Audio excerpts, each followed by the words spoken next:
The Passenger Pigeon ***** e-text prepared by Tor Martin Christiansen, Tom Cosmos, and the online distributed proofreading team. http://www.pgdp.net, from page images generously made available by Internet Archive. https://archive.org. Note: images of the original pages are available through Internet Archive.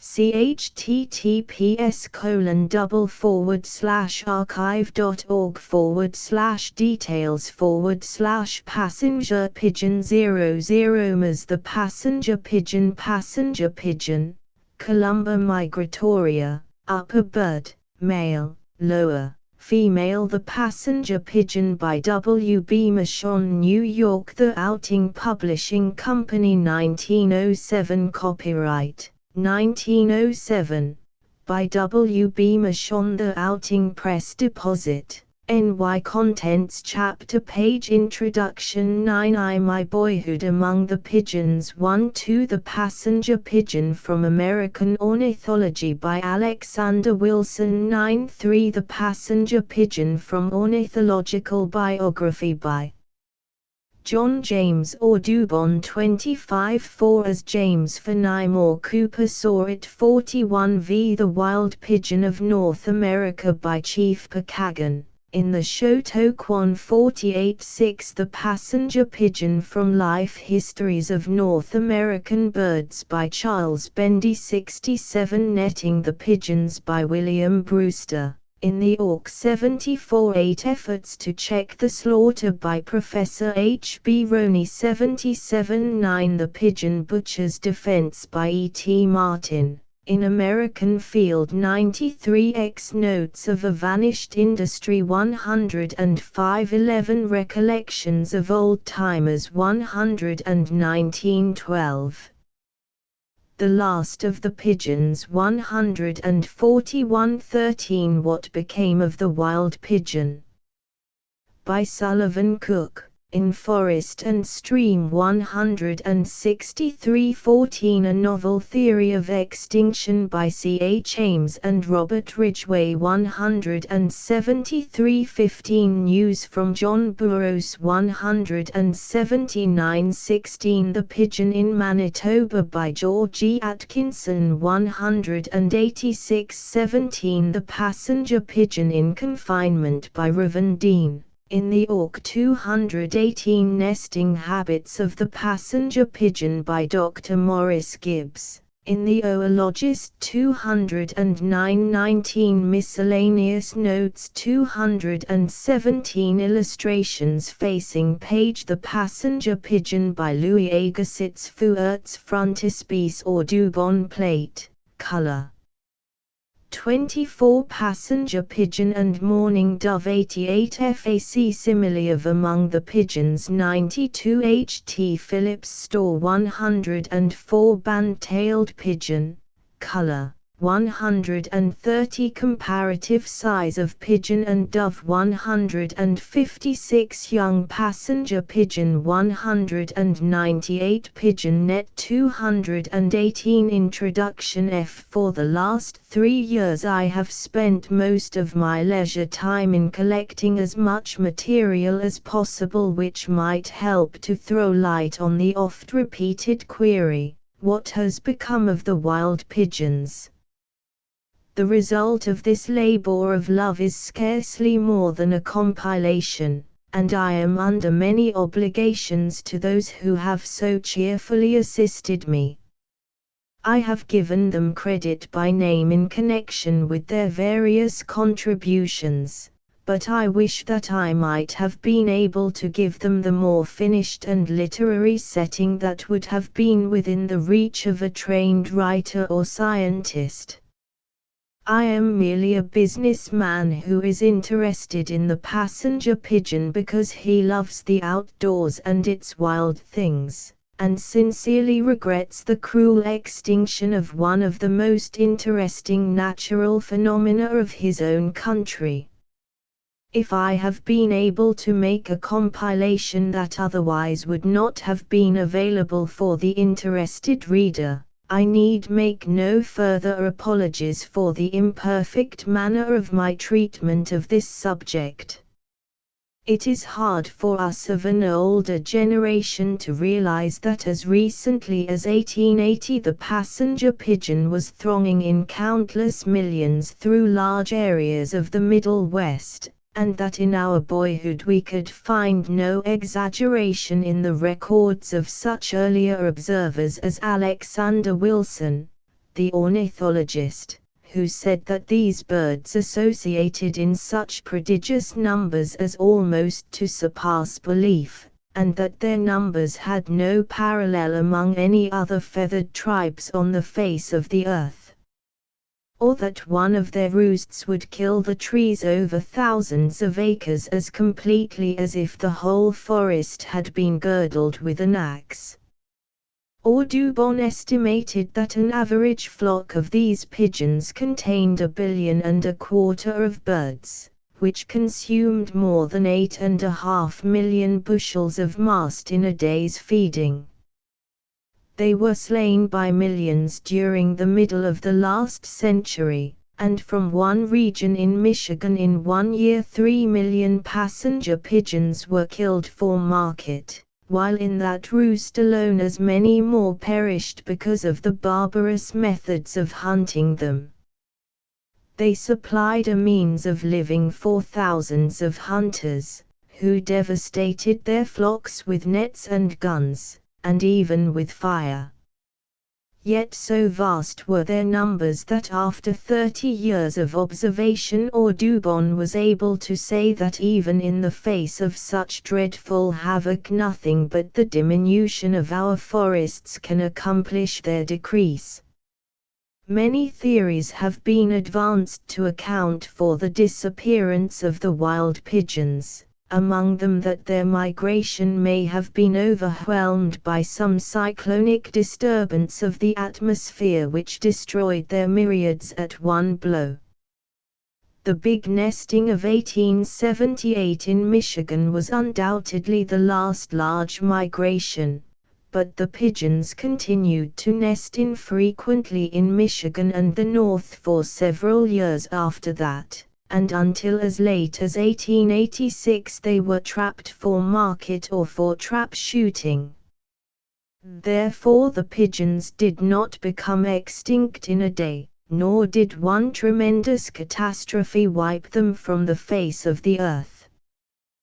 They gradually became fewer and existed for 20 years or more after the date set as that of the final extermination. At one time the wild pigeons covered the entire north from the Gasp Peninsula to the Red River of the North.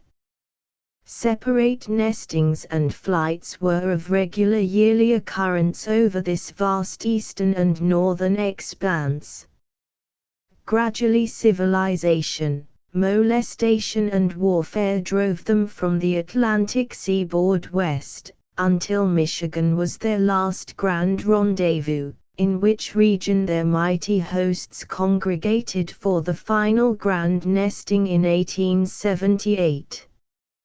As late as 1845 they were quite numerous on the Gasp Peninsula of Quebec, but disappeared from there about that time.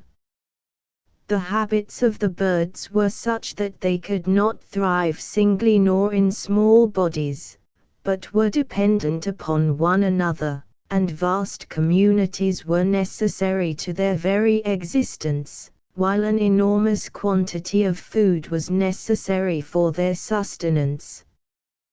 The cutting off of the forests and food supply interfered with their plan of existence and drove them into new localities, and the ever-increasing slaughter could not help but lessen their once vast numbers.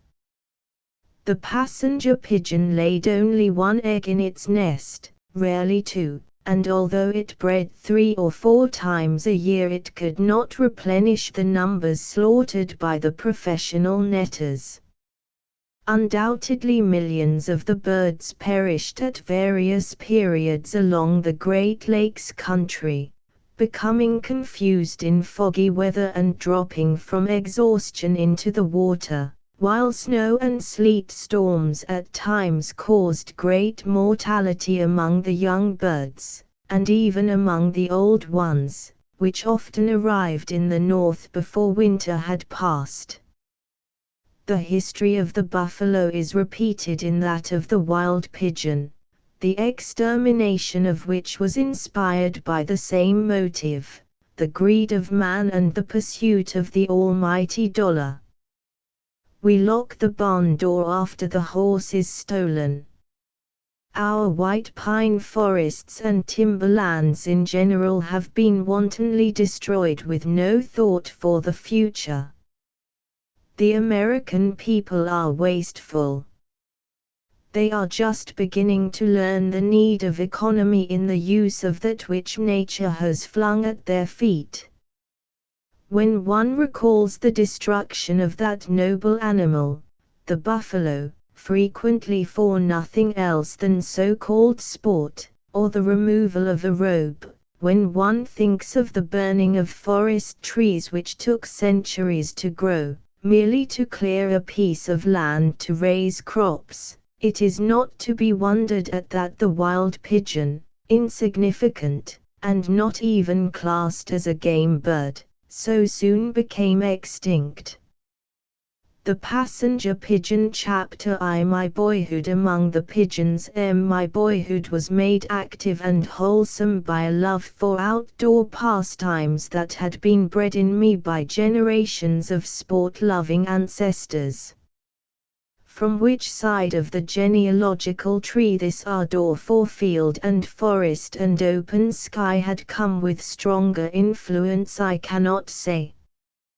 While my father was the one to use the fowling piece and cast the fly for the glorious speckled trout, my mother was a willing conspirator, for it was she who packed the lunch basket, often called us for the start in the grey morning, and went along to hold the horse while we shot pigeons.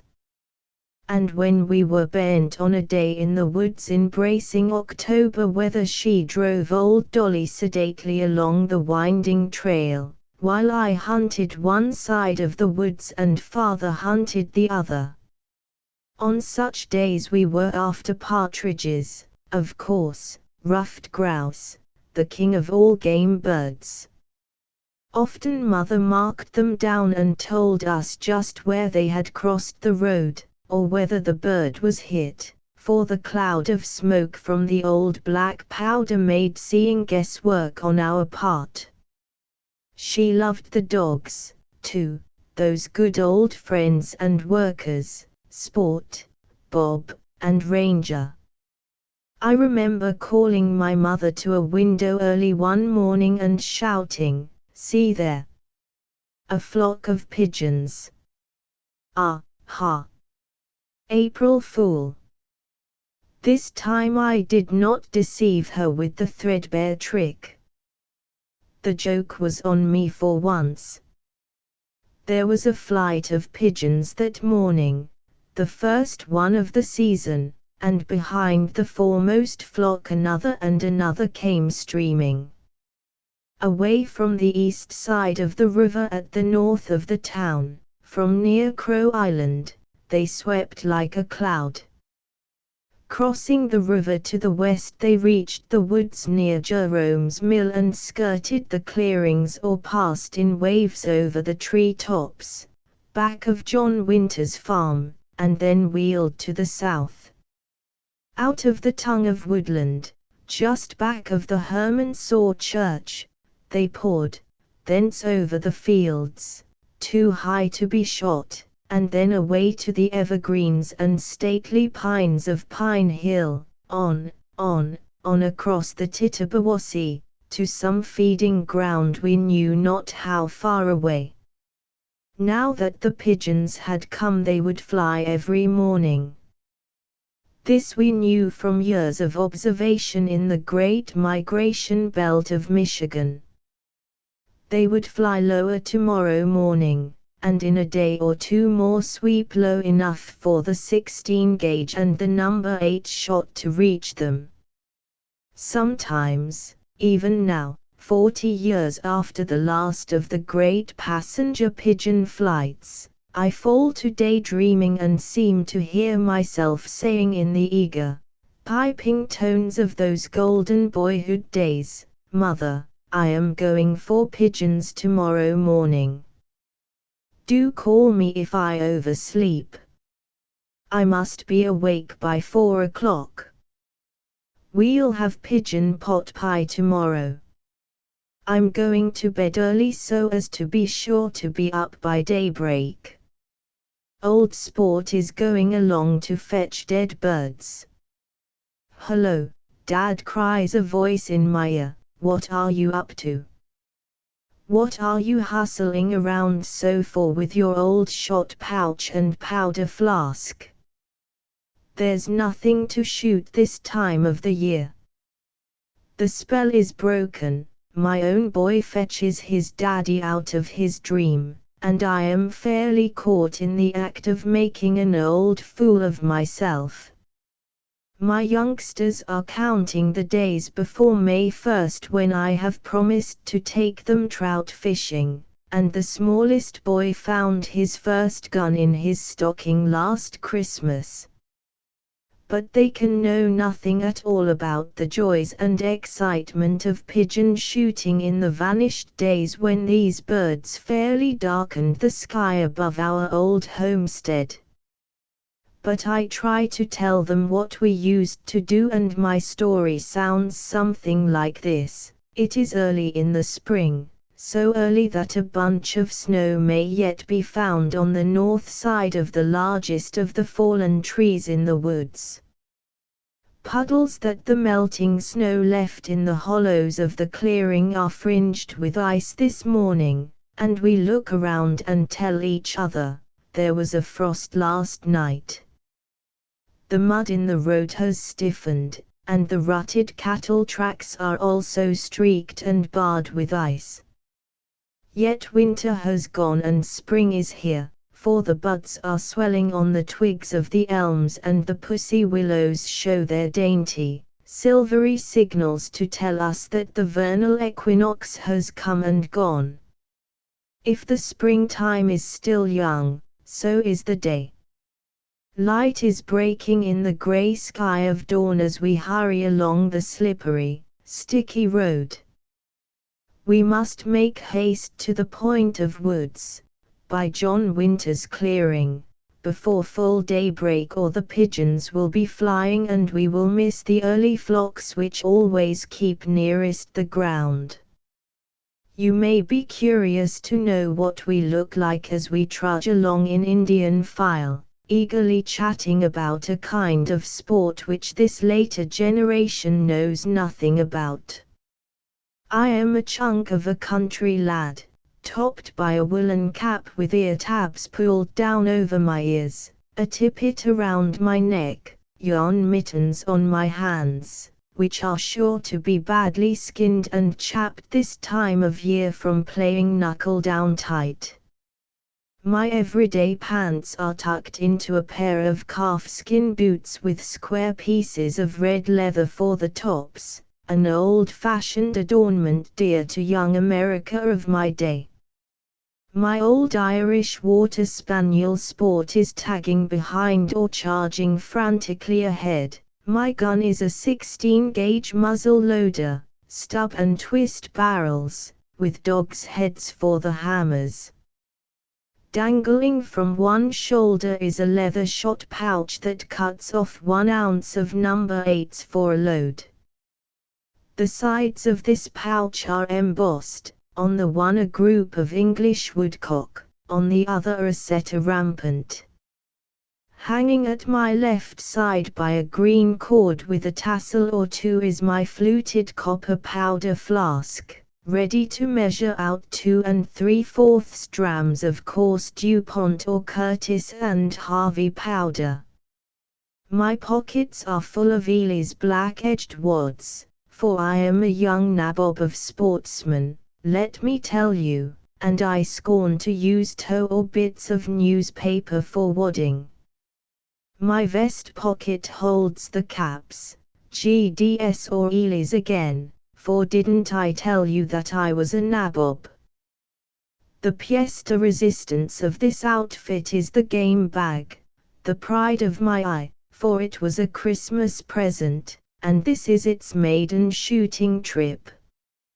Suspended over the left shoulder so that it will hang well back of the right hip, the strap that carries it is broad and with many holes for the wondrous buckle which can be shifted to hang it in the most comfortable place, wherever that is, for when it is loaded with game it will choke me almost to death, no matter how I adjust it. This noble bag has 2 pockets, one of them for luncheon, and on the outside is a netted pocket, easy to get into and keeping the birds cool. I nearly forgot to mention its magnificent fringe, which hangs down from both sides and the bottom like the war bags of an Indian chief. My companions are rigged out in much the same fashion. They are grown men, however, for I don't remember any other boys who shot pigeons with me.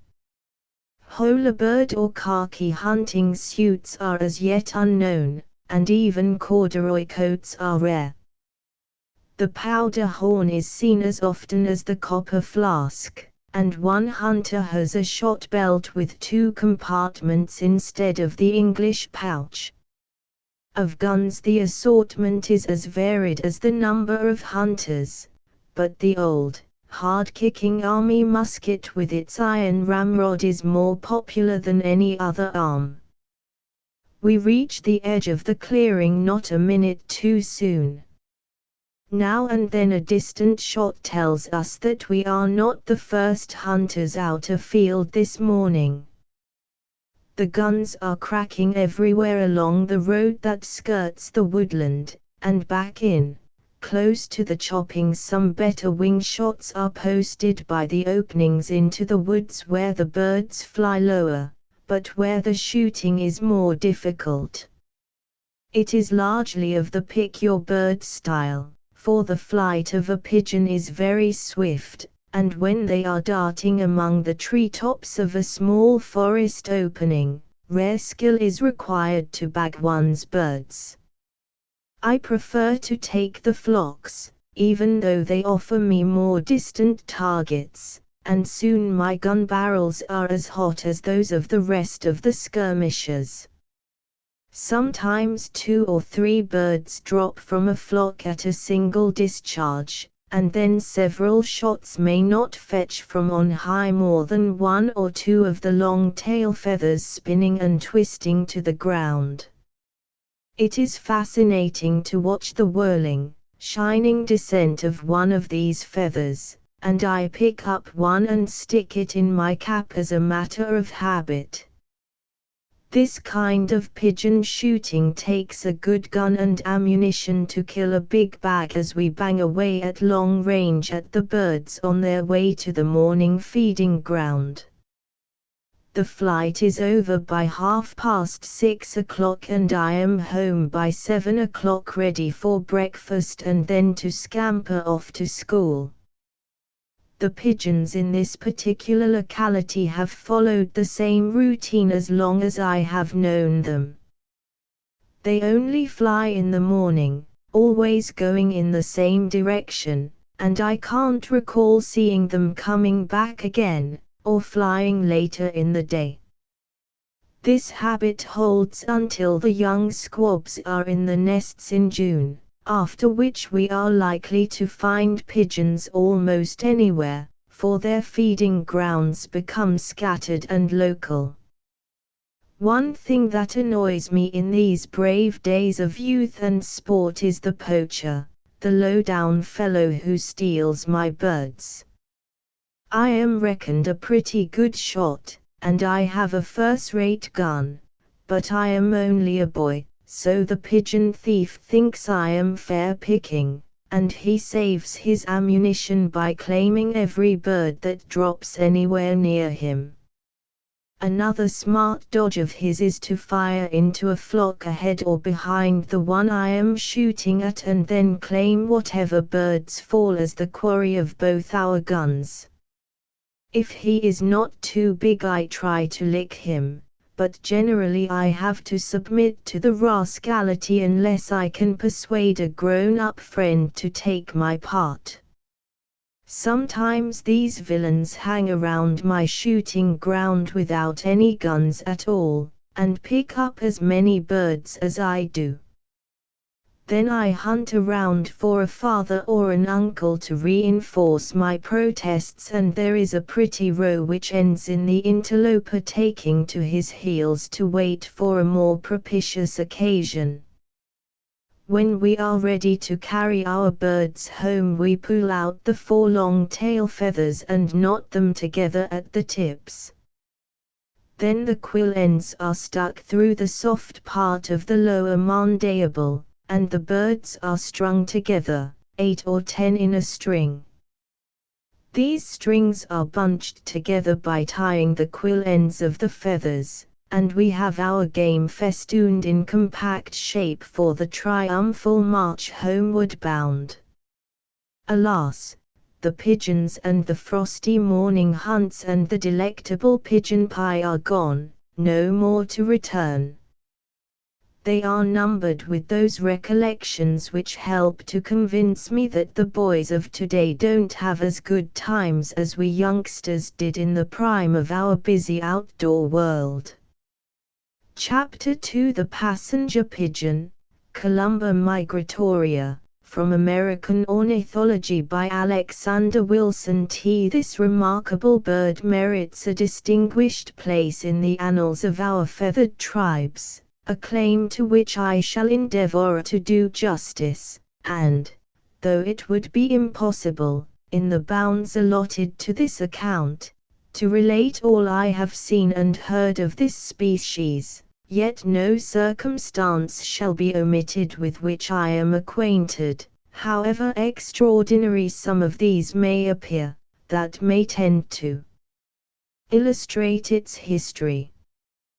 The wild pigeon of the United States inhabits a wide and extensive region of North America, on this side of the Great Stony Mountains, beyond which, to the westward, I have not heard of their being seen. According to Mr. Hutchins, they abound in the country around Hudson's Bay, where they usually remain as late as December, feeding, when the ground is covered with snow, on the buds of the juniper. They spread over the whole of Canada, were seen by Captain Lewis and his party near the Great Falls of the Missouri, upwards of 2,500 miles from its mouth, reckoning the meanderings of the river, were also met with in the interior of Louisiana by Colonel Pike, and extend their range as far south as the Gulf of Mexico, occasionally visiting or breeding in almost every quarter of the United States.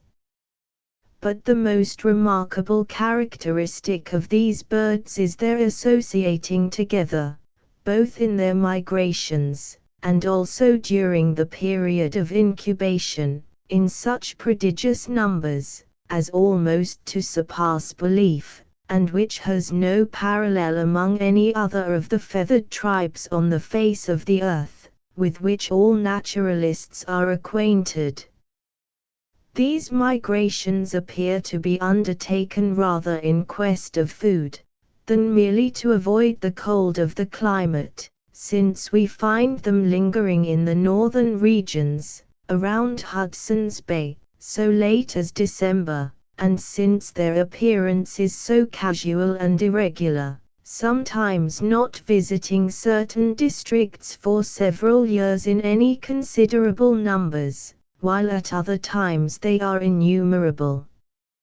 I have witnessed these migrations in the Genesee country, often in Pennsylvania, and also in various parts of Virginia, with amazement, but all that I had then seen of them were mere straggling parties, when compared with the congregated millions which I have since beheld in our western forests, in the states of Ohio, Kentucky, and the Indiana Territory. These fertile and extensive regions abound with the nutritious beech nut, which constitutes the chief food of the wild pigeon. In seasons when these nuts are abundant, corresponding multitudes of pigeons may be confidently expected. It sometimes happens that, having consumed the whole produce of the beech trees, in an extensive district, they discover another, at the distance perhaps of 60 or 80 miles, to which they regularly repair every morning, and return as regularly in the course of the day, or in the evening, to their place of general rendezvous, or as it is usually called, the roosting place. These roosting places are always in the woods, and sometimes occupy a large extent of forest. When they have frequented one of these places for some time, the appearance it exhibits is surprising.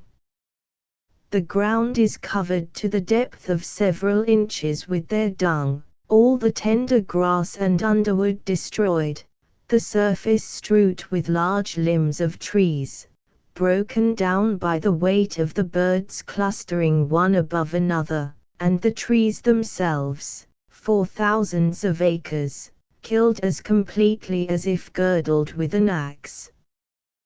The marks of this desolation remain for many years on the spot, and numerous places could be pointed out, where, for several years after, scarcely a single vegetable made its appearance. When these roosts are first discovered, the inhabitants, from considerable distances, visit them in the night with guns, clubs, long poles, pots of sulfur, and various other engines of destruction. In a few hours they fill many sacks, and load their horses with them. By the Indians, a pigeon roost, or breeding place, is considered an important source of national profit and dependence for the season, and all their active ingenuity is exercised on the occasion. The breeding place differs from the former in its greater extent. In the western countries above mentioned, these are generally in beech woods, and often extend, in nearly a straight line across the country for a great way. Not far from Shelbyville, in the state of Kentucky, about 5 years ago, there was one of these breeding places, which stretched through the woods in nearly a north and south direction, was several miles in breadth, and was said to be upwards of 40 miles in extent. In this tract almost every tree was furnished with nests, wherever the branches could accommodate them. The pigeons made their first appearance there about the 10th of April, and left it altogether, with their young, before the 29th of May. As soon as the young were fully grown, and before they left the nests, numerous parties of the inhabitants from all parts of the adjacent country came with wagons, axes, beds, cooking utensils, many of them accompanied by the greater part of their families, and encamped for several days at this immense nursery. Several of them informed me that the noise in the woods was so great as to terrify their horses, and that it was difficult for one person to hear another speak without bawling in his ear. The ground was strewed with broken limbs of trees, eggs, and young squab pigeons, which had been precipitated from above, and on which herds of hogs were fattening. Hawks, buzzards, and eagles were sailing about in great numbers, and seizing the squabs from their nests at pleasure, while from 20 feet upwards to the tops of the trees the view through the woods presented a perpetual tumult of crowding and fluttering multitudes of pigeons, their wings roaring like thunder, mingled with the frequent crash of falling timber, for now the axemen were at work cutting down those trees that seemed to be most crowded with nests, and contrived to fell them in such a manner that, in their descent, they might bring down several others, by which means the falling of one large tree sometimes produced 200 squabs, little inferior in size to the old ones, and almost one mass of fat. On some single trees upwards of 100 nests were found, each containing one young only, a circumstance in the history of this bird not generally known to naturalists. It was dangerous to walk under these flying and fluttering millions, from the frequent fall of large branches, broken down by the weight of the multitudes above, and which, in their descent, often destroyed numbers of the birds themselves, while the clothes of those engaged in traversing the woods were completely covered with the excrements of the pigeons. These circumstances were related to me by many of the most respectable part of the community in that quarter, and were confirmed, in part, by what I myself witnessed. I passed for several miles through this same breeding place, where every tree was spotted with nests, the remains of those above described. In many instances I counted upwards of 90 nests on a single tree, but the pigeons had abandoned this place for another, 60 or 80 miles off towards Green River, where they were said at that time to be equally numerous. From the great numbers that were constantly passing overhead to or from that quarter, I had no doubt of the truth of this statement. The mast had been chiefly consumed in Kentucky, and the pigeons, every morning a little before sunrise, set out for the Indiana Territory, the nearest part of which was about 60 miles distant. Many of these returned before 10 o'clock, and the great body generally appeared on their return a little after noon.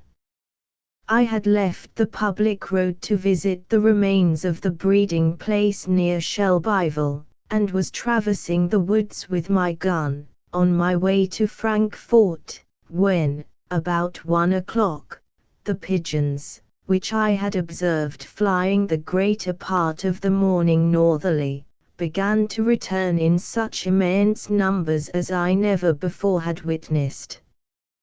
Coming to an opening by the side of a creek called the Benson, where I had a more uninterrupted view, I was astonished at their appearance. They were flying with great steadiness and rapidity at a height beyond gunshot in several strata deep, and so close together that could shot have reached them one discharge could not have failed of bringing down several individuals. From right to left, far as the eye could reach, the breadth of this vast procession extended, seeming everywhere equally crowded. Curious to determine how long this appearance would continue, I took out my watch to note the time, and sat down to observe them. It was then 1:30. I sat for more than an hour, but, instead of a diminution of this prodigious procession, it seemed rather to increase both in numbers and rapidity, and, anxious to reach Frankfort before night, I rose and went on.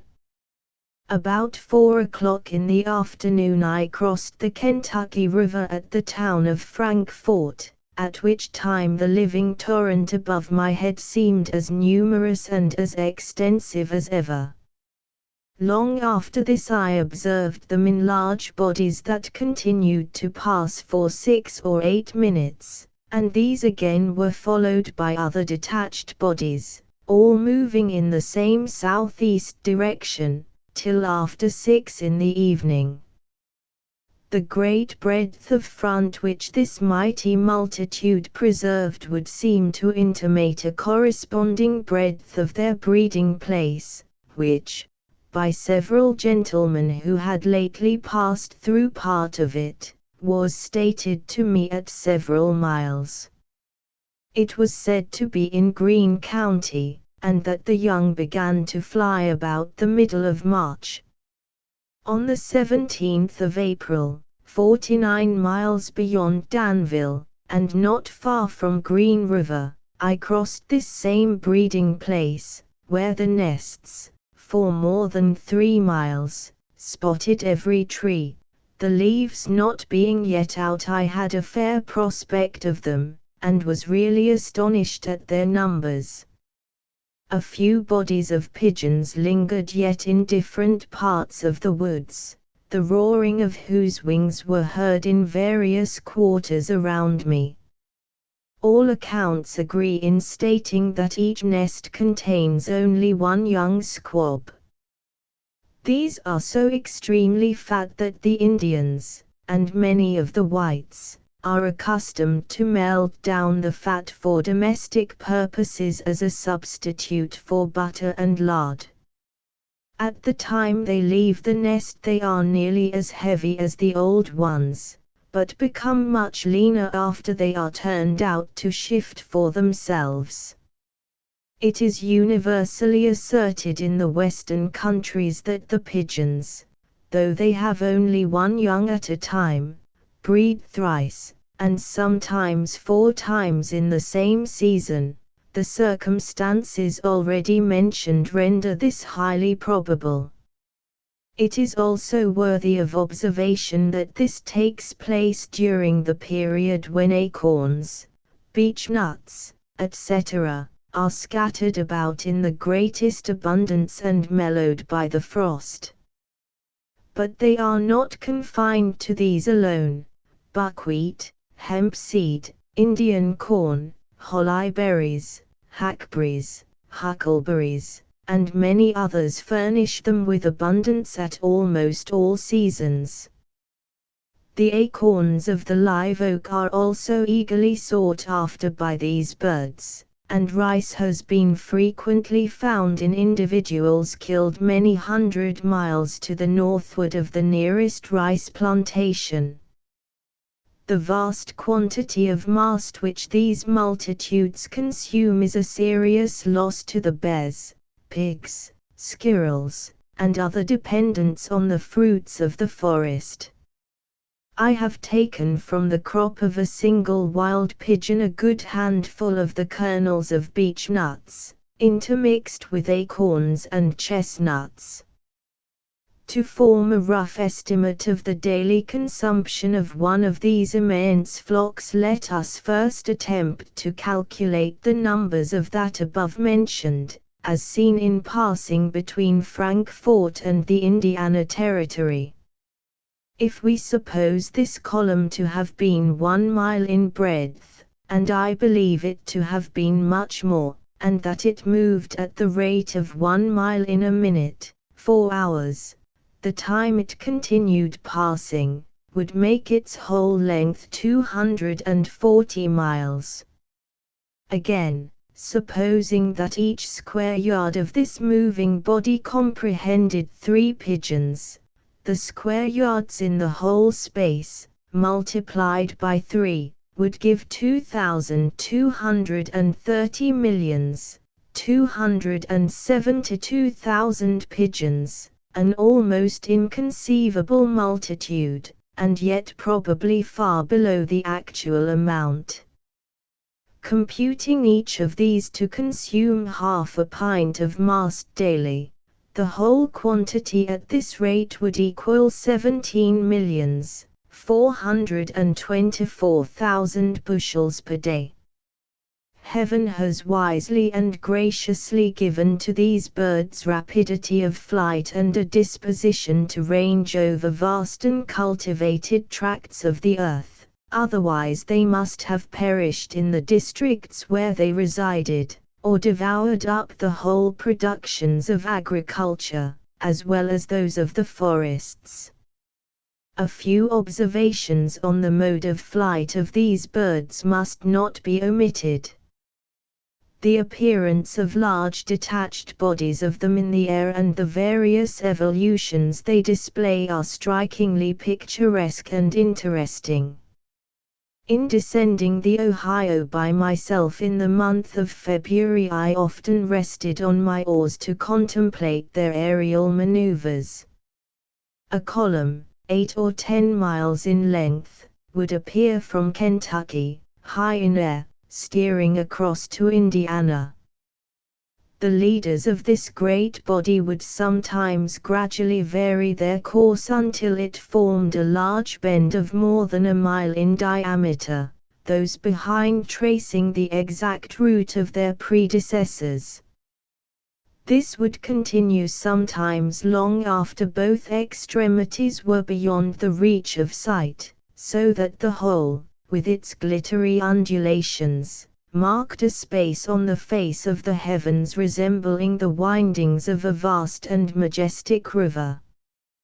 When this bend became very great, the birds, as if sensible of the unnecessary circuitous course they were taking, suddenly changed their direction, so that what was in column before, became an immense front, straightening all its indentures, until it swept the heavens in one vast and infinitely extended line. Other lesser bodies also united with each other as they happened to approach with such ease and elegance of evolution, forming new figures, and varying these as they united or separated, that I never was tired of contemplating them. Sometimes a hawk would make a sweep on a particular part of the column from a great height, when, almost as quick as lightning, that part shot downwards out of the common track, but soon rising again, continued advancing at the same height as before. This inflection was continued by those behind, who, on arriving at this point, dived down, almost perpendicularly, to a great depth, and rising, followed the exact path of those that went before. As these vast bodies passed over the river near me, the surface of the water, which was before smooth as glass, appeared marked with innumerable dimples, occasioned by the dropping of their dung, resembling the commencement of a shower of large drops of rain or hail. Happening to go ashore one charming afternoon, to purchase some milk at a house that stood near the river, and while talking with the people within doors, I was suddenly struck with astonishment at a loud rushing roar, succeeded by instant darkness, which, on the first moment, I took for a tornado about to overwhelm the house and everything around in destruction. The people, observing my surprise, coolly said, "It is only the pigeons," and on running out I beheld a flock, 30 or 40 yards in width, sweeping along very low between the house and the mountain, or height, that formed the second bank of the river. These continued passing for more than a quarter of an hour, and at length varied their bearing so as to pass over the mountain, behind which they disappeared before the rear came up. In the Atlantic states, though they never appear in such unparalleled multitudes, they are sometimes very numerous, and great havoc is then made amongst them with the gun, the clap net, and various other implements of destruction. As soon as it is ascertained in a town that the pigeons are flying numerously in the neighborhood, The gunners rise en masse. The clap nets are spread out on suitable situations, commonly on an open height in an old buckwheat field. 4 or 5 live pigeons, with their eyelids sewed up, are fastened on a movable stick. A small hut of branches is fitted up for the fowler at the distance of 40 or 50 yards. By the pulling of a string, the stick on which the pigeons rest is alternately elevated and depressed, which produces a fluttering of their wings similar to that of birds just alighting. This being perceived by the passing flocks, they descend with great rapidity, and, finding corn, buckwheat, etc., strewed about, begin to feed, and are instantly, by the pulling of a cord, covered by the net. In this manner 10, 20, and even 30 dozen have been caught at one sweep. Meantime the air is darkened with large bodies of them moving in various directions. The woods also swarm with them in search of acorns, and the thundering of musketry is perpetual on all sides from morning to night. Wagon loads of them are poured into market, where they sell from 50 to 25 and even 12 cents per dozen, and pigeons become the order of the day at dinner, breakfast and supper, until the very name becomes sickening. When they have been kept alive and fed for some time on corn and buckwheat, their flesh acquires great superiority, but, in their common state, they are dry and blackish and far inferior to the full-grown young ones or squabs. The nest of the wild pigeon is formed of a few dry slender twigs, carelessly put together, and with so little concavity that the young one, when half grown, can easily be seen from below. The eggs are pure white. Great numbers of hawks, and sometimes the bald eagle himself, hover above those breeding places, and seize the old or the young from the nest amidst the rising multitudes, and with the most daring effrontery.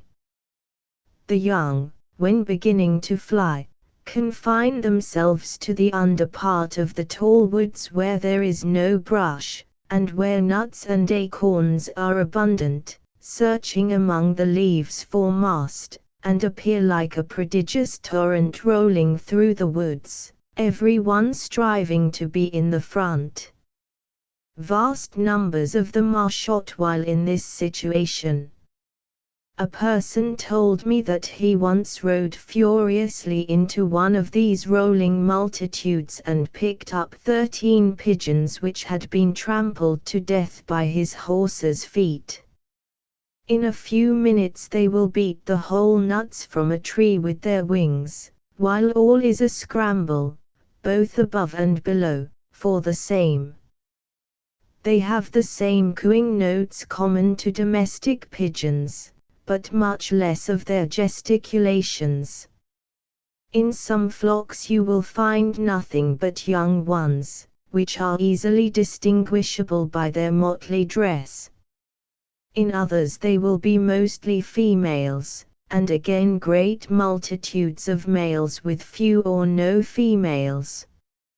I cannot account for this in any other way than that, during the time of incubation, the males are exclusively engaged in procuring food, both for themselves and their mates, and the young, being yet unable to undertake these extensive excursions, associate together accordingly. But even in winter I know of several species of birds who separate in this manner, particularly the red-winged starling, among whom thousands of old males may be found with few or no young or females along with them. Stragglers from these immense armies settle in almost every part of the country, particularly among the beechwoods and in the pine and hemlock woods of the eastern and northern parts of the continent. Mr. Pennant informs us that they breed near Moose Fort, at Hudson's Bay, in N latitude 51 degrees, and I myself have seen the remains of a large breeding place as far south as the country of the Choctaws, in latitude 32 degrees.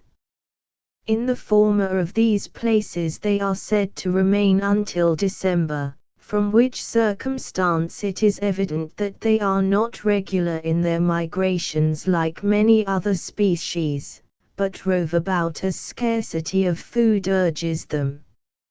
Every spring, however, as well as fall, more or less of them are seen in the neighborhood of Philadelphia, but it is only once in several years that they appear in such formidable bodies, and this commonly when the snows are heavy to the north, the winter here more than usually mild, and acorns, etc., abundant.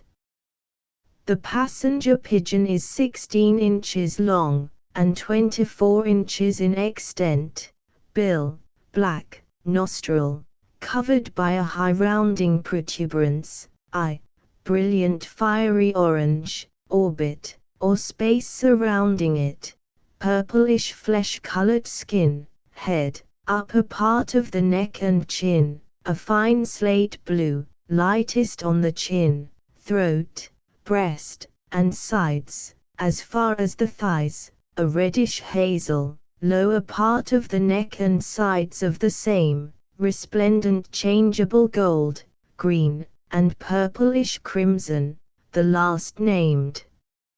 Most predominant, the ground color, slate.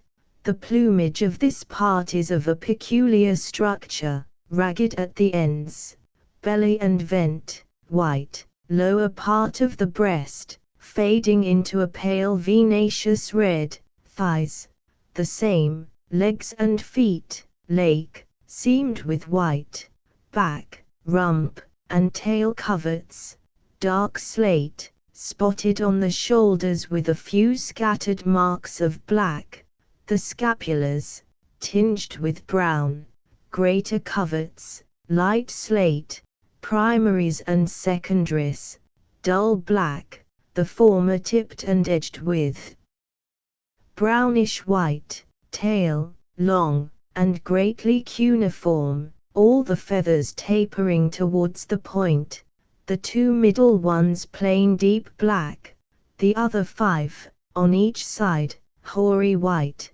lightest near the tips, deepening into bluish near the bases, where each is crossed on the inner vein with a broad spot of black, and nearer the root with another of ferruginous, primaries edged with white, bastard wing, black. The female is about half an inch shorter, and an inch less in extent, breast, cinereous brown, upper part of the neck, inclining to ash, the spot of changeable gold, green, and carmine, much less, and not so brilliant, tail coverts, brownish slate, naked orbits, slate-colored, in all other respects like the male in color, but less vivid and more tinged with brown, the eye not so brilliant an orange. In both the tail has only 12 feathers.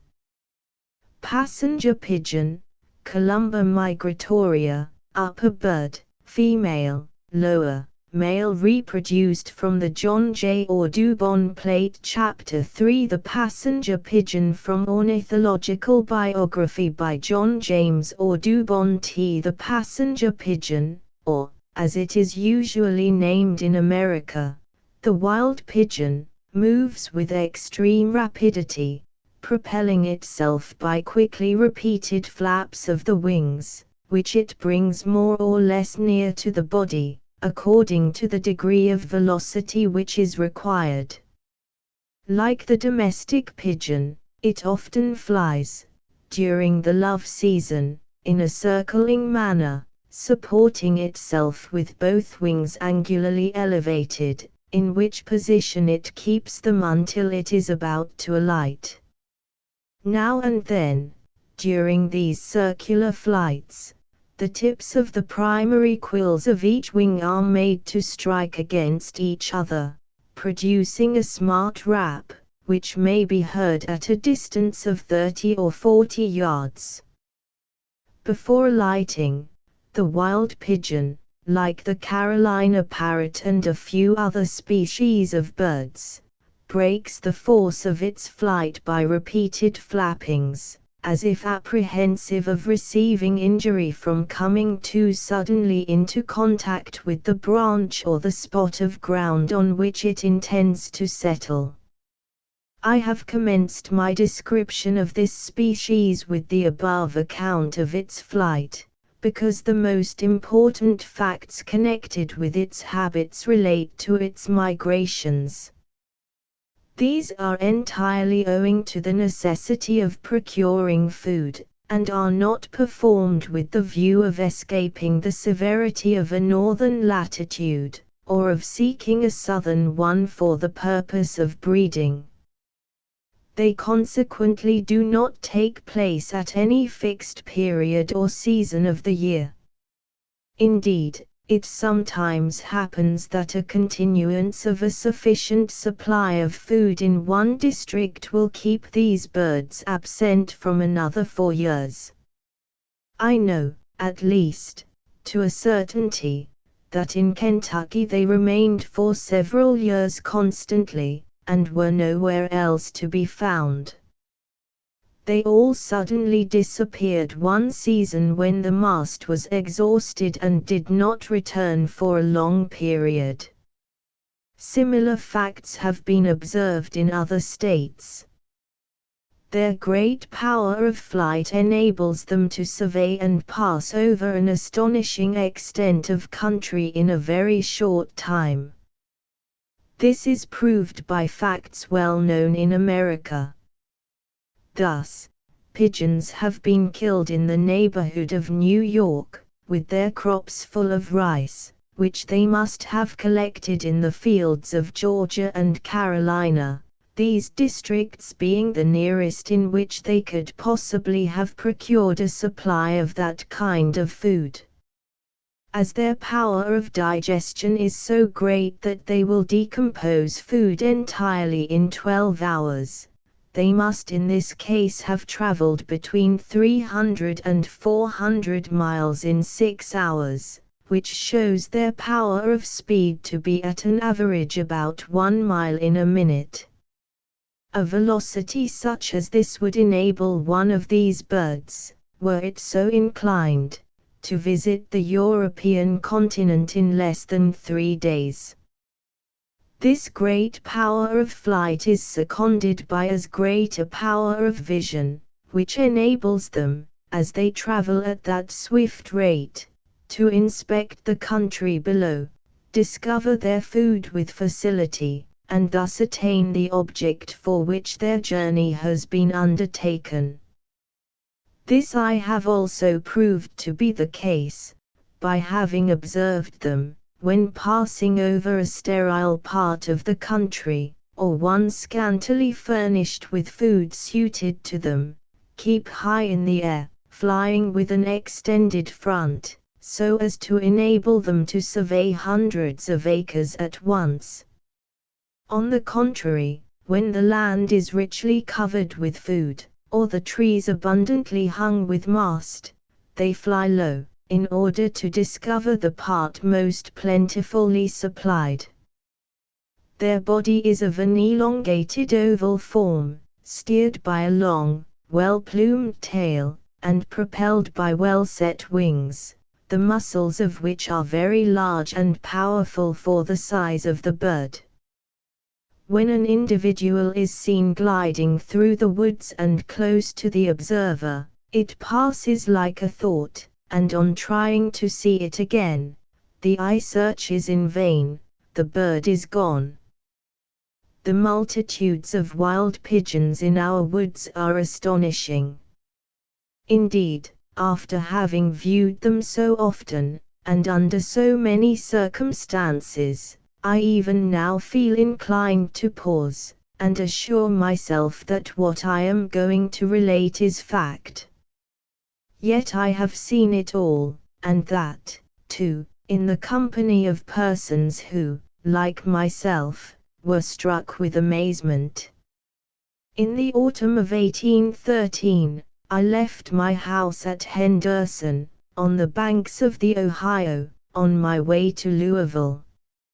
In passing over the barrens a few miles beyond Hardinsburg, I observed the pigeons flying from northeast to southwest, in greater numbers than I thought I had ever seen them before, and feeling an inclination to count the flocks that might pass within the reach of my eye in 1 hour, I dismounted, seated myself on an eminence, and began to mark with my pencil, making a dot for every flock that passed.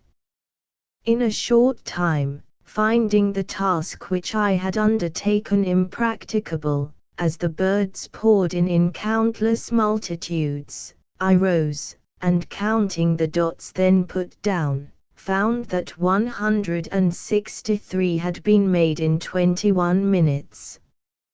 I traveled on, and still met more the farther I proceeded. The air was literally filled with pigeons. The light of noonday was obscured as by an eclipse. The dung fell in spots, not unlike melting flakes of snow, and the continued buzz of wings had a tendency to lull my senses to repose. Whilst waiting for dinner at Young's Inn, at the confluence of Salt River with the Ohio, I saw, at my leisure, immense legions still going by, with a front reaching far beyond the Ohio on the west, and the beechwood forests directly on the east of me. Not a single bird alighted, for not a nut or acorn was that year to be seen in the neighborhood. They consequently flew so high, that different trials to reach them with a capital rifle proved ineffectual, nor did the reports disturb them in the least. I cannot describe to you the extreme beauty of their aerial evolutions, when a hawk chanced to press upon the rear of the flock. At once, like a torrent, and with a noise like thunder, they rushed into a compact mass, pressing upon each other towards the center. In these almost solid masses, they darted forward in undulating and angular lines, descended and swept close over the earth with inconceivable velocity, mounted perpendicularly so as to resemble a vast column, and, when high, were seen wheeling and twisting within their continued lines, which then resembled the coils of a gigantic serpent. Before sunset I reached Louisville, distant from Hardinsburg 55 miles. The pigeons were still passing in undiminished numbers, and continued to do so for 3 days in succession. The people were all in arms. The banks of the Ohio were crowded with men and boys, incessantly shooting at the pilgrims, which there flew lower as they passed the river. Multitudes were thus destroyed. For a week or more, the population fed on no other flesh than that of pigeons, and talked of nothing but pigeons. The atmosphere, during this time, was strongly impregnated with the peculiar odor which emanates from the species. It is extremely interesting to see flock after flock performing exactly the same evolutions which had been traced as it were in the air by a preceding flock. Thus, should a hawk have charged on a group at a certain spot, the angles, curves and undulations that have been described by the birds, in their efforts to escape from the dreaded talons of the plunderer, are undeviatingly followed by the next group that comes up. Should the bystander happen to witness one of these affrays, and, struck with the rapidity and elegance of the motions exhibited, feel desirous of seeing them repeated, his wishes will be gratified if he only remain in the place until the next group comes up. It may not, perhaps, be out of place to attempt an estimate of the number of pigeons contained in one of those mighty flocks, and of the quantity of food daily consumed by its members. The inquiry will tend to show the astonishing beauty of the great author of nature in providing for the wants of his creatures. Let us take a column of 1 mile in breadth, which is far below the average size, and suppose it passing over us without interruption for 3 hours, at the rate mentioned above of 1 mile in a minute. This will give a parallelogram of 180 by 1, covering 180 square miles.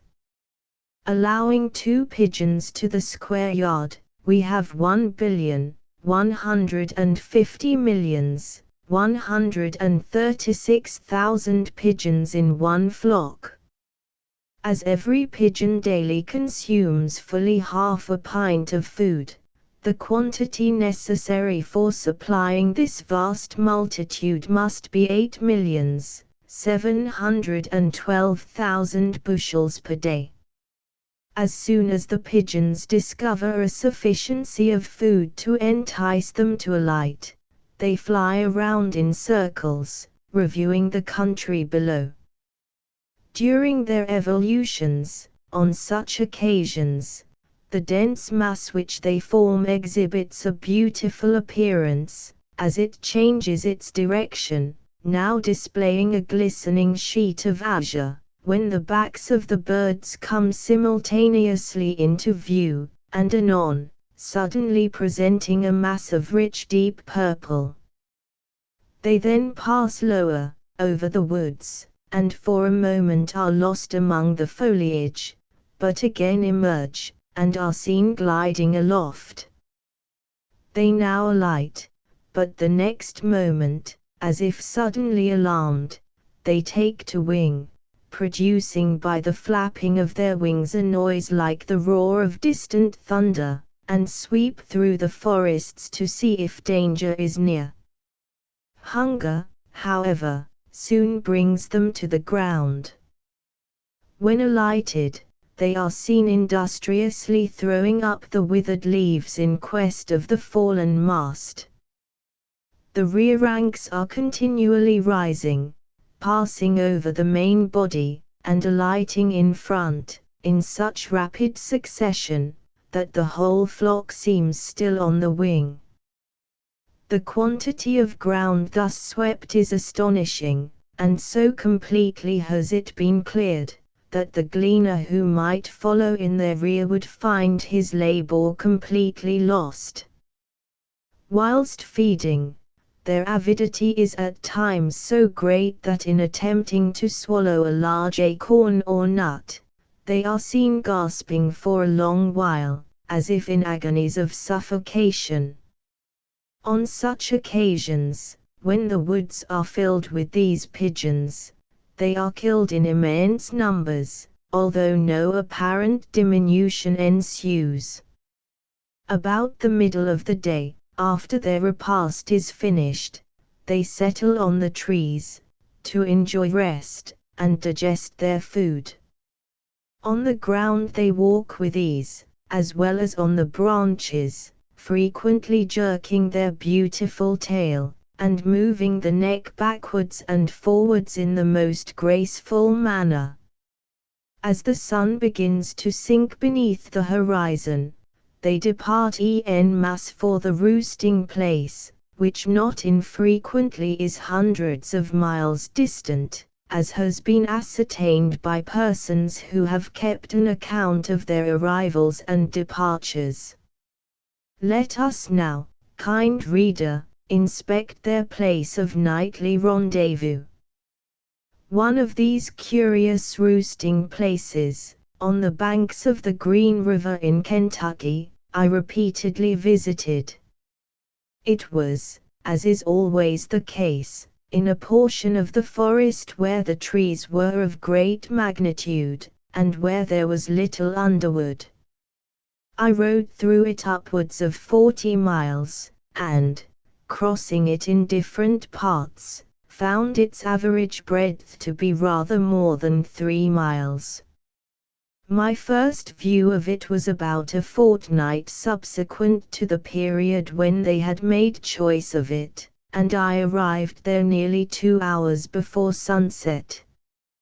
Few pigeons were then to be seen, but a great number of persons, with horses and wagons, guns and ammunition, had already established encampments on the borders. 2 farmers from the vicinity of Russellsville, distant more than 100 miles, had driven upwards of 300 hogs to be fattened on the pigeons which were to be slaughtered. Here and there, the people employed in plucking and salting what had already been procured, were seen sitting in the midst of large piles of these birds. The dung lay several inches deep, covering the whole extent of the roosting place, like a bed of snow. Many trees 2 feet in diameter, I observed, were broken off at no great distance from the ground, and the branches of many of the largest and tallest had given way, as if the forest had been swept by a tornado. Everything proved to me that the number of birds resorting to this part of the forest must be immense beyond conception. As the period of their arrival approached, their foes anxiously prepared to receive them. Some were furnished with iron pots containing sulphur, others with torches of pine knots, many with poles, and the rest with guns. The sun was lost to our view, yet not a pigeon had arrived. Everything was ready, and all eyes were gazing on the clear sky, which appeared in glimpses amidst the tall trees. Suddenly there burst forth a general cry of "Here they come!" The noise which they made, though yet distant, reminded me of a hard gale at sea passing through the rigging of a close-reefed vessel. As the birds arrived and passed over me, I felt a current of air that surprised me. Thousands were seen knocked down by the pole men. The birds continued to pour in. The fires were lighted, and a magnificent, as well as wonderful and almost terrifying sight presented itself. The pigeons, arriving by thousands, alighted everywhere, one above another, until solid masses as large as hogsheads were formed on the branches all round. Here and there the perches gave way under the weight with a crash, and, falling to the ground, destroyed hundreds of the birds beneath, forcing down the dense groups with which every stick was loaded. It was a scene of uproar and confusion. I found it quite useless to speak, or even to shout to those persons who were nearest to me. Even the reports of the guns were seldom heard, and I was made aware of the firing only by seeing the shooters reloading. No one dared venture within the line of devastation. The hogs had been penned up in due time, the picking up of the dead and wounded being left for the next morning's employment. The pigeons were constantly coming, and it was past midnight before I perceived a decrease in the number of those that arrived. The uproar continued the whole night, and as I was anxious to know to what distance the sound reached, I sent off a man, accustomed to perambulate the forest, who, returning 2 hours afterwards, informed me he had heard it distinctly when 3 miles distant from the spot. Toward the approach of day, the noise in some measure subsided. Long before objects were distinguishable, the pigeons began to move off in a direction quite different from that in which they had arrived the evening before, and at sunrise all that were able to fly had disappeared. The howlings of the wolves now reached our ears, and the foxes, lynxes, cougars, bears, raccoons, opossums, and polecats were seen sneaking off, whilst eagles and hawks of different species, accompanied by a crowd of vultures, came to supplant them and enjoy their share of the spoil. It was then that the authors of all this devastation began their entry amongst the dead, the dying and the mangled. The pigeons were picked up and piled in heaps, until each had as many as he could possibly dispose of, when the hogs were let loose to feed on the remainder. Persons unacquainted with these birds might naturally conclude that such dreadful havoc would soon put an end to the species. But I have satisfied myself, by long observation, that nothing but the gradual diminution of our forests can accomplish their decrease, as they not infrequently quadruple their numbers yearly, and always at least double it. In 1805 I saw schooners loaded in bulk with pigeons caught up the Hudson River, coming into the wharf at New York, when the birds sold for a cent apiece. I knew a man in Pennsylvania, who caught and killed upward of 500 dozens in a clap net in one day, sweeping sometimes 20 dozens or more at a single haul. In the month of March, 1830, they were so abundant in the markets of New York, that piles of them met the eye in every direction. I have seen the Negroes at the United States salines or salt works of Shawneetown, wearied with killing pigeons, as they alighted to drink the water issuing from the leading pipes, for weeks at a time. And yet in 1826, in Louisiana, I saw congregated flocks of these birds as numerous as ever I had seen them before, during a residence of nearly 30 years in the United States. The breeding of the wild pigeons, and the places chosen for that purpose, are points of great interest. The time is not much influenced by season, and the place selected is where food is most plentiful and most attainable, and always at a convenient distance from water. Forest trees of great height are those in which the pigeons form their nests.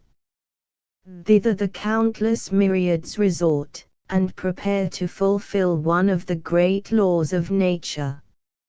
At this period the note of the pigeon is a soft coo-coo-coo-coo much shorter than that of the domestic species. The common notes resemble the monosyllables ki-ki-ki-ki, the first being the loudest, the others gradually diminishing in power. The male assumes a pompous demeanor, and follows the female whether on the ground or on the branches, with spread tail and drooping wings, which it rubs against the part over which it is moving. The body is elevated, the throat swells, the eyes sparkle. He continues his notes, and now and then rises on the wing, and flies a few yards to approach the fugitive and timorous female. Like the domestic pigeon and other species, they caress each other by billing, in which action, the bill of the one is introduced transversely into that of the other, and both parties alternately disgorge the contents of their crops by repeated efforts. These preliminary affairs are soon settled, and the pigeons commence their nests in general peace and harmony. They are composed of a few dry twigs, crossing each other, and are supported by forks of the branches. On the same tree from 50 to 100 nests may frequently be seen, I might say a much greater number, were I not anxious, kind reader, that however wonderful my account of the wild pigeons is, you may not feel disposed to refer it to the marvelous. The eggs are 2 in number, of a broadly elliptical form, and pure white. During incubation, the male supplies the female with food. Indeed, the tenderness and affection displayed by these birds toward their mates are in the highest degree striking. It is a remarkable fact that each brood generally consists of a male and a female. Here again, the tyrant of the creation, man, interferes, disturbing the harmony of this peaceful scene. As the young birds grow up, their enemies armed with axes reach the spot, to seize and destroy all they can. The trees are felled, and made to fall in such a way that the cutting of one causes the overthrow of another, or shakes the neighboring trees so much, that the young pigeons, or squabs, as they are named, are violently hurled to the ground. In this manner, also, immense quantities are destroyed. The young are fed by the parents in the manner described above, in other words, the old bird introduces its bill into the mouth of the young one in a transverse manner, or with the back of each mandible opposite the separations of the mandibles of the young bird, and disgorges the contents of its crop. As soon as the young birds are able to shift for themselves, they leave their parents, and continue separate until they attain maturity. By the end of 6 months they are capable of reproducing their species. The flesh of the wild pigeon is of a dark color, but affords tolerable eating. That of young birds from the nest is much esteemed. The skin is covered with small white filmy scales. The feathers fall off at the least touch, as has been remarked to be the case in the Carolina turtle. I have only to add that this species, like others of the same genus, immerses its head up to the eyes while drinking. In March, 1830, I bought about 350 of these birds in the market of New York, at 4 cents apiece. Most of these I carried alive to England, and distributed among several noblemen, presenting some at the same time to the Zoological Society. Adult male bill, straight, of ordinary length, rather slender, broader than deep at the base, with a tumid, fleshy covering above, compressed toward the end, rather obtuse, upper mandible slightly declinate at the tip, edges inflected. Head, small, neck, slender, body, rather full. Legs, short and strong, tarsus, rather rounded, anteriorly scutellate, toes, slightly webbed at the base, claws, short, depressed, obtuse. Plumage, blended on the neck and underparts, compact on the back. Wings, long, the second quill longest. Tail, graduated, of 12 tapering feathers. Bill, black. Iris, bright red. Feet, carmine purple, claws blackish. Head, above and on the sides light blue. Throat, foreneck, breast, and sides, light brownish red, the rest of the underparts white. Lower part of the neck behind, and along the sides, changing to gold, emerald green, and rich crimson. The general color of the upper parts is grayish blue, some of the wing coverts marked with a black spot. Quills and larger wing coverts blackish, the primary quills bluish in the outer web, the larger coverts whitish at the tip. The two middle feathers of the tail black, the rest pale blue at the base, becoming white toward the end. Length 16-1/4 inches, extent of wings 25, bill, along the ridge 5/6, along the gap, the 1st of January 2012, tarsus 1-1/4 middle toe 1-1/3. Adult female. The colors of the female are much duller than those of the male, although their distribution is the same. The breast is light grayish brown, the upper parts pale reddish brown, tinged with blue. The changeable spot on the neck is of less extent, and the eye of a somewhat duller red, as are the feet. Length 15 inches. Extent of wings 23, bill, along the ridge 3/4, along the gap 5/6. Chapter 4. As James Fenimore Cooper saw it. One of the most graphic descriptions ever written of a pigeon flight and slaughter is to be found in Cooper's novel, The Pioneers, from which I make the following extracts. C. Cousin Bess. C. Duke. The pigeon roosts of the South have broken up. They are growing more thick every instant. Here is a flock that the eye cannot see the end of. There is food enough in it to keep the army of Xerxes for a month, and feathers enough to make beds for the whole country.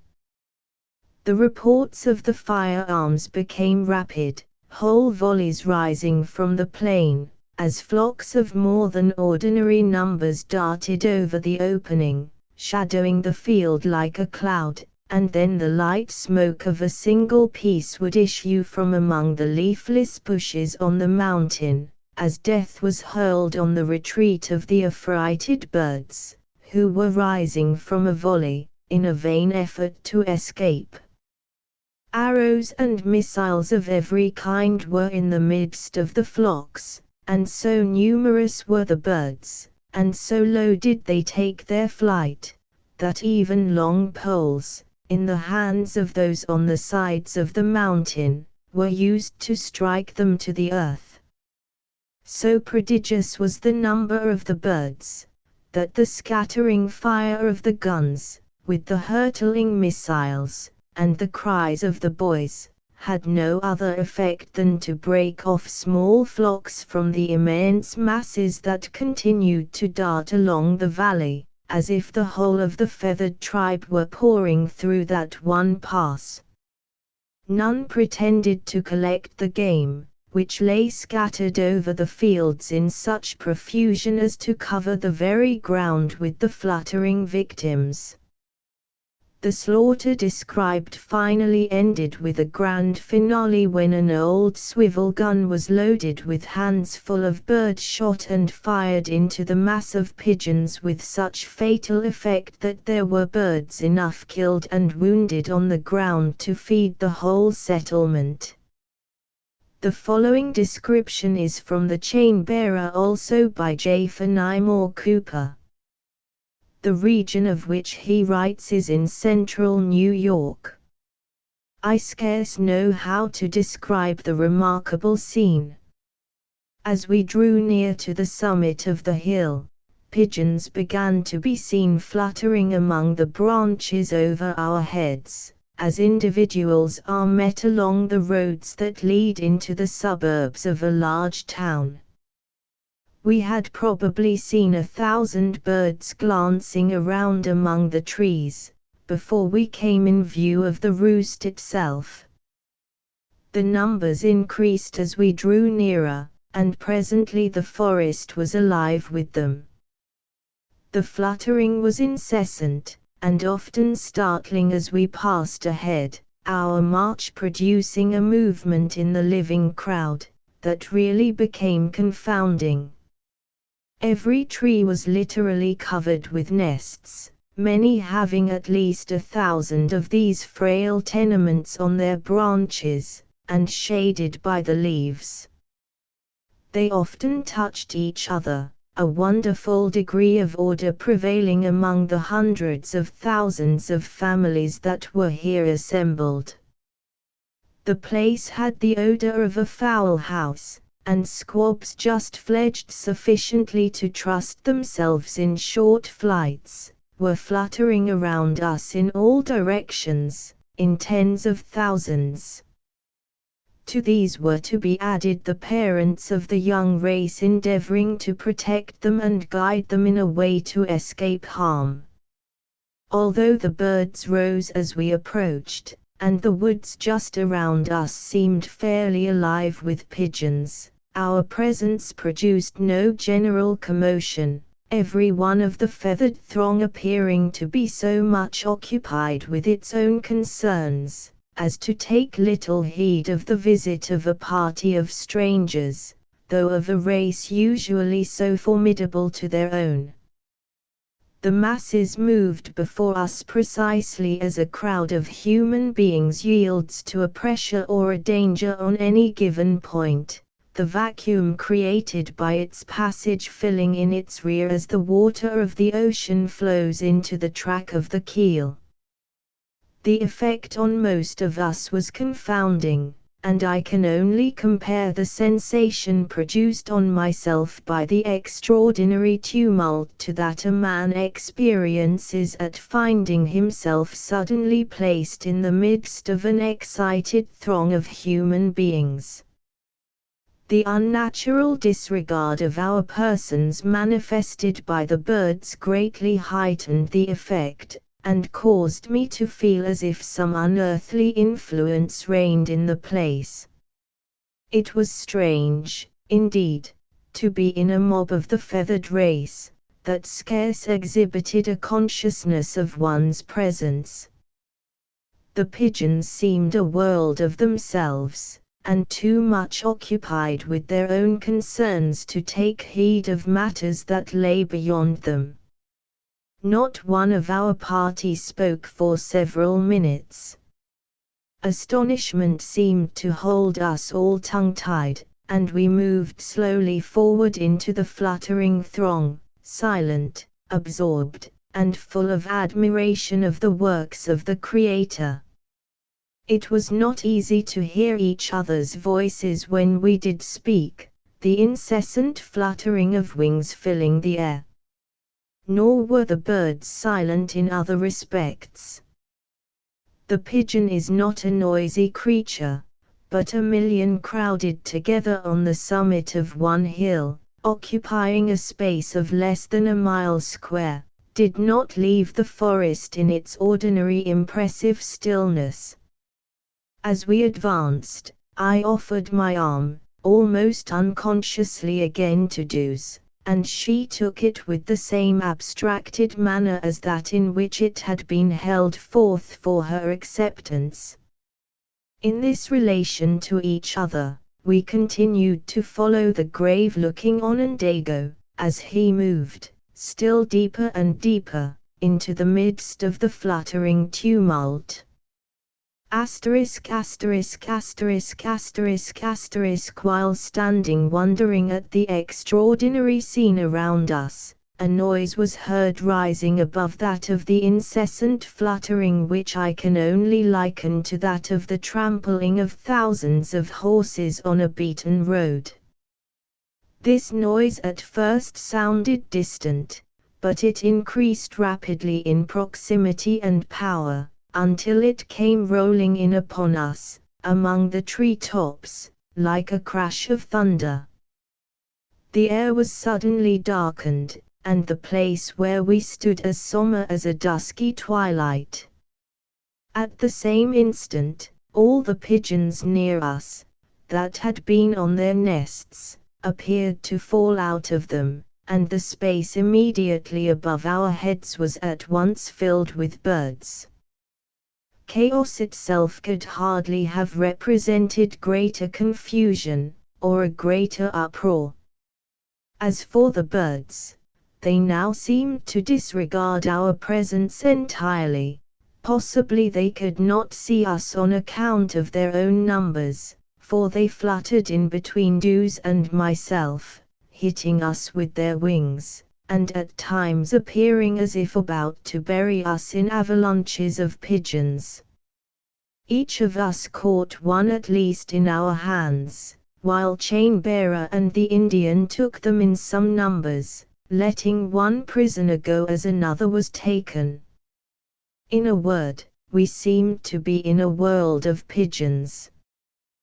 This part of the scene may have lasted a minute, when the space around us was suddenly cleared, the birds glancing upward among the branches of the trees, disappearing among the foliage.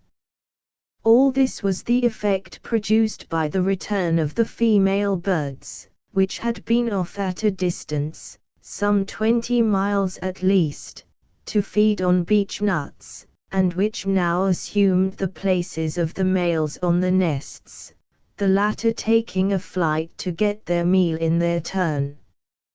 I have since had the curiosity to make a sort of an estimate of the number of the birds that must have come in upon the roost, in that, to us, memorable moment.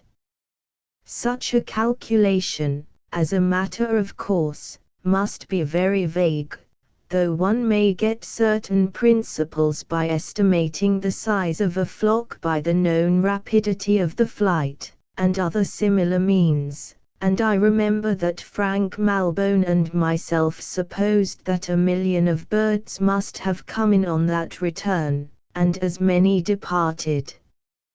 As the pigeon is a very voracious bird, the question is apt to present itself, where food is obtained for so many mouths, but, when we remember the vast extent of the American forests, this difficulty is at once met. Admitting that the colony we visited contained many millions of birds, and, counting old and young, I have no doubt it did, there was probably a fruit-bearing tree for each, within an hour's flight from that very spot. Such is the scale on which nature labors in the wilderness. I have seen insects fluttering in the air at particular seasons, and at particular places, until they formed little clouds, a sight every one must have witnessed on many occasions, and as those insects appeared, on their diminished scale, so did the pigeons appear to us at the roost of Mooseridge. Chapter V. The Wild Pigeon of North America by Chief Pigeon, from the Chautauquan, November, 1895. Volume 22. Number 20. Simon Pigeon, of Michigan, is a full-blooded Indian, the last Potawatomi chief of the Pigeon band. He is author of The Red Man's Greeting and has been called by the press the Redskin poet, bard, and Longfellow of his race. His father, chief before him, sold the site of Chicago and the surrounding country to the United States in 1833 for 3 cents an acre. He was the first red man to visit President Lincoln after his inauguration. In a letter written home at the time he said, "I have met Lincoln, the great chief. He is very tall, has a sad face, but he is a good man. I saw it in his eyes and felt it in his hand shaking. He will help us get payment for Chicagoland. Soon after $39,000 was paid. In 1874 he visited President Grant. He said of him, "I expected he would put on military importance, but he treated me kindly, give me a cigar, and we smoked the pipe of peace together."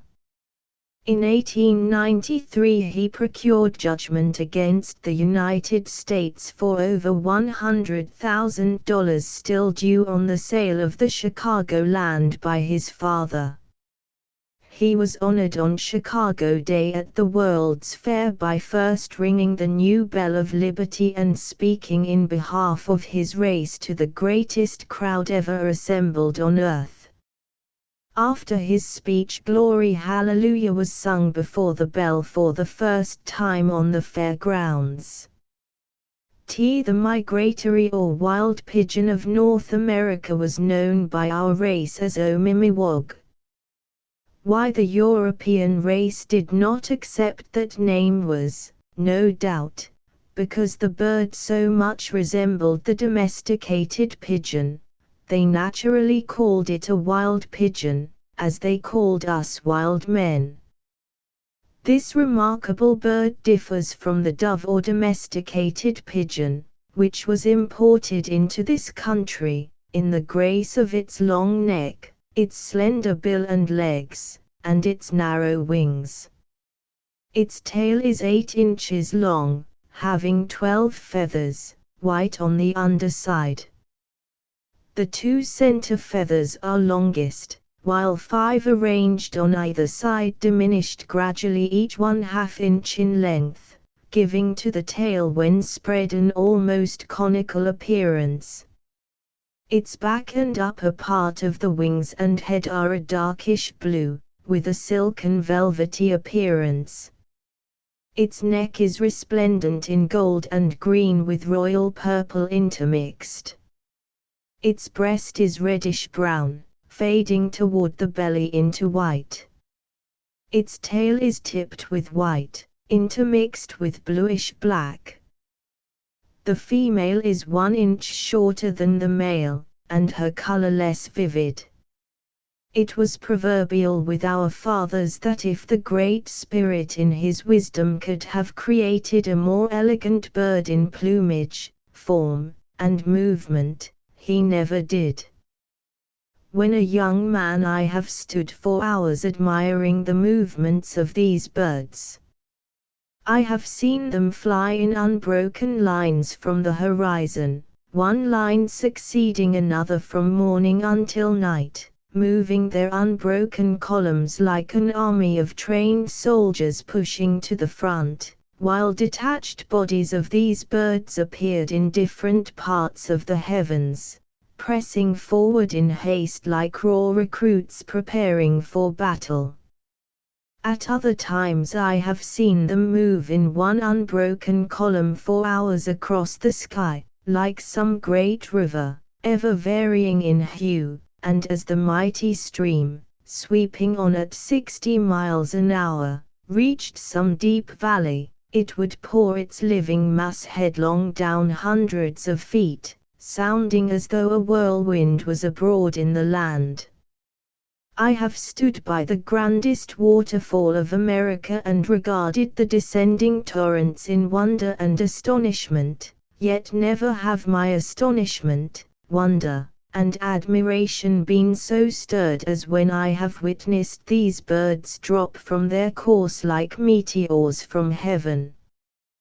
While feeding, they always have guards on duty, to give alarm of danger. It is made by the watchbird as it takes its flight, beating its wings together in quick succession, sounding like the rolling beat of a snare drum. Quick as thought each bird repeats the alarm with a thundering sound, as the flock struggles to rise, leading a stranger to think a young cyclone is then being born. About the middle of May, 1850, while in the fur trade. I was camping on the headwaters of the Manistee River in Michigan. One morning on leaving my wigwam, I was startled by hearing a gurgling, rumbling sound, as though an army of horses laden with sleigh bells was advancing through the deep forests towards me. As I listened more intently, I concluded that instead of the tramping of horses it was distant thunder, and yet the morning was clear, calm and beautiful.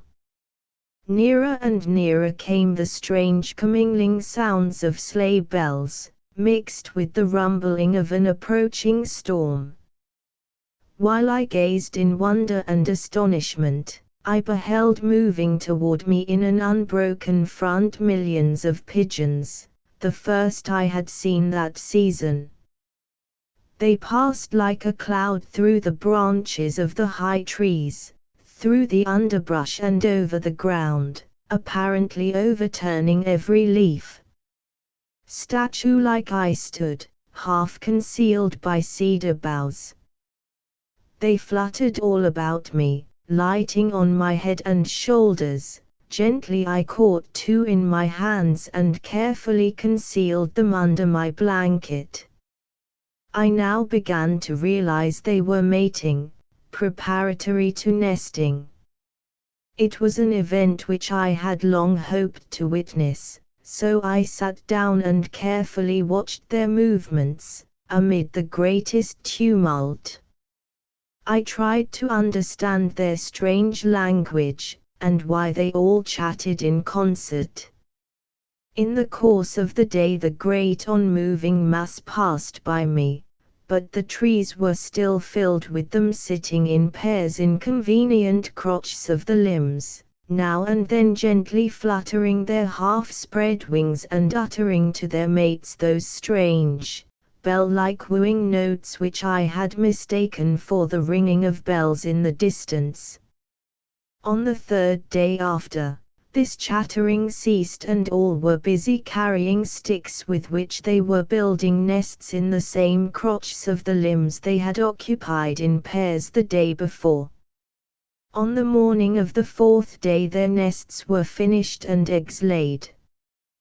The hen birds occupied the nests in the morning, while the male birds went out into the surrounding country to feed, returning about 10 o'clock. Taking the nests, while the hens went out to feed, returning about 3 o'clock.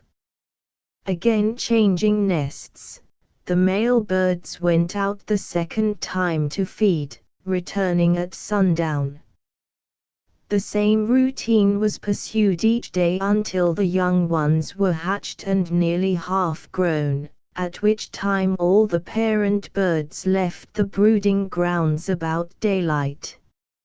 On the morning of the 11th day, after the eggs were laid, I found the nesting grounds strewn with eggshells, convincing me that the young were hatched. In 13 days more the parent birds left their young to shift for themselves, flying to the east about 60 miles. When they again nested. The female lays but one egg during the same nesting. Both sexes secrete in their crops milk or curd with which they feed their young, until they are nearly ready to fly, when they stuff them with mast and such other raw material as they themselves eat, until their crops exceed their bodies in size, giving to them an appearance of two birds with one head. Within 2 days after the stuffing they become a mass of fat, a squab. At this period the parent bird drives them from the nests to take care of themselves, while they fly off within a day or two, sometimes hundreds of miles, and again nest. It has been well established that these birds look after and take care of all orphan squabs whose parents have been killed or are missing. These birds are long-lived, having been known to live 25 years caged. When food is abundant they nest each month in the year. Their principal food is the mast of the forest, except when curd is being secreted in their crops, at which time they denude the country of snails and worms for miles around the nesting grounds. Because they nest in such immense bodies, they are frequently compelled to fly from 50 to 100 miles for food. During my early life I learned that these birds in spring and fall were seen in their migrations from the Atlantic to the Mississippi River. This knowledge, together with my personal observation of their countless numbers, led me to believe they were almost as inexhaustible as the great ocean itself. Of course I had witnessed the passing away of the deer, buffalo, and elk, but I looked upon them as local in their habits, while these birds spanned the continent, frequently nesting beyond the reach of cruel man. Between 1840 and 1880 I visited in the states of Ohio, Indiana, and Michigan many brooding places that were from 20 to 30 miles long and from 3 to 4 miles wide, every tree in its limits being spotted with nests. Yet, notwithstanding their countless numbers, great endurance, and long life, they have almost entirely disappeared from our forests. We strain our eyes in spring and autumn in vain to catch a glimpse of these pilgrims. White men tell us they have moved in a body to the Rocky Mountain region, where they are as plenty as they were here, but when we ask red men, who are familiar with the mountain country, about them, they shake their heads in disbelief. A pigeon nesting was always a great source of revenue to our people. Whole tribes would wigwam in the brooding places. They seldom killed the old birds, but made great preparation to secure their young, out of which the squaws made squab butter and smoked and dried them by thousands for future use. Yet, under our manner of securing them, they continued to increase. White men commenced netting them for market about the year 1840. These men were known as professional pigeoners, from the fact that they banded themselves together, so as to keep in telegraphic communication with these great moving bodies. In this they became so expert as to be almost continually on the borders of their brooding places. As they were always prepared with trained stool pigeons and flyers, which they carried with them, they were enabled to call down the passing flocks and secure as many by net as they were able to pack in ice and ship to market. In the year 1848 there were shipped from Cattaraugus County, NY, 80 tons of these birds, and from that time to 1878 the wholesale slaughter continued to increase, and in that year there were shipped from Michigan not less than 300 tons of birds. During the 30 years of their greatest slaughter there must have been shipped to our great cities 5,700 tons of these birds, allowing each pigeon to weigh 1/2 pound would show 23 millions of birds. Think of it. And all these were caught during their brooding season, which must have decreased their numbers as many more. Nor is this all. During the same time hunters from all parts of the country gathered at these brooding places and slaughtered them without mercy.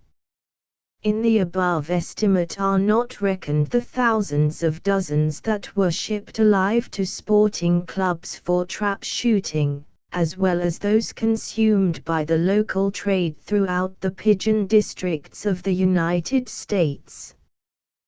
These experts finally learned that the birds while nesting were frantic after salty mud and water, so they frequently made, near the nesting places, what were known by the craft as mud beds, which were salted, to which the birds would flock by the million.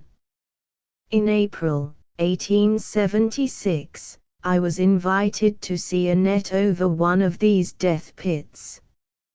It was near Petoskey, Mich.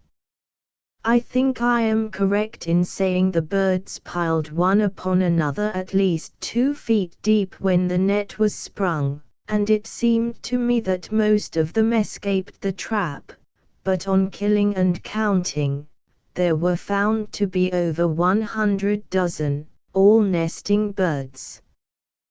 When squabs of a nesting became fit for market, these experts, prepared with climbers, would get into some convenient place in a treetop loaded with nests, and with a long pole punch out the young, which would fall with a thud like lead on the ground. In May 1880, I visited the last known nesting place east of the Great Lakes. It was on Platte River in Benzie County, Mich.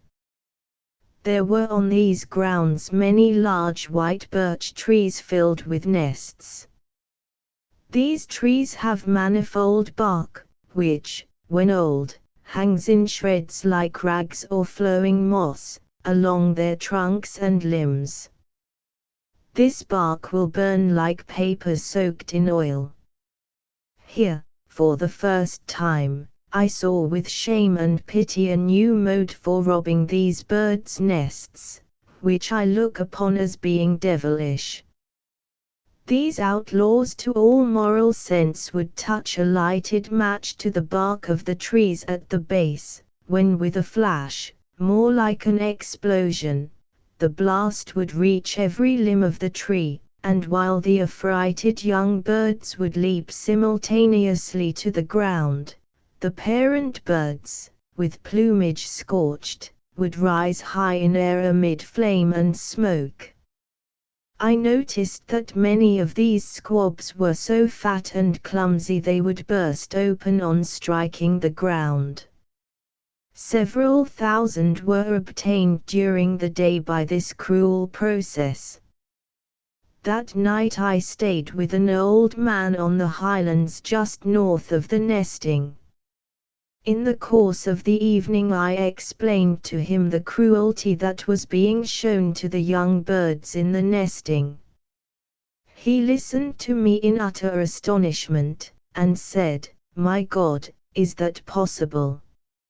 Remaining silent a few moments with bowed head, he looked up and said, "See here, old Indian, you go out with me in the morning and I will show you a way to catch pigeons that will please any red man and the birds, too." Early the next morning I followed him a few rods from his hut, where he showed me an open pole pen, about 2 feet high, which he called his bait bed.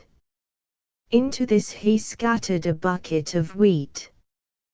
We then sat in ambush, so as to see through between the poles into the pen. Soon they began to pour into the pen and gorge themselves. While I was watching and admiring them, all at once to my surprise they began fluttering and falling on their sides and backs and kicking and quivering like a lot of cats with paper tied over their feet. He jumped into the pen, saying, "Come on, you redskin." I was right on hand by his side.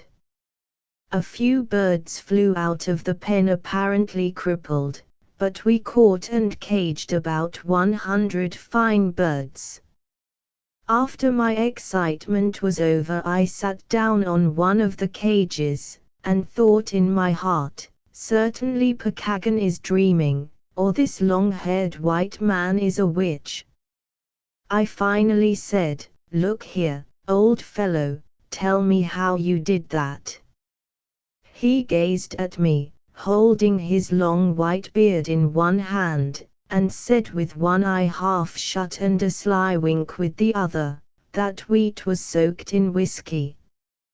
His answer fell like lead upon my heart. We had talked temperance together the night before, and the old man wept when I told him how my people had fallen before the intoxicating cup of the white man like leaves before the blast of autumn. In silence I left the place, saying in my heart, surely the time is now fulfilled, when false prophets shall show signs and wonders to seduce, if it were possible, even the elect. I have read recently in some of our game sporting journals, a war whoop has been sounded against some of our Western Indians for killing game in the mountain region.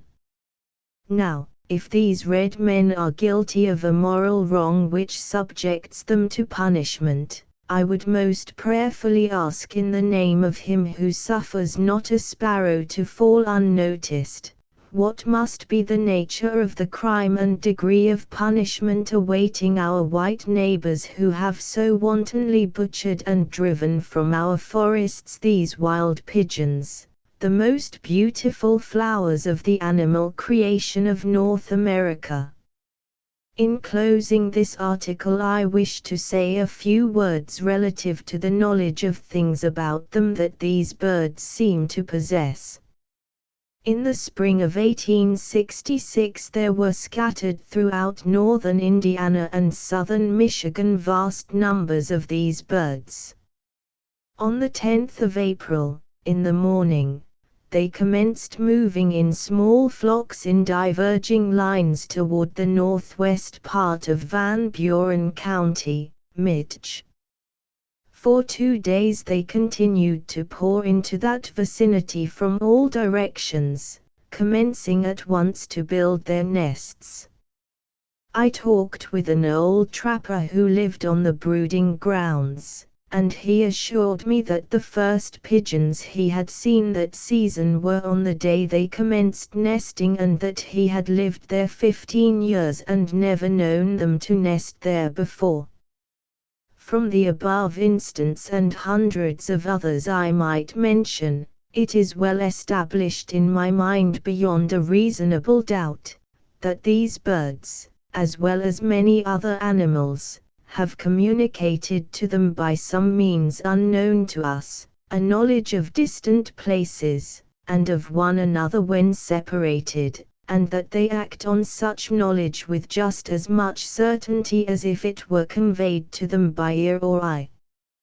Hence we conclude it is possible that the Great Spirit in His wisdom has provided them a means to receive electric communications from distant places and with one another.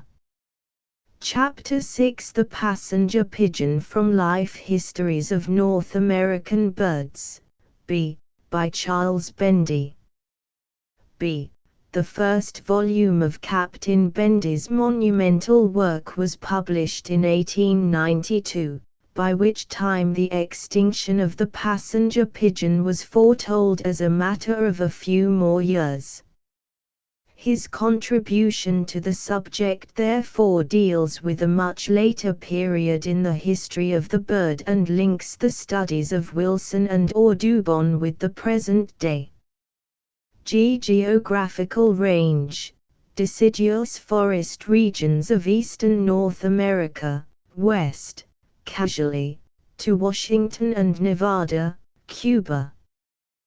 The breeding range of the passenger pigeon today is to be looked for principally in the thinly settled and wooded region along our northern border, from northern Maine westward to northern Minnesota, in the Dakotas, as well as in similar localities in the eastern and middle portions of the Dominion of Canada, and north at least to Hudson's Bay. Isolated and scattering pairs probably still breed in the New England states, northern New York, Pennsylvania, Michigan, Wisconsin, Minnesota, and a few other localities further south, but the enormous breeding colonies, or pigeon roosts, as they were formerly called, frequently covering the forest for miles, and so often mentioned by naturalists and hunters in former years, are, like the immense herds of the American bison which roamed over the Great Plains of the West in countless thousands. But a couple of decades ago, things of the past, probably never to be seen again. In fact, the extermination of the passenger pigeon has progressed so rapidly during the past 20 years that it looks now as if their total extermination might be accomplished within the present century. The only thing which retards their complete extinction is that it no longer pays to net these birds, they being too scarce for this now, at least in the more settled portions of the country, and also, perhaps, that from constant and unremitting persecution on their breeding grounds they have changed their habits somewhat, the majority no longer breeding in colonies, but scattering over the country and breeding in isolated pairs. Mr. William Brewster, in his article on the present status of the wild pigeon etc., writes as follows: "In the spring of 1888 my friend, Captain Bendy, wrote me that he had received news from a correspondent in central Michigan to the effect that wild pigeons had arrived there in great numbers and were preparing to nest. Acting on this information, I started at once, in company with Mr. Jonathan Dwight, Jr., to visit the expected nesting and learn as much as possible about the habits of the breeding birds, as well as to secure specimens of their skins and eggs. On reaching Cadillac, Michigan, May the 8th, we found that large flocks of pigeons had passed there late in April, while there were reports of similar flights from almost every county in the southern part of the state. Although most of the birds had passed on before our arrival, the professional pigeon netters, confident that they would finally breed somewhere in the southern peninsula, were busily engaged getting their nets and other apparatus in order for an extensive campaign against the poor birds. We were assured that as soon as the breeding colony became established the fact would be known all over the state, and there would be no difficulty in ascertaining its precise location. Accordingly, we waited at Cadillac about 2 weeks, during which time we were in correspondence with netters in different parts of the region. No news came, however, and one by one the netters lost heart, until finally most of them agreed that the pigeons had gone to the far north, beyond the reach of mail and telegraphic communication. As a last hope, we went, on the 15th of May, to Odin, in the northern part of the southern peninsula, about 20 miles south of the Straits of Mackinac. Here we found that there had been, as elsewhere in Michigan, a heavy flight of birds in the latter part of April, but that all had passed on. Thus our trip proved a failure as far as actually seeing a pigeon nesting was concerned, but partly by observation, partly by talking with the netters, farmers, sportsmen, and lumbermen, we obtained much information regarding the flight of 1888, and the larger nestings that have occurred in Michigan within the past decade, as well as many interesting details, some of which appear to be new about the habits of the birds. Our principal informant was Mr. S.S. Stevens, of Cadillac, a veteran pigeon netter of large experience, and, as we were assured by everyone whom we asked concerning him, a man of high reputation for veracity and carefulness of statement. His testimony was as follows: pigeons appeared that year in numbers near Cadillac, about the 20th of April. He saw fully 60 in one day, scattered about in beech woods near the head of Clam Lake, and on another occasion about 100 drinking at the mouth of the brook, while a flock that covered at least 8 acres was observed by a friend, a perfectly reliable man, flying in a northeasterly direction. Many other smaller flocks were reported. The last nesting of any importance in Michigan was in 1881, a few miles west of Grand Traverse. It was only of moderate size, perhaps 8 miles long. Subsequently, in 1886, Mr. Stevens found about 50 dozen pairs nesting in a swamp near Lake City. He does not doubt that similar small colonies occur every year, besides scattered pairs. In fact, he sees a few pigeons about Cadillac every summer, and in the early autumn young birds, barely able to fly, are often met with singly or in small parties in the woods. Such stragglers attract little attention, and no one attempts to net them, although many are shot.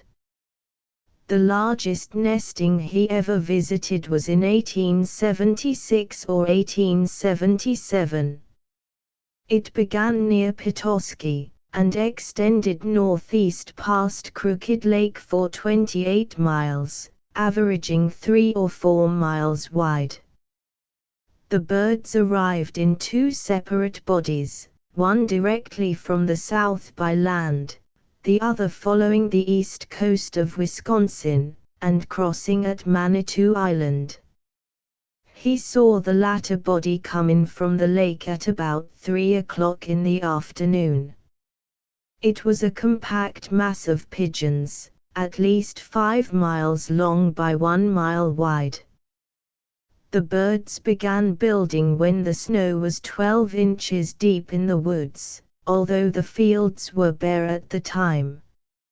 So rapidly did the colony extend its boundaries that it soon passed literally over and around the place where he was netting, although when he began, this point was several miles from the nearest nest.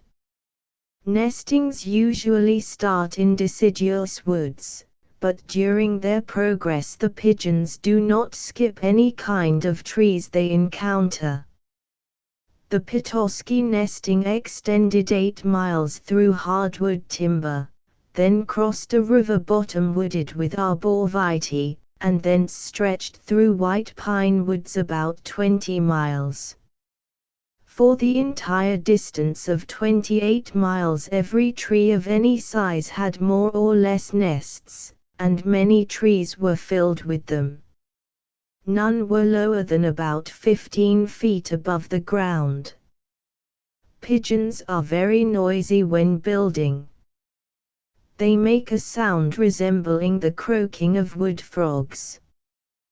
Their combined clamor can be heard 4 or 5 miles away when the atmospheric conditions are favorable.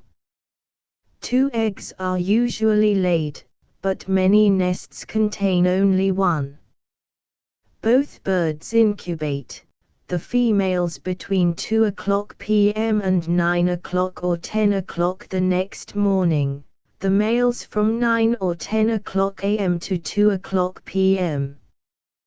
The males feed twice each day, namely, from daylight to about 8 o'clock a.m. and again late in the afternoon.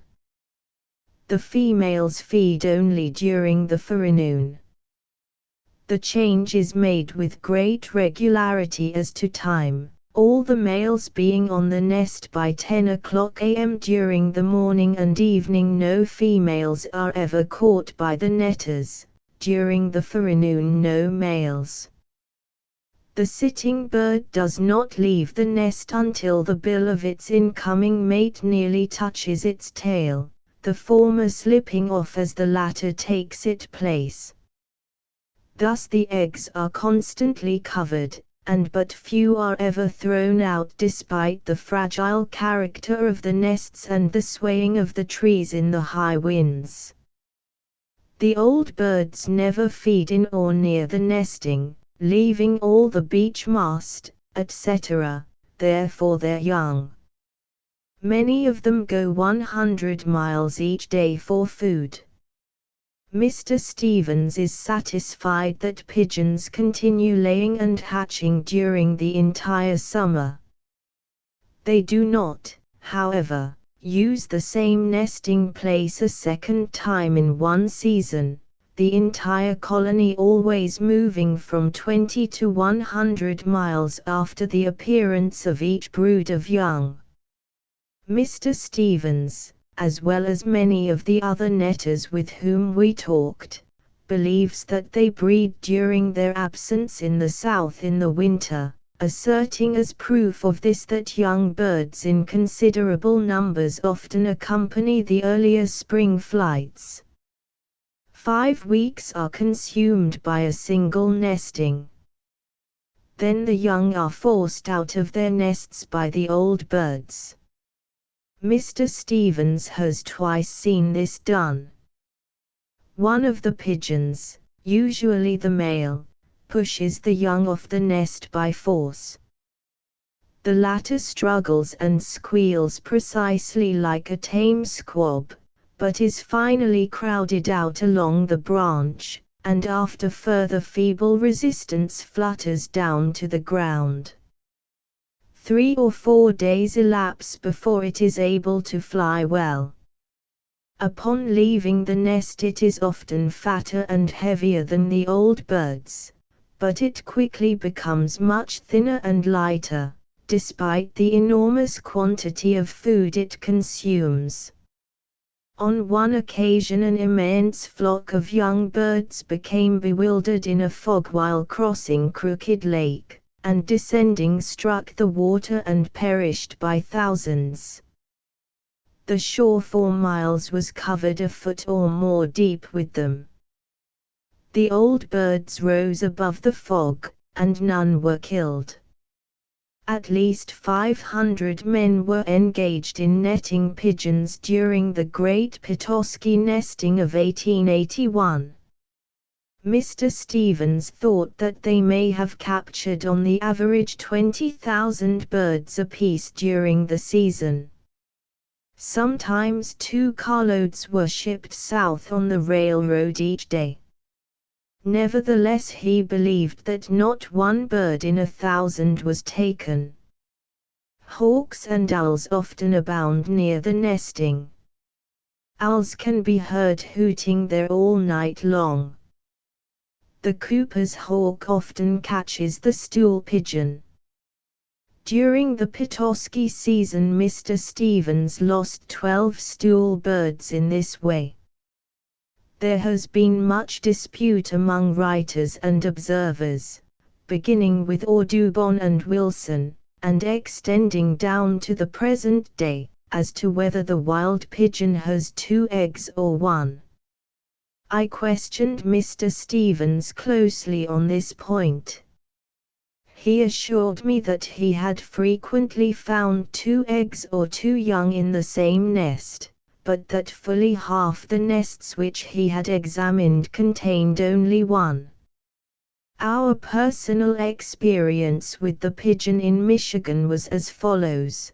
During our stay at Cadillac we saw them daily, sometimes singly, usually in pairs, never more than 2 together. Nearly every large tract of old-growth mixed woods seemed to contain at least 1 pair.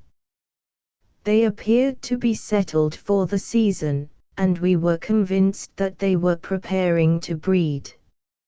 In fact, the oviduct of a female, killed the 10th of May, contained an egg nearly ready for the shell. At Odin we had a similar experience, although there were perhaps fewer pigeons there than about Cadillac. On the 24th of May, Mr. Dwight settled any possible question as to their breeding in scattered pairs, by finding a nest on which he distinctly saw a bird sitting. The following day I accompanied him to this nest, which was at least 50 feet above the ground, on the horizontal branch of a large hemlock, about 20 feet out from the trunk. As we approached the spot, an adult male pigeon started from a tree near that on which the nest was placed, and a moment later a young bird, with stub tail and barely able to fly, fluttered feebly after it. This young pigeon was probably the bird seen the previous day on the nest, for on climbing to the latter, Mr. Dwight found it empty, but fouled with excrement, some of which was perfectly fresh. A thorough investigation of the surrounding woods, which were 100 acres or more in extent, and composed chiefly of beeches, with a mixture of white pines and hemlocks of the largest size, convinced us that no other pigeons were nesting in them. All the netters with whom we talked believe firmly that there are just as many pigeons in the West as there ever were. They say the birds have been driven from Michigan and the adjoining states, partly by persecution, and partly by the destruction of the forests, and have retreated to uninhabited regions, perhaps north of the Great Lakes in British North America. Doubtless there is some truth in this theory, for, that the pigeon is not, as has been asserted so often recently, on the verge of extinction, is shown by the flight which passed through Michigan in the spring of 1888. This flight, according to the testimony of many reliable observers, was a large one, and the birds must have formed a nesting of considerable extent in some region so remote that no news of its presence reached the ears of the vigilant netters. Thus it is probable that enough pigeons are left to restock the West, provided that laws sufficiently stringent to give them fair protection be at once enacted.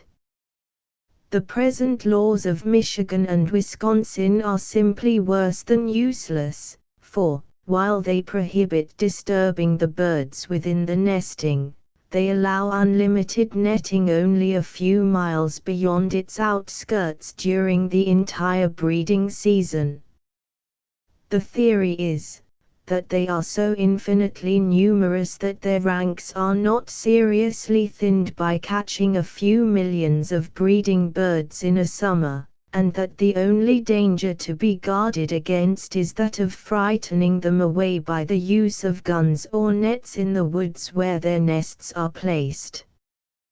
The absurdity of such reasoning is self-evident, but, singularly enough, the netters, many of whom struck me as intelligent and honest men, seem really to believe in it. As they have more or less local influence, and, in addition, the powerful backing of the large game dealers in the cities, it is not likely that any really effectual laws can be passed until the last of our passenger pigeons are preparing to follow the great auk and the American bison. In order to show a little more clearly the immense destruction of the passenger pigeon in a single year and at one roost only, I quote the following extract from an interesting article on the habits, methods of capture, and nesting of the wild pigeon with an account of the Michigan nesting of 1878, by Professor H. B. Roney, in the Chicago Field, Volume X. pp 345 to 347. The nesting area, situated near Petoskey, covered something like 100,000 acres of land, and included not less than 150,000 acres. Within its limits, being in length about 40 miles by 3 to 10 in width. The number of dead birds sent by rail was estimated at 12,500 daily, or 1,500,000 for the summer, besides 80,352 live birds. An equal number was sent by water. We have, says the writer, adding the thousands of dead and wounded ones not secured, and the myriads of squabs left dead in the nest, at the lowest possible estimate, a grand total of 1 billion pigeons sacrificed to Mammon during the nesting of 1878. The last mentioned figure is undoubtedly far above the actual number killed during that or any other year, but even granting that but 1 million were killed at this roost, the slaughter is enormous enough, and it is not strange that the number of these pigeons are now few, compared with former years. Captain B. F. Goss, of Pewaukee, Wisconsin, writes me, 10 years ago the wild pigeon bred in great roosts in the northern parts of Wisconsin, and it also bred singly in this vicinity. Up to 6 or 8 years ago they were plenty. The nest was a small, rough platform of twigs, from 10 to 15 feet from the ground. I have often found 2 eggs in a nest, but one is by far the more common. These single nests have been thought by some accidental, but for years they bred in this manner all over the county, as plentifully as any of our birds. I also found them breeding singly in Iowa. These single nests have not attracted attention like the great roosts, but I think it is a common manner of building with this species. Mr. Frank J. Thompson, in charge of the Zoological Gardens at Cincinnati, Ohio, gives the following account of the breeding of the wild pigeon in confinement. During the spring of 1877, the Society purchased 3 pairs of trapped birds, which were placed in one of the outer aviaries. Early in March, 1878, I noticed that they were mating, and procuring some twigs, I wove 3 rough platforms, and fastened them up in convenient places, at the same time throwing a further supply of building material on the floor. Within 24 hours 2 of the platforms were selected, the male carrying the material, whilst the female busied herself in placing it. A single egg was soon laid in each nest and incubation commenced. On the 16th of March, there was quite a heavy fall of snow, and on the next morning I was unable to see the birds on their nests on account of the accumulation of the snow piled on the platforms around them. Within a couple of days it had all disappeared, and for the next 4 or 5 nights a self-registering thermometer, hanging in the aviary, marked from 14 degrees to 10 degrees. In spite of these drawbacks both of the eggs were hatched and the young ones reared. They have since continued to breed regularly, and now I have 20 birds, having lost several eggs from falling through their illy contrived nests and 1 old male. The passenger pigeon has been found nesting in Wisconsin and Iowa during the first week in April, and as late as June the 5th and 12th in Connecticut and Minnesota. Their food consists of beech nuts, acorns, wild cherries, and berries of various kinds, as well as different kinds of grain. They are said to be very fond of, and feed extensively on, angleworms, vast numbers of which frequently come to the surface after heavy rains, also on hairless caterpillars. Their movements, at all seasons, seem to be very irregular, and are greatly affected by the food supply. They may be exceedingly common at one year, and almost entirely wanting the next. They generally winter south of latitude 36 degrees. Their notes during the mating season are said to be a short cuckoo, and the ordinary call note is a ki-ki-ki, the first syllable being louder and the last fainter than the middle one. Opinions differ as to the number of broods in a season, while the majority of observers assert that but one, a few others say that two, are usually raised. The eggs vary in number from 1 to 2 in a set, and incubation lasts from 18 to 20 days, both sexes assisting. These eggs are pure white in color, slightly glossy, and usually elliptical oval in shape. Some may be called broad elliptical oval. The average measurements of 20 specimens in the U.S. National Museum collection is 37.5 by 26.5 millimeters. The largest egg measures 39.5 by 28.5, the smallest 33.5 by 26 millimeters. Chapter 7, Netting the Pigeons by William Brewster, from the Orca Quarterly Journal of Ornithology, October, 1889. In the spring of 1888 my friend, Captain Bendy, wrote to me that he had received news from a correspondent in central Michigan to the effect that wild pigeons had arrived there in large numbers and were preparing to nest.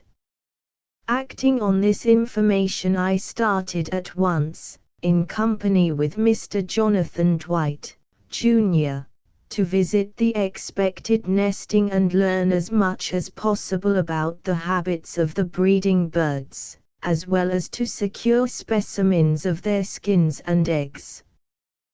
Pigeon netting in Michigan is conducted as follows: each netter has 3 beds, at least 2. And sometimes as many as 10 strikes are made on a single bed in one day, but the bed is often allowed to rest for a day or two. 40 or 50 dozen birds are a good haul for one strike. Often only 10 or 12 dozen are taken. Mr. Stevens' highest catch is 86 dozen. But once he saw 106 dozen captured at a single strike. If too large a number are on the bed, they will sometimes raise the net bodily and escape. Usually about 1/3 are too quick for the net and fly out before it falls. 2 kinds of beds are used, the mud bed and the dry bed. The former is the most killing in Michigan, but, for unknown reason, it will not attract birds in Wisconsin. It is made of mud, kept in a moist condition and saturated with a mixture of saltpeter and anise seed. Pigeons are very fond of salt and resort to salt springs wherever they occur. The dry bed is simply a level space of ground carefully cleared of grass, weeds, etc., and baited with corn or other grain. Pigeons are peculiar, and their habits must be studied by the netter if he would be successful. When they are feeding on beech mast, they often will not touch grain of any kind, and the mast must be used for bait. A stool bird is an essential part of the netter's outfit. It is tied on a box, and by an ingenious arrangement of cords, by which it can be gently raised or lowered, is made to flap its wings at intervals. This attracts the attention of passing birds which alight on the nearest tree, or on a perch which is usually provided for that purpose. After a portion of the flock has descended to the bed, they are started up by raising the stool bird, and fly back to the perch. When they fly down a second time, all or nearly all the others follow or accompany them and the net is struck. The usual method of killing pigeons is to break their necks with a small pair of pincers, the ends of which are bent so that they do not quite meet. Great care must be taken not to shed blood on the bed, for the pigeons notice this at once and are much alarmed by it. Young birds can be netted in wheat stubble in the autumn, but this is seldom attempted. When just able to fly, however, they are caught in enormous numbers near the nestings in pens made of slats. A few dozen old pigeons are confined in the pens as decoys, and a net is thrown over the mouth of the pen when a sufficient number of young birds have entered it. Mr. Stevens has known over 400 dozen young pigeons to be taken at once by this method. The first birds sent to market yield the netter about $1 a dozen. At the height of the season the price sometimes falls as low as 12 cents a dozen. It averages about 25 cents. Chapter 8 Efforts to Check the Slaughter by Professor H. B. Roney, East Saginaw, Mich.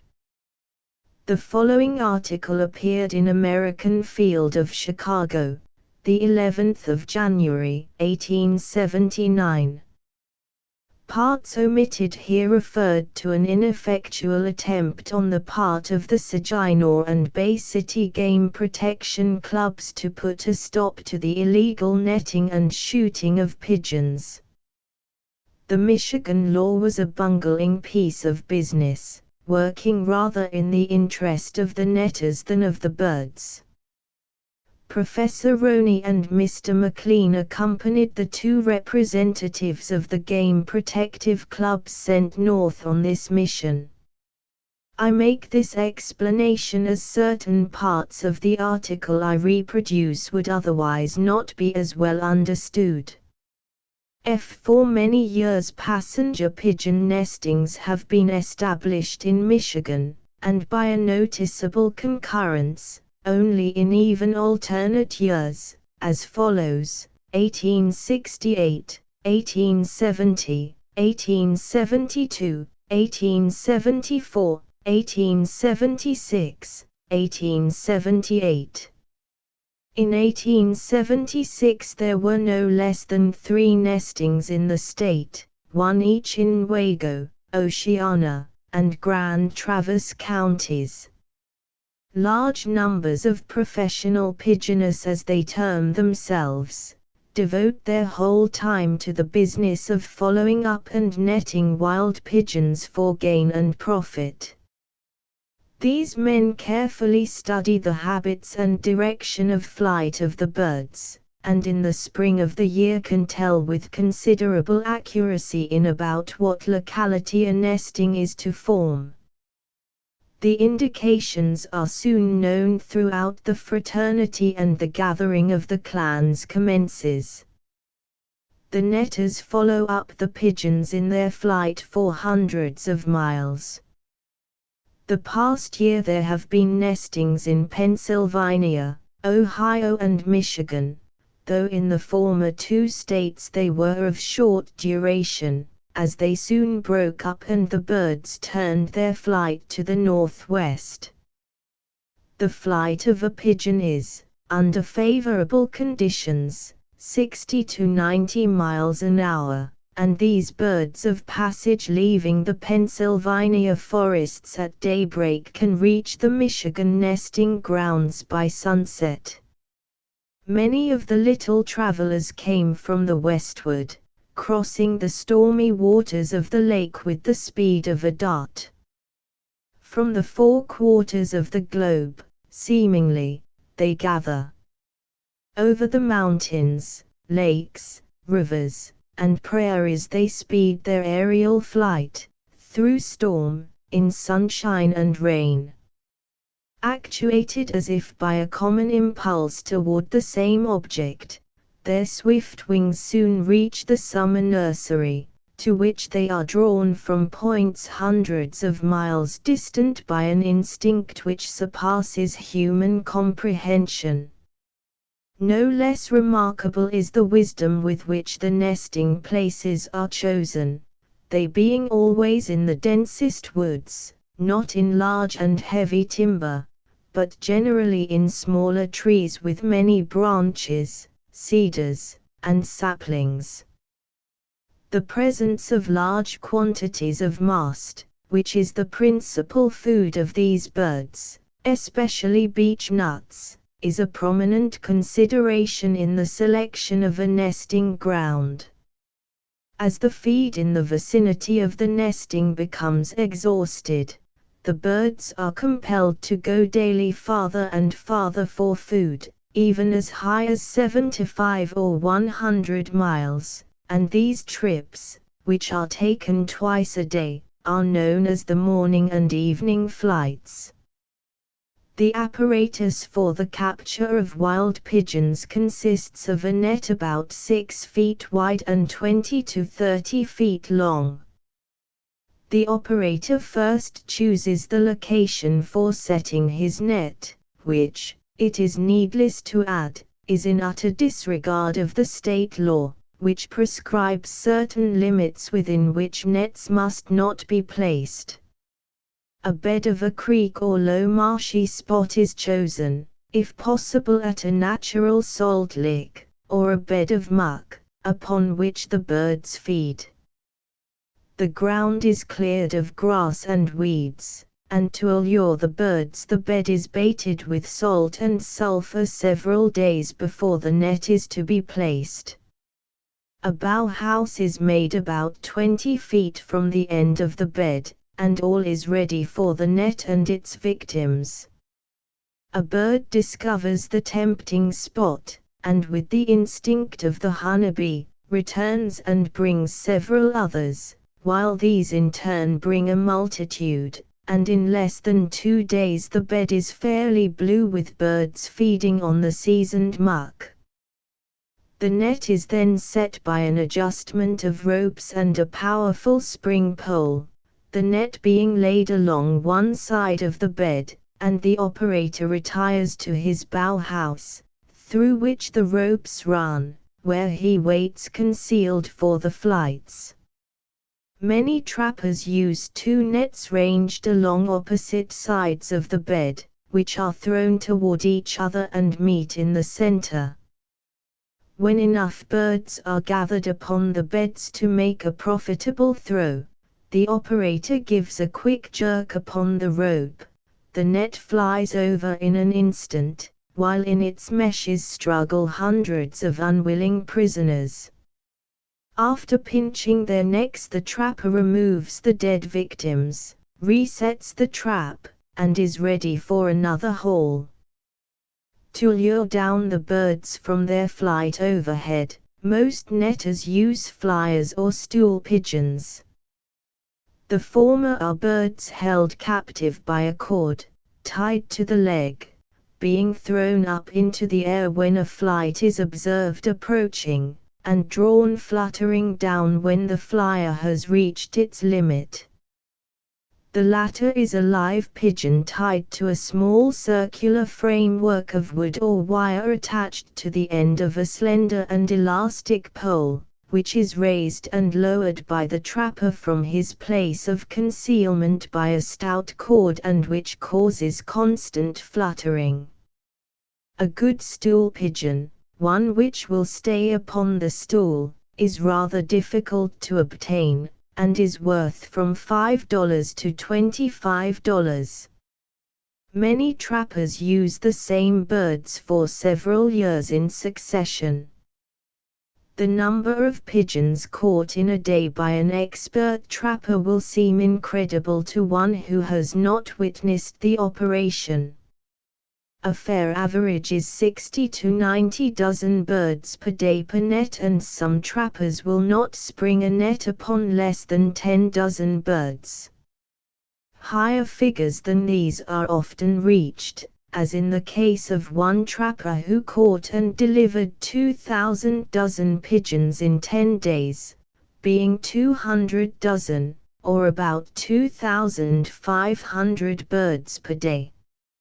A double net has been known to catch as high as 1,332 birds at a single throw, while at natural salt licks, their favorite resort, 300 and 400 dozen, or about 5,000 birds have been caught in a single day by one net.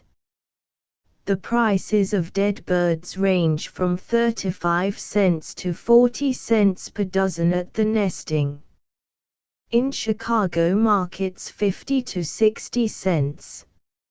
Squabs 12 cents per dozen in the woods. In metropolitan markets 60 cents to 70 cents.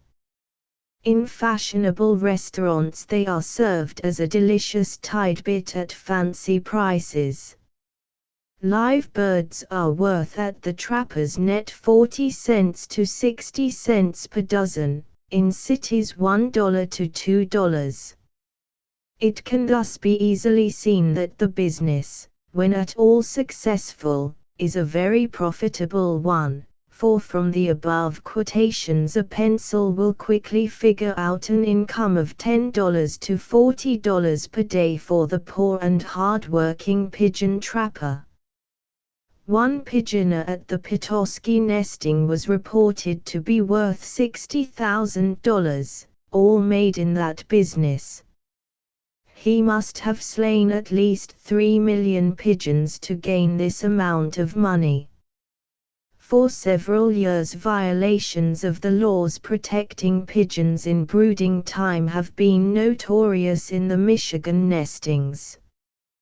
Professional pigeoners did not for an instant pretend to observe the law, and a lax and indifferent public opinion permitted the illegal slaughter to go on without let or hindrance, while itinerant pigeon trappers from all parts of the United States grew rich at the expense of the Commonwealth, and in intentional violation of its laws.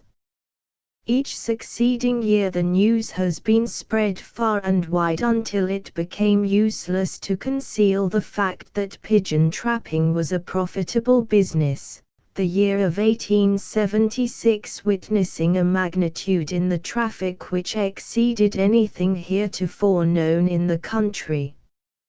In the early part of March last, a pigeon nesting formed just north of Petoskey, Michigan.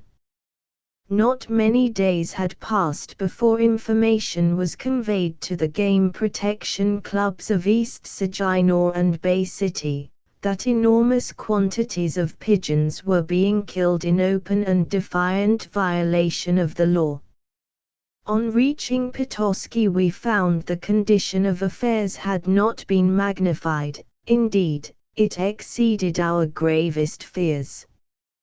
Here, a few miles north, was a pigeon nesting of irregular dimensions, estimated by those best qualified to judge, to be 40 miles in length, by 3 to 10 in width, probably the largest nesting that has ever existed in the United States, covering something like 100,000 acres of land, and including not less than 150,000 acres within its limits.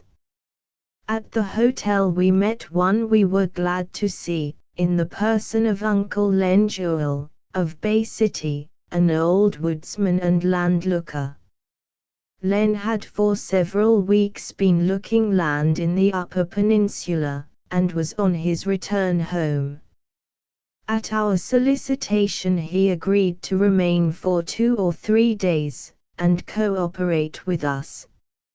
In the village nothing else seemed to be thought of but pigeons. It was the one absorbing topic everywhere. The pigeoners hurried hither and thither, comparing market reports, and soliciting the latest quotations on squabs. A score of hands in the packing houses were kept busy from daylight until dark.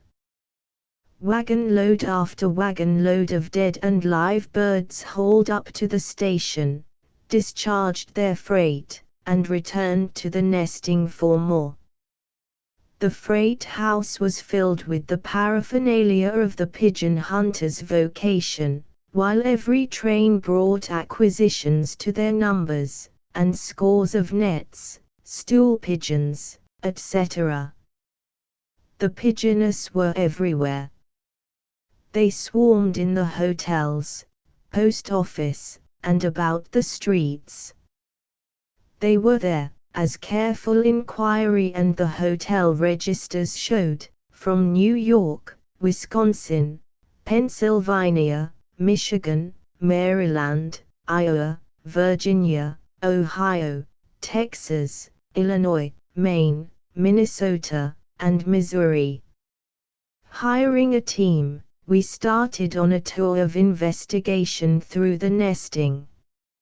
Long before reaching it, our course was directed by the birds over our heads, flying back and forth to their feeding grounds.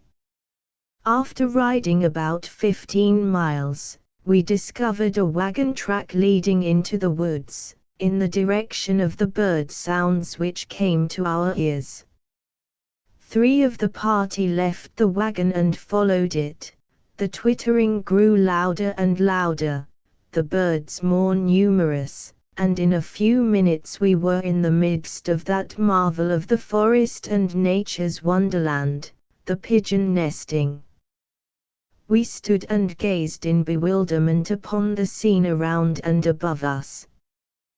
Was it indeed a fairyland we stood upon, or did our eyes deceive us? On every hand, the eye would meet these graceful creatures of the forest, which, in their delicate robes of blue, purple and brown, darted hither and thither with the quickness of thought. Every bough was bending under their weight, so tame one could almost touch them, while in every direction, crossing and recrossing, the flying birds drew a network before the dizzy eyes of the beholder, until he fain would close his eyes to shut out the bewildering scene. This portion of the nesting was the first formed, and the young birds were just ready to leave the nests. Scarcely a tree could be seen but contained from 5 to 50 nests, according to its size and branches. Directed by the noise of chopping and falling trees, we followed on, and soon came upon the scene of action. Here was a large force of Indians and boys at work, slashing down the timber and seizing the young birds as they fluttered from the nest. As soon as caught, the heads were jerked off from the tender bodies with the hand, and the dead birds tossed into heaps.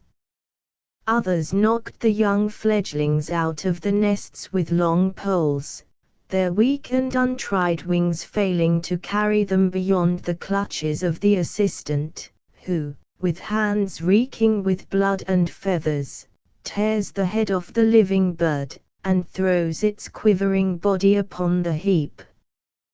Thousands of young birds lay among the ferns and leaves dead, having been knocked out of the nests by the promiscuous tree slashing, and dying for want of nourishment and care, which the parent birds, trapped off by the netter, could not give. The squab killers stated that about 1/2 of the young birds in the nests they found dead owing to the latter reason.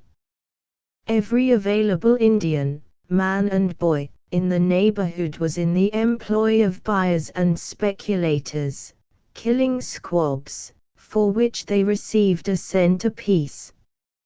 Early in the morning, Len, with his landlooker's pack and half-axe, and the writer, started out to look land.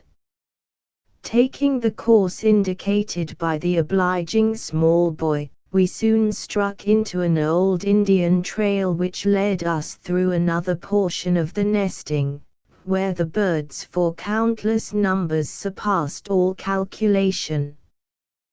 The chirping and noise of wings were deafening, and conversation, to be audible, had to be carried on at the top of our voices. On the shores of the lake where the birds go to drink, when flushed by an intruder, the rush of wings of the gathered millions was like the roar of thunder and perfectly indescribable. An hour's walk brought us to a ravine which we cautiously approached. Directed by the commotion in the air, we soon discovered the bough house and net of the trapper. Evidence being what we sought, we stood concealed behind some bushes to await the spring of the trap. The black muck bed soon became blue and purple with pigeons lured by the salt and sulfur, when suddenly the net was sprung over with a whiz, retaining hundreds of birds beneath it, while those outside its limits flew to adjacent trees. We now descended from the brink of the hill to the net, and there beheld a sickening sight not soon forgotten.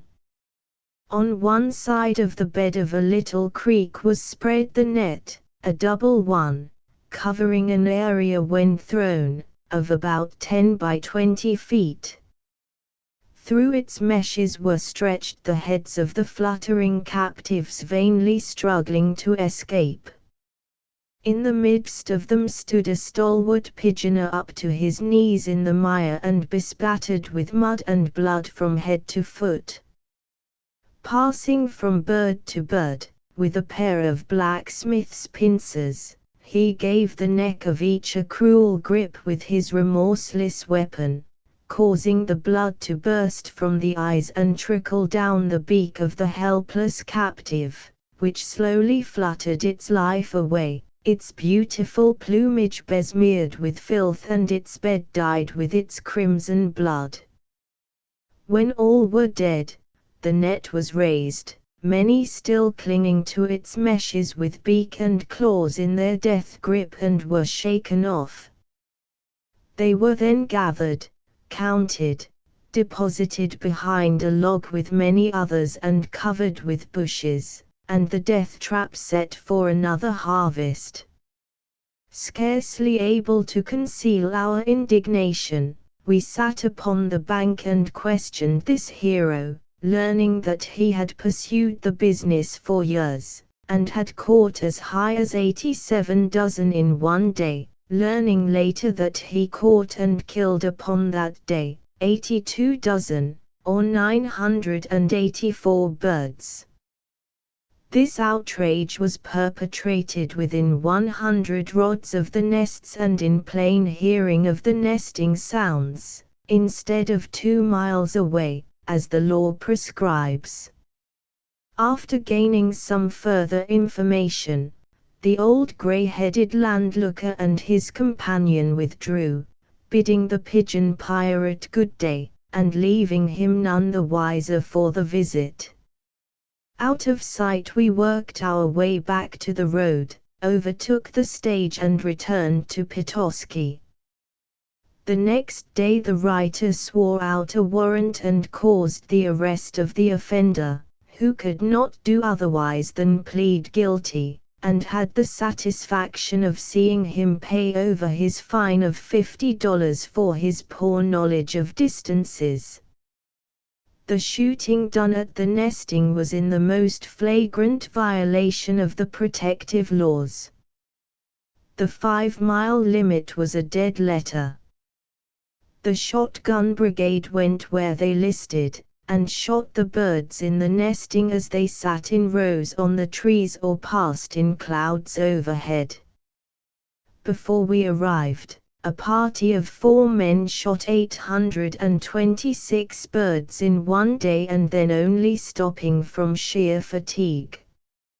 Other parties continued the fusillade until the guns became so foul they could not be used, and would return to the village with a wagon box full of birds. Scores of dead pigeons were left on the grounds to decay, and the woods were full of wounded ones.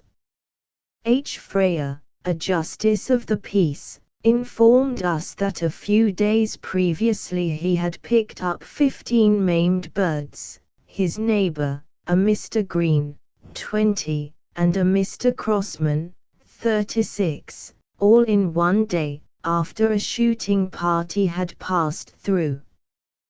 The news of the formation of the nesting was not long in reaching the various Indian settlements near Petoskey, and the Aborigines came in tens and fifties and in hordes. Some were armed with guns, but the majority were provided with powerful bows, and arrows with round, flat heads 2 or 3 inches in diameter. With these they shot under or into the nests, knocked out the squabs to the ground, and raked the old birds which loaded the branches. For miles the roads leading to the nesting were swarming with Indians, big and little, old and young, squaws, papooses, bucks and young braves, on ponies, in carts and on foot. Each family brought its kit of cooking utensils, axes, a stock of provisions, tubs, barrels and firkins to pack the birds in, and came intending to carry on the business until the nesting broke up. In some sections the woods were literally full of them.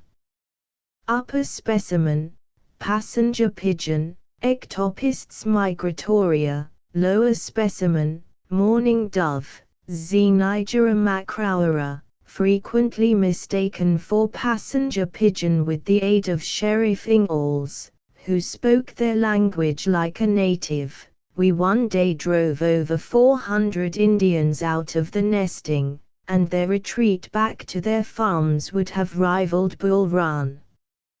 500 more were met on the road to the nesting and turned back. The number of pigeons these 2 hordes would have destroyed would have been incalculable. Noticing a handsome bow in the hands of a young Indian, who proved to a son of the old chief, Petoskey, a piece of silver caused its transfer to us, with the remark, "Keen, Kensaw, Mansik, now you can go and shoot pigeons," which dusky joke seemed to be appreciated by the rest of the young chief's companions. There are in the United States about 5,000 men who pursue pigeons year after year as a business. Pigeon hunters with whom we conversed incognito stated that of this number there were between 400 and 500 at the Petoskey nesting plying their vocation with as many nests, and more arriving upon every train from all parts of the United States. When it is remembered that the village was alive with pigeoners, that nearly every house in the vast area of territory covered by the nesting sheltered 1 to 6 pigeon men, and that many camped out in the woods, the figures will not seem improbable. Every homesteader in the country who owned or could hire an ox team or pair of horses, was engaged in hauling birds to Petoskey for shipment, for which they received $4 per wagon load. To keep peace in the family and avoid complaint, the pigeon men fitted up many of the settlers with nets, and instructed them in the art of trapping. Added to these were the buyers, shippers, packers, Indians and boys, making not less than 2,000 persons. Some placed it at 2,500, engaged in the traffic at this one nesting. Fully 50 teams were engaged in hauling birds to the railroad station. The road was carpeted with feathers, and the wings and feathers from the packing houses were used by the wagon load to fill up the mud holes in the road 4 miles out of town. For 4 men to attempt to effect a work, having for opponents the entire country, residents and non-residents included, was no slight task. The majority of the Pigeonists were a reckless, hard set of men, but their repeated threats that they would buckshot us if we interfered with them in the woods failed to inspire the awe that was intended. It was 4 against 2,000. What was accomplished against such fearful odds may be seen by the following. The regular shipments by rail before the party commenced operations were 60 barrels per day. On the 16th of April, just after our arrival, they fell to 35 barrels, and on the 17th down to 20 barrels per day, while on the 22d the shipments were only 8 barrels of pigeons. On the Sunday previous there were shipped by steamer to Chicago 128 barrels of dead birds and 108 crates of live birds. On the next Sabbath following our arrival the shipments were only 43 barrels and 52 crates. Thus it will be seen that some little good was accomplished, but that little was included in a very few days of the season, for the treasury of the home clubs would not admit of keeping their representatives longer at the nesting. The state clubs, save one, did not respond to the call for assistance, and the men were recalled, after which the Indians went back into the nesting, and the wanton crusade was renewed by Pigeonists and all hands with an energy which indicated a determination to make up for lost time. The first shipment of birds from Petoskey was upon the 22nd of March, and the last upon the 12th of August, making over 20 weeks, or 5 months, that the bird war was carried on. For many weeks the railroad shipments averaged 50 barrels of dead birds per day, 30 to 40 dozen old birds and about 50 dozen squabs being packed in a barrel. Allowing 500 birds to a barrel, and averaging the entire shipments for the season at 25 barrels per day, we find the rail shipments to have been 12,500 dead birds daily, or 1,500,000 for the summer. Of live birds there were shipped 1,116 crates, 6 dozen per crate, or 80,352 birds. These were the rail shipments only, and not including the cargoes by steamers from Petoskey, Cheboygan, Cross Village and other lake ports, which were as many more. Added to this were the daily express shipments in bags and boxes, the wagon loads hauled away by the shotgun brigade, the thousands of dead and wounded ones not secured, and the myriads of squabs dead in the nest by trapping off of the parent birds soon after hatching, for a young pigeon will surely die if deprived of its parents during the first week of its life, and we have at the lowest possible estimate a grand total of 1 billion pigeons sacrificed to Mammon during the nesting of 1878. The task undertaken in behalf of justice and humanity was a Herculean one, but backed up by such true sportsmen as A. H. Mashon and W. M. J. Loveland, of East Saginaw, and Judge Holmes, S. Van Duzen, D. H. Fitzhugh, Jr., and others of Bay City, as well as by the sentiment of every humane citizen of the state, we could not do other than follow the advice of Davy Crockett, and being sure we were right, we decided to go ahead. The question of a wise protection to the game and fish of our state is one in which the writer holds a deep and fervent interest, and in serving this cause, he will swerve from no duty, nor shrink from consequences in the discharge of that duty. The foregoing article is the result of an honest conviction that the best interests of the state demanded a full exposure of the methods by which the pigeon is threatened with extinction. Click here for transcription.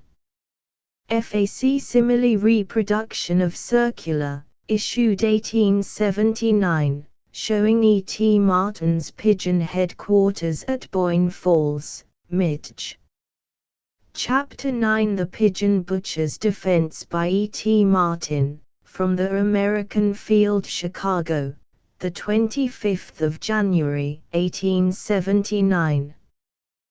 The preceding chapter by Professor H. B. Roney in American Field, was answered by E. T. Martin, a game dealer of Chicago, who afterwards issued a pamphlet, the first page of which is herewith reproduced, and I make quite extensive extracts from the body of the circular, which incidentally advertises Martin as the largest dealer in live pigeons for trap shooting in the world, also a dealer in guns, glass balls, traps, nets, etc.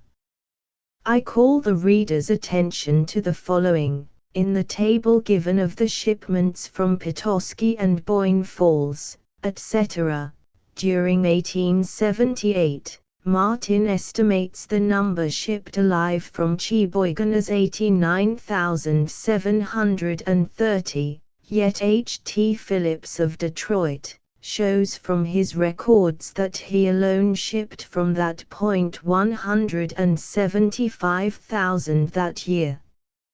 So if Martin's estimates are all as far wrong as this one, he should account for a total shipment of over 2 million pigeons.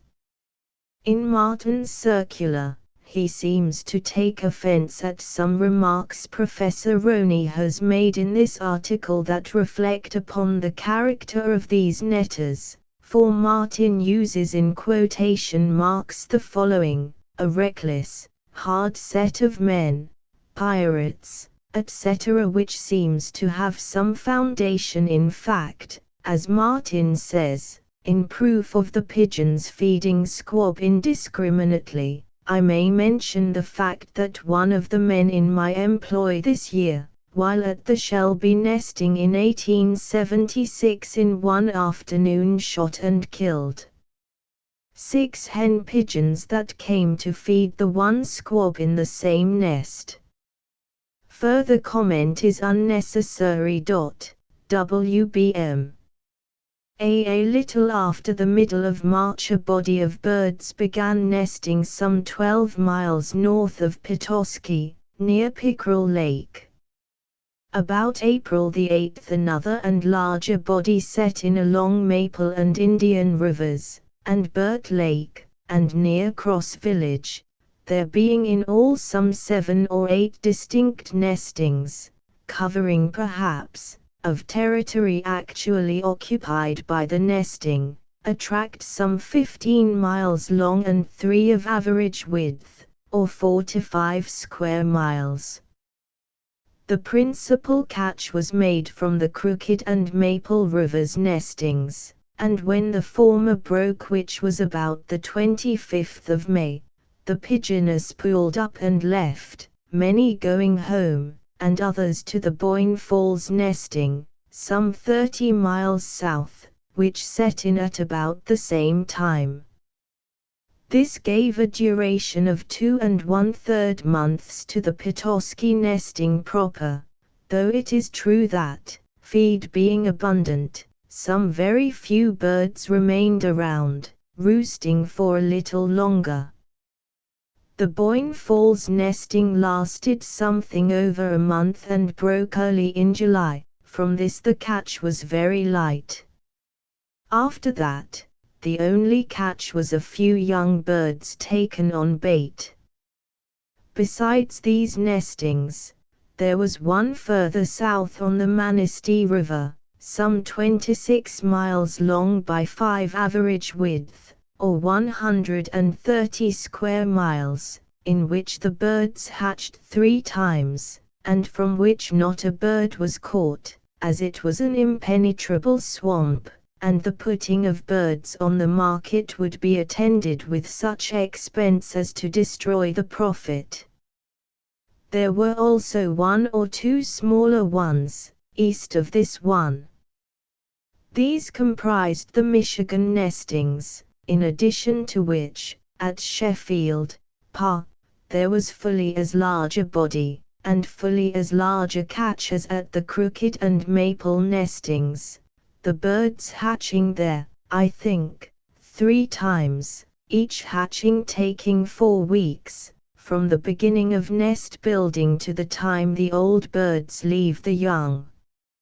It is true, however, that birds were shipped from Petoskey the middle of August, but they were birds belonging to me that I was holding there for a market, my Chicago pens being full.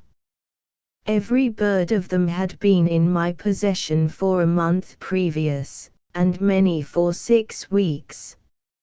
So the actual pigeon business lasted not 5 months, as Professor Roney says, but about 3, part of which time the total catch was not 50 dozen per day. They, Professor Roney et al., came to Petoskey with a great flourish of trumpets, hired expensive livery rigs to ride around the country in, made 1 or 2 arrests, secured 1 conviction by default, were defeated in every case that came to trial, had one of the party play the role of terrible example in the Trout case, and then went home, and in the face of the fact that they had eaten, or known of having been eaten, hundreds of pigeons, and of the certainty that the report was false, had published in the Saginaw paper a report that the pigeons then being caught in Michigan were feeding on poisoned berries, and the using them for food had caused much sickness, and in 1 or 2 instances loss of life. This was not only published in the home papers, but was telegraphed to New York, Boston, Chicago, St. Louis and Cincinnati, and marked copies of the notice sent to the press of neighboring cities, the avowed object being to cause such a decline in price as to force the netters to quit. It was based on the idea that most of them were men of small means, and that unless ready market offered for their birds, they must give out. The effect was to cause a drop in price of 50 cents a dozen in New York and Boston in a single day, to cause the price in Chicago to decline to 20 cents per dozen, and to take the last cent out of the pockets of 100 netters, leaving many who became discouraged and had to walk long distances to their homes, dependent on chance for even a mouthful to eat. Many, though, held out. Telegrams of denial were sent, and the market in a week or 2 rallied somewhat, though it was a month before prices in the East touched the same figure as when the poison berry telegrams were received. During the week when prices were lowest I refused to buy many dead birds offered me at 5 cents per dozen, preferring to lend the netter money, or to advance it on his next catch to be saved alive. And, by the way, let me say that killing the pigeons by pincers is an instantaneous and painless death, the neck being broken by a single movement, and the fluttering spoken of being the same seen in any bird shot through the head, or with the head cut off. But had the market remained unbroken, had this infamous poisoned berry story never been started, no such net results in way of profit would have been reached as Professor Roney says. Under very favorable circumstances, a good netter in such a season as we had in 1878, would make from $100 to $200, but by far the larger portion would not reach $100 over expenses. At the crooked and maple nestings day in and day out, the average catch was about 20 dozen per day to each net and 2 men. These sold, except immediately after the poisoned berry story, at from 20 to 30 cents per dozen head, at the net, or if the catcher was saving alive, in which case his catch would be 1/3 smaller. Owing to the trouble of handling the live birds, he would get from 35 to 45 cents. The principal object in saving them alive was that no birds spoiled from warm weather, and at my pens close by the nesting they would be received at any hour, while to sell dead birds it was necessary to depend on some chance buyer or to haul to Petoskey, 14 miles distant. At Boyne Falls prices were a little higher, say 25 for dead and 50 cents for live, but the average catch was not 5 dozen per day to each net. There were exceptions both ways, which went of course to make up the average, the most notable being that of the 2,000 dozen caught by one party, not in 10 days, but in 20, employing 2 nets and 6 men. This I know, for I was at the net and saw part of the catching, while Professor Roney never got that far. This 2,000 dozen was shipped east and netted the catchers just 15 cents a dozen at the net, or $300 for 20 days' work for 6 men and 2 nets, while on the other hand, during the same time, many better catchers who had not been lucky in location hadn't made enough to pay for board. Names, locations, etc., can be furnished if Professor Roney desires. The professor then goes on to lament his failure before our Emmett County jury. The reason why is very simple: he never proved his case. This whole pigeon trade was a perfect godsend to a large portion of Emmett County. The land outside of Petoskey is taken up by homesteaders, who, between clearing their land, scanty crops, poor soil, large families, and small capital, are poorer than Job's turkey's prodigal son, and in years past have had all they could do fighting famine and cold, and but a year or so since all Michigan was sending relief to keep them from starving, thousands of dollars being contributed, and then most harrowing tales being told of need and destitution. The pirates and bummers left some $35,000 in good greenbacks right among the most needy of these people. Many were enabled to buy a team, others to clear more land, more to increase their crops, and all to lay in provisions and clothing to meet the bitter winter we are now passing through, and this money did more to open up Emmett County than years of ordinary work. It put scores of honest, hard-working homesteaders on their feet, it increased trade, and, if sent by a special act of Providence, could not have done more good. Such being the case, can any blame be given an Emmett County jury if they required evidence direct and to the point before convicting? and in no case that came to trial was direct evidence given. So the 4 true sportsmen there in behalf of justice and humanity, had such a cold reception from all, that they concluded strategy beat that kind of work all to death, pulled up stakes and hurried home, and worked up the poisoned berry business. ********* Now, about the merciless slaughter. Professor Roney estimates 1,500,000 dead and 80,000 live birds as the shipments, and then goes on to say that 1 billion birds have been destroyed. What logic?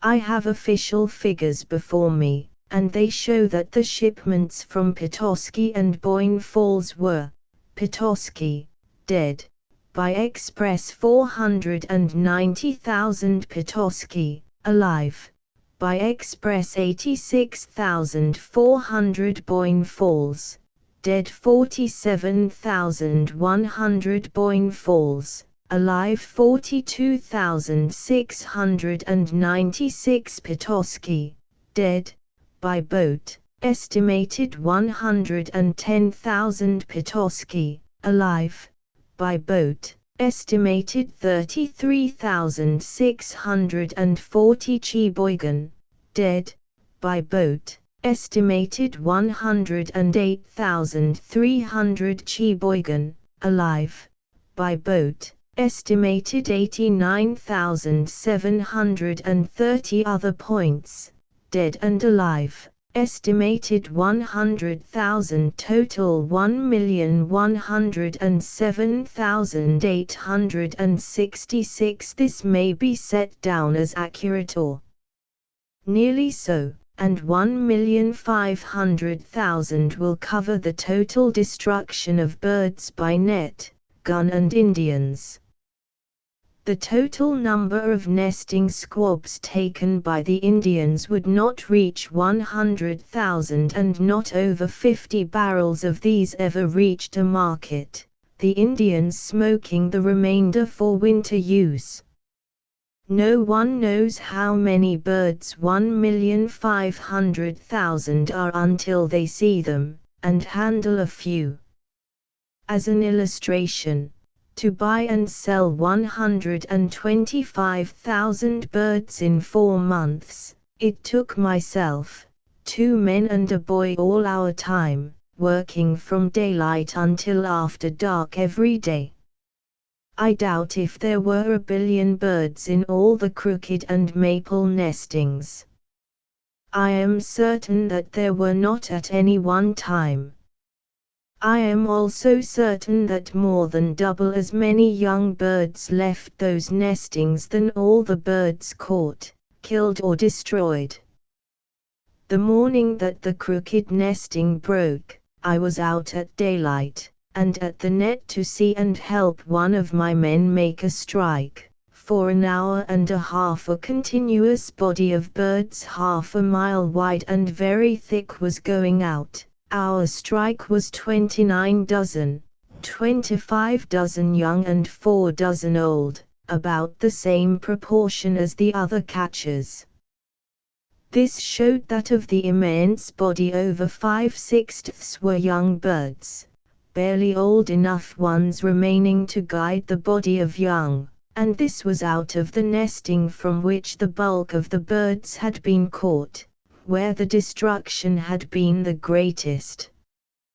When it is considered that the manistee birds hatched 3 times unmolested, that there was a body several times larger there than at the crooked and maple, and that many from each body went further north entirely out of reach and nested at least once, possibly twice again, some idea may be formed of the immense addition to the army of pigeons from the Michigan nestings of 1878. Many more young birds left the Crooked River nesting alone, than all, old or young, destroyed during the entire season's pigeoning.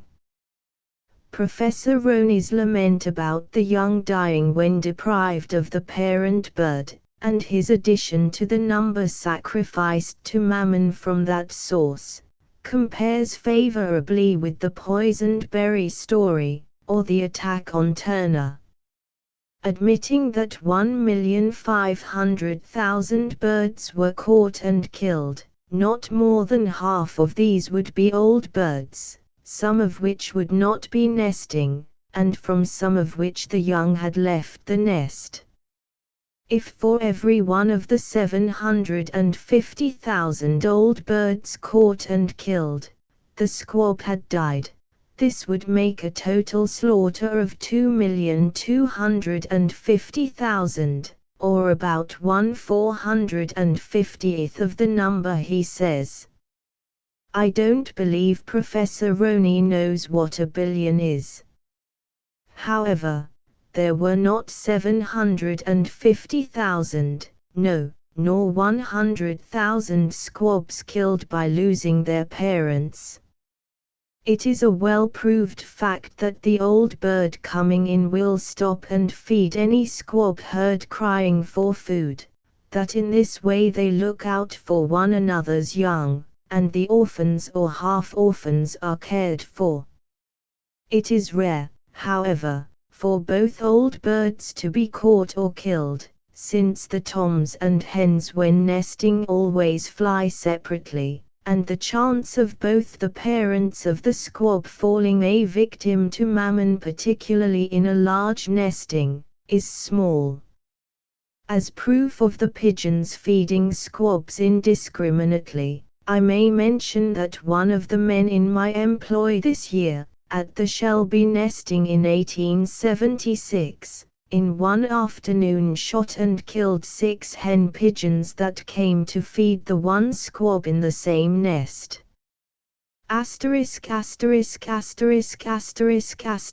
Why, Professor Roney, the catch went on all the same, your party made no difference of note, but the weather was rough and somewhat stormy, the birds didn't stool well, and during the days mentioned the catch was very small, hence the decrease in shipments.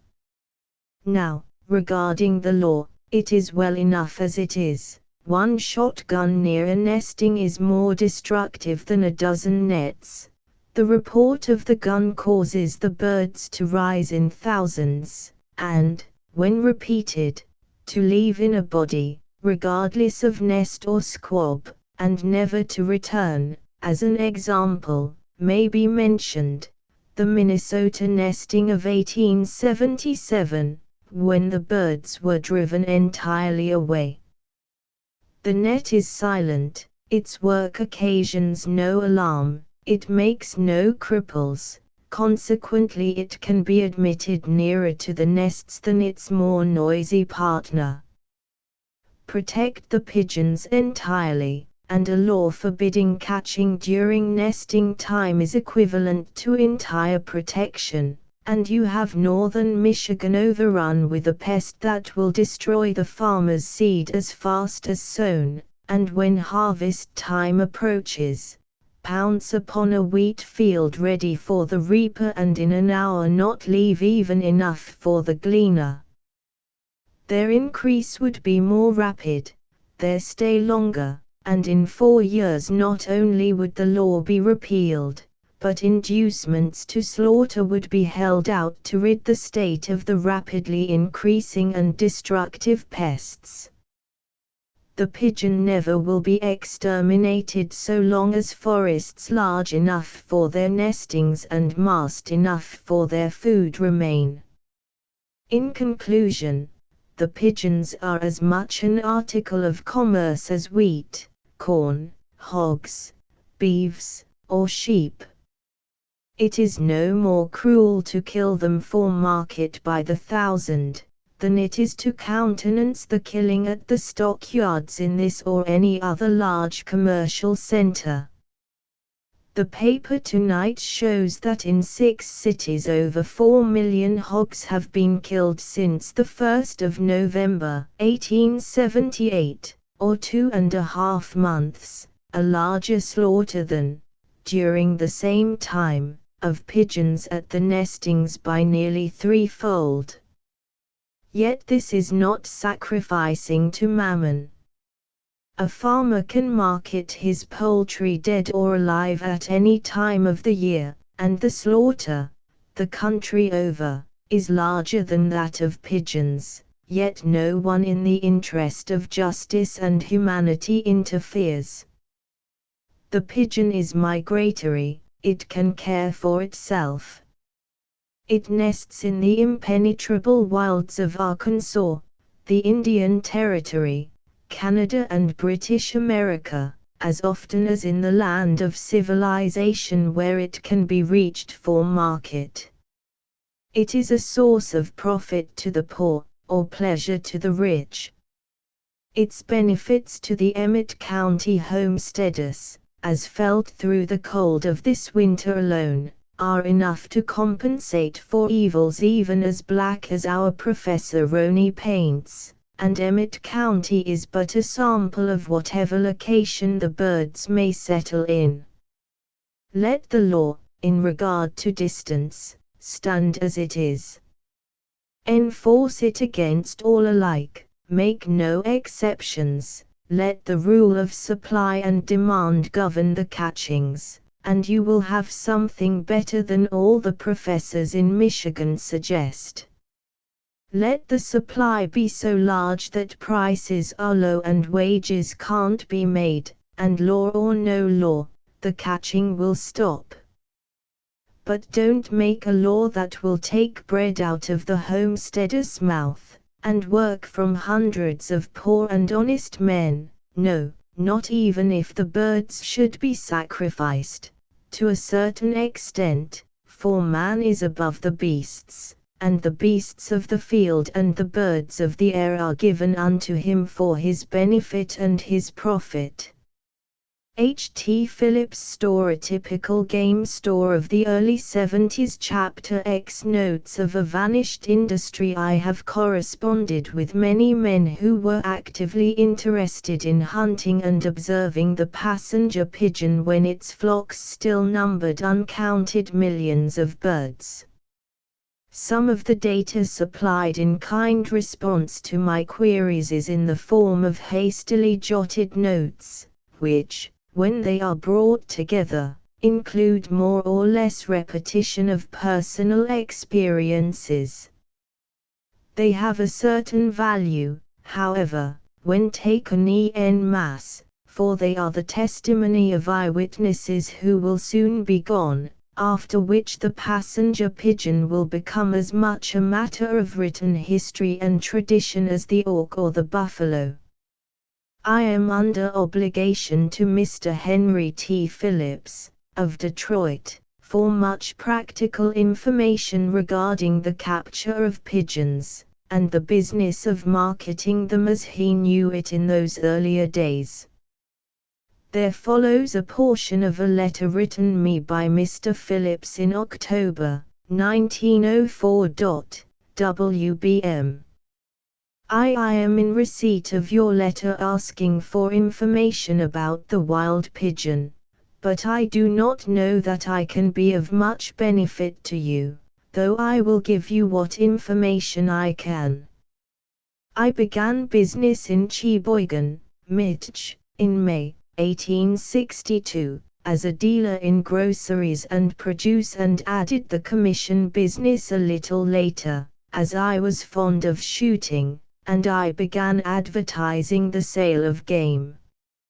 I have been credited by dealers in New York with being the largest shipper of venison in the United States. In 1864, I think it was, I had a shipment of live wild pigeons which we brought down the Sheboygan River from Black Lake in crates holding 6 dozen each. All of these crates were made by hand by one E. Osborne, who was then one of the traveling pigeon catchers, the firm being Osborne and Thompson, well known by all men who traveled then. From that time I have handled live pigeons in quantities up to 175,000 per year until they left the country. The last nesting in Michigan was up on Crooked Lake near Petoskey in 1878, I believe, from which I shipped 150,000. In 1866, they nested in the town of Vassar, Tuscaloosa County, Mich., and usually each alternate year, as the mast crop was every second season, beech nuts being their choice food. The other years they nested in Wisconsin on acorns, or in Minnesota, feeding on spring wheat. New York sometimes held them, and Pennsylvania often, for a nesting, but being a hard place they never caught many there, Michigan being the favorite trapping ground. 1874 there was a nesting at Shelby, Oceana County, Mich., on which it was estimated they made the heaviest catches I have ever known of, 100 barrels daily on an average of 30 days of dead birds, besides the live ones, of which I shipped 175,000. There were 5 nestings that year in the state, 3 going on at the same time, but all not heavily worked. That year I shipped by the steamer Fountain City, from Frankfort, 478 coops, 6 dozen each, 1 shipment going to Oswego, NY, for the Leather Stocking Club tournament. I bought from Dr. Slafield 600 dozen at $1 per dozen, agreeing to pay only in $100 bills. He traveled 2 days to get 12 dozen to make up the shortage. The pigeons at that time wintered in southern Missouri and the Indian Nation, and were shot at night by natives and marketed in St. Louis. As they fed on pine oak acorns, which tainted the meat, the market was poor and prices low. The traveling netters usually worked at something else while south. The pigeons started north about the last of March, and usually located the last of May, according to weather. If food was plentiful they nested in large bodies, if not, they divided and nested in fewer numbers. In Wisconsin I have seen a continual nesting for 100 miles, with from 1 to possibly 50 nests on every oak scrub. In Michigan usually the feeding grounds were across the straits, where blueberries were abundant, until fall, when the birds scattered back in small bodies, feeding on stubble and elm seed. Frequently they would go into a roosting place, and make it a home for weeks before leaving for the south.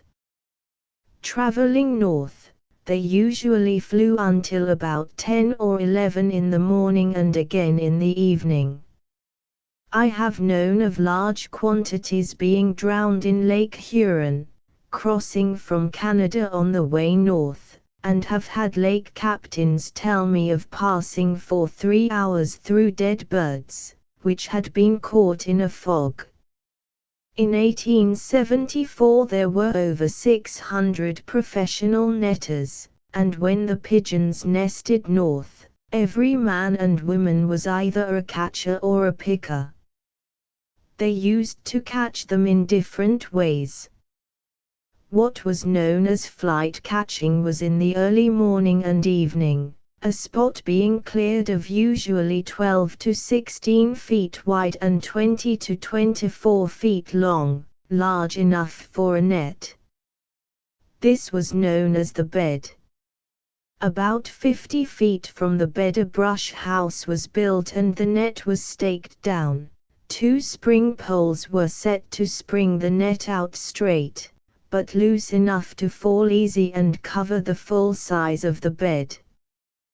The front line of the net was tied to these stakes and they were sprung or set back as if all of the net was in a roll. A short stake with a line attached to the outside edge ran to the bow house. A stick about 3 feet long was placed under a catch called the hub, and the other end of this stick was placed against another peg driven in the ground. When the short stick was pulled from underneath the crotch, the spring poles forced the net over the bed. The short sticks raised the net about 3 feet, and of course it was all done very quickly.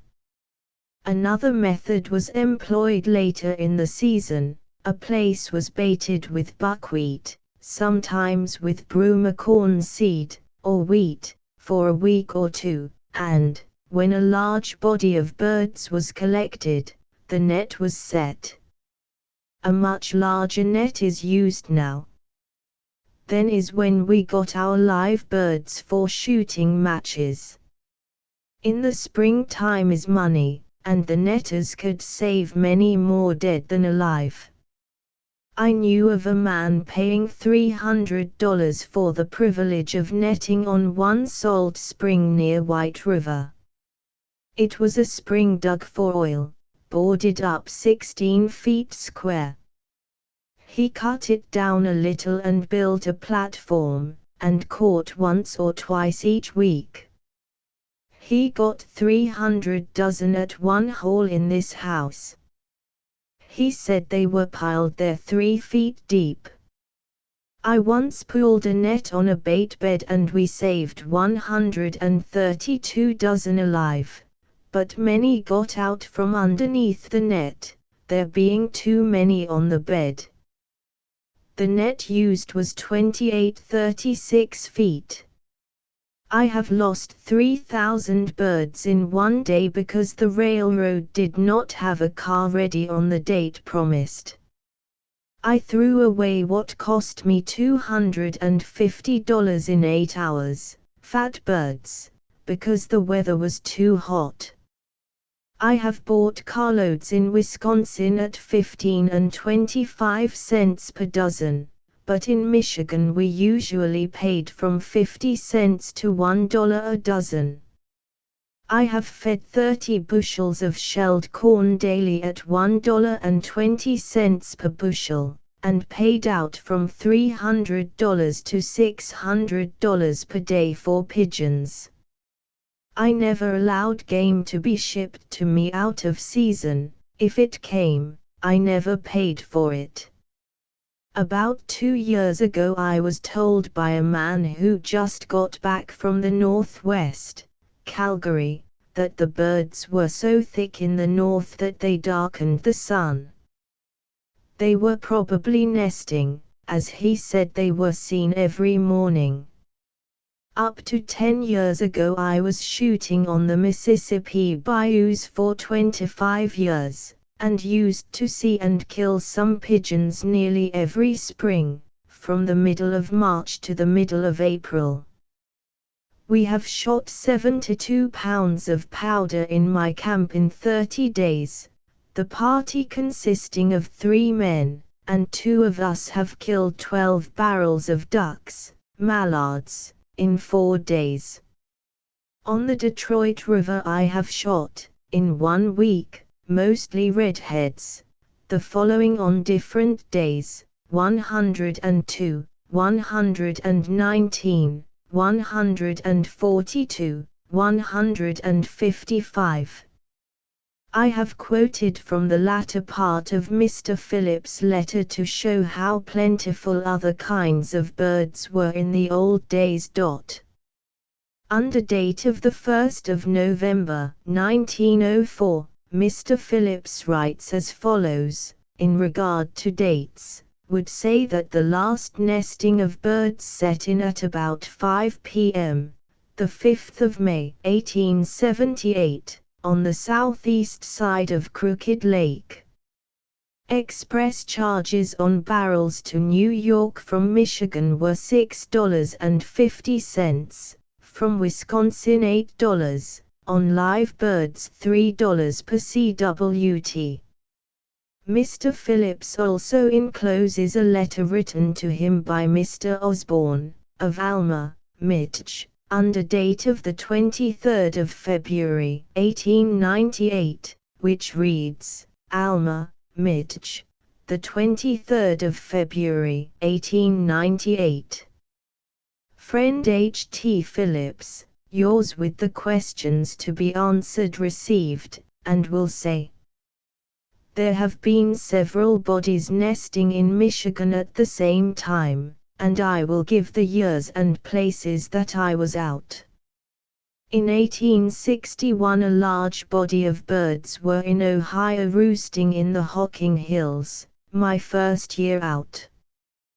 We were at Cirque Level, and my company shipped over 225 barrels, mostly to New York and Boston. The birds fed on the corn fields. In 1862 the birds nested at Monroe, Wis. We commenced in May and remained until the last of August. The several companies put up some 10,000 dozen for stall feeding after the freight shipment. Express charges on each barrel were from $7 to $9. In the fall of 1862 we had fine sport shooting birds in the roost at Johnstown, Ohio, now Ada, some 4 weeks. Then the birds moved to Logan County. After 2 weeks the birds skipped south, it being December and snow on the ground. In 1863 the birds nested in Pennsylvania. We had some fine sport at Smithport and at Sheffield. We located at Cherry Grove, 6 miles from Sheffield. The birds fed on Hemlock Mast. There were other nestings in Pennsylvania at the same time. In 1864, at St. Charles, Minn., we had some fine sport, but our freights were high to New York, so we came to Leon, Wis. A heavy body was nesting in the Kickapoo Woods, and several companies of hunters located here. In 1865 a heavy nesting was in Canada, near Georgian Bay. We were at Angus Station on the Northern Railroad, and the snow was 2 feet under the nesting. We next went to Wisconsin, where a heavy snowstorm broke up the roosts. We were at Afton, Brandon and Appleton. We then went to Rochester, Minn., the end of the railroad. At that time birds nested in the Chatfield timber. We then went to Marquette in the Upper Peninsula and camped on Dead River. A heavy body had got through nesting, but worlds of birds were feeding on blueberries. This was the year the Pubic sunk. Mr. George Snook had 1,400 barrels of trout and whitefish on her. We went up on the Old Traveler and came down on the Meteor. In 1866 the birds nested in a heavy body near Martinsville, Ind. We caught some birds at Cartersburg. After we closed up in Indiana we went to Pennsylvania. There was a heavy nesting near Wilcox, at Highlands.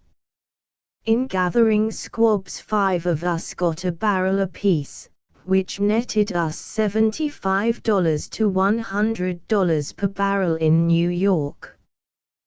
They struck a bear market. In July we had a big time with young birds at Fort Gratio, near Port Huron, from the Forestville nesting. Mr. H. T. Phillips of Detroit was chief of a party which had fine shooting on a Mr. Palmer's place. In 6 days I shipped 13 barrels to Tremaine and Summer, New York, and received a check for over $400. They returned me about one-half what they sold for.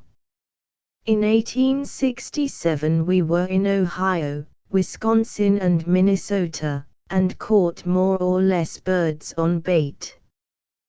The birds were broken up by shooting and deep snow. In 1868 there was a large nesting near Manistee, and we did some big catching, shipped by steamer to Grand Haven, then via rail. In April and May was also at Mackinac and Northport, and in June did some catching at Cheboygan, and here I made our crates of split cedar and floated the birds down the river 6 miles on 2 canoes lashed together, and had to transfer over the dam before reaching the little steamer to Mackinac, 12 miles, and then transferred to the Detroit boat. The birds were shipped to H.T. Phillips and Company. At Cheboygan I fed over 100 bushels of corn and wheat for bait.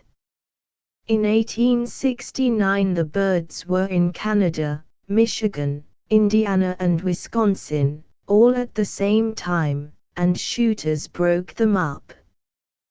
We located a body at Oakfield, Wis, and had a big catch until the farmers broke them up. The birds were pulling wheat badly, other feed was gone.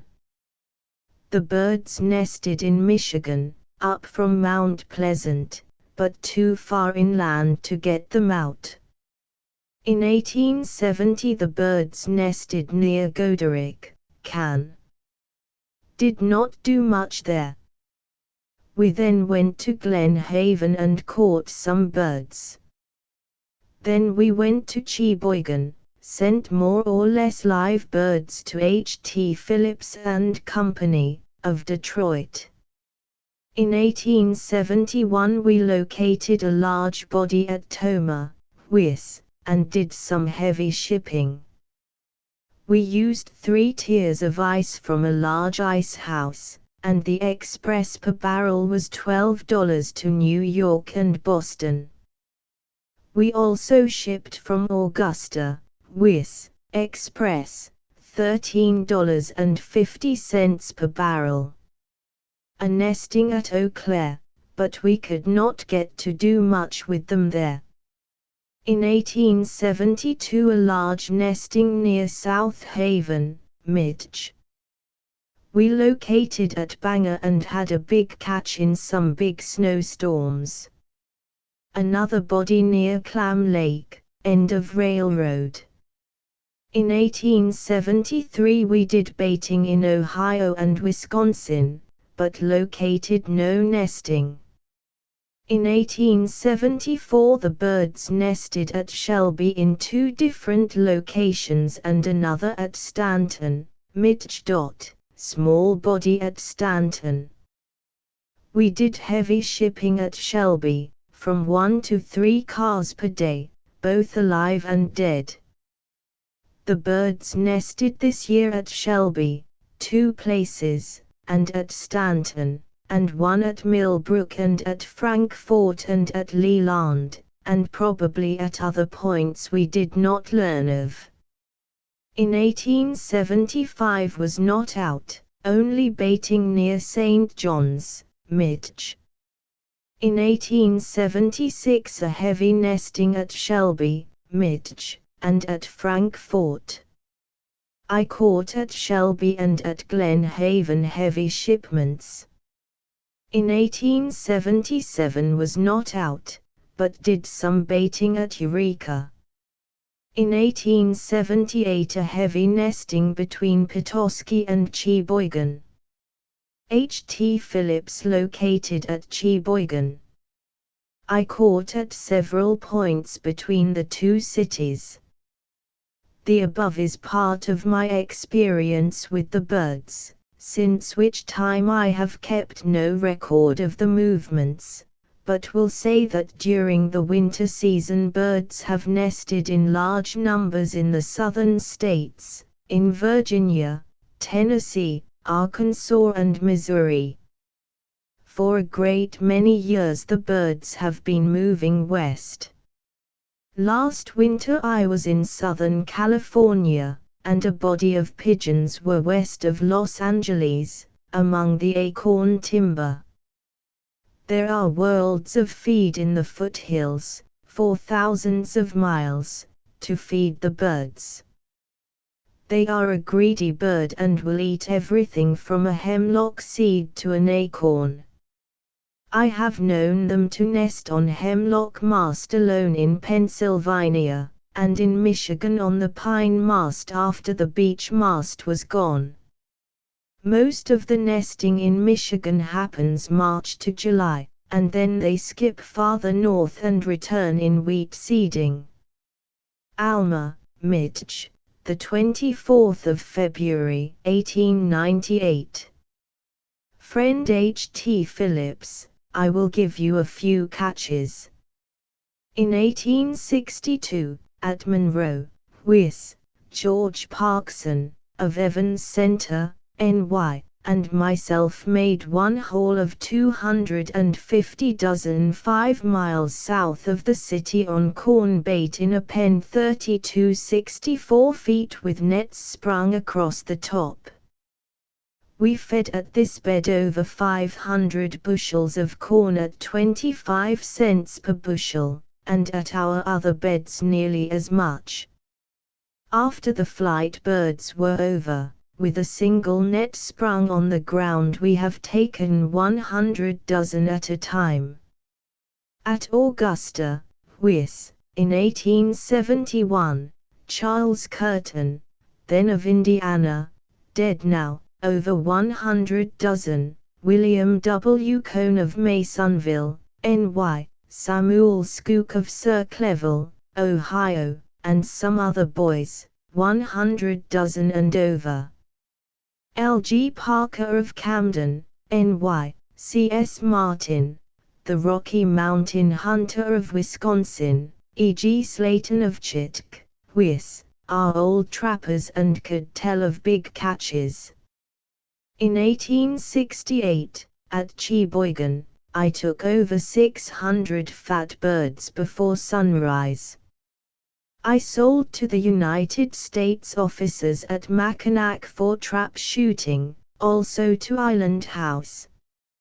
In 1861 there were only a few professionals, D.R.E. Osborne of Saratoga, N.Y., William N. Cone, Masonville, N.Y., John Ackerman, Columbus, Ohio, L.G. Park, Camden, N.J.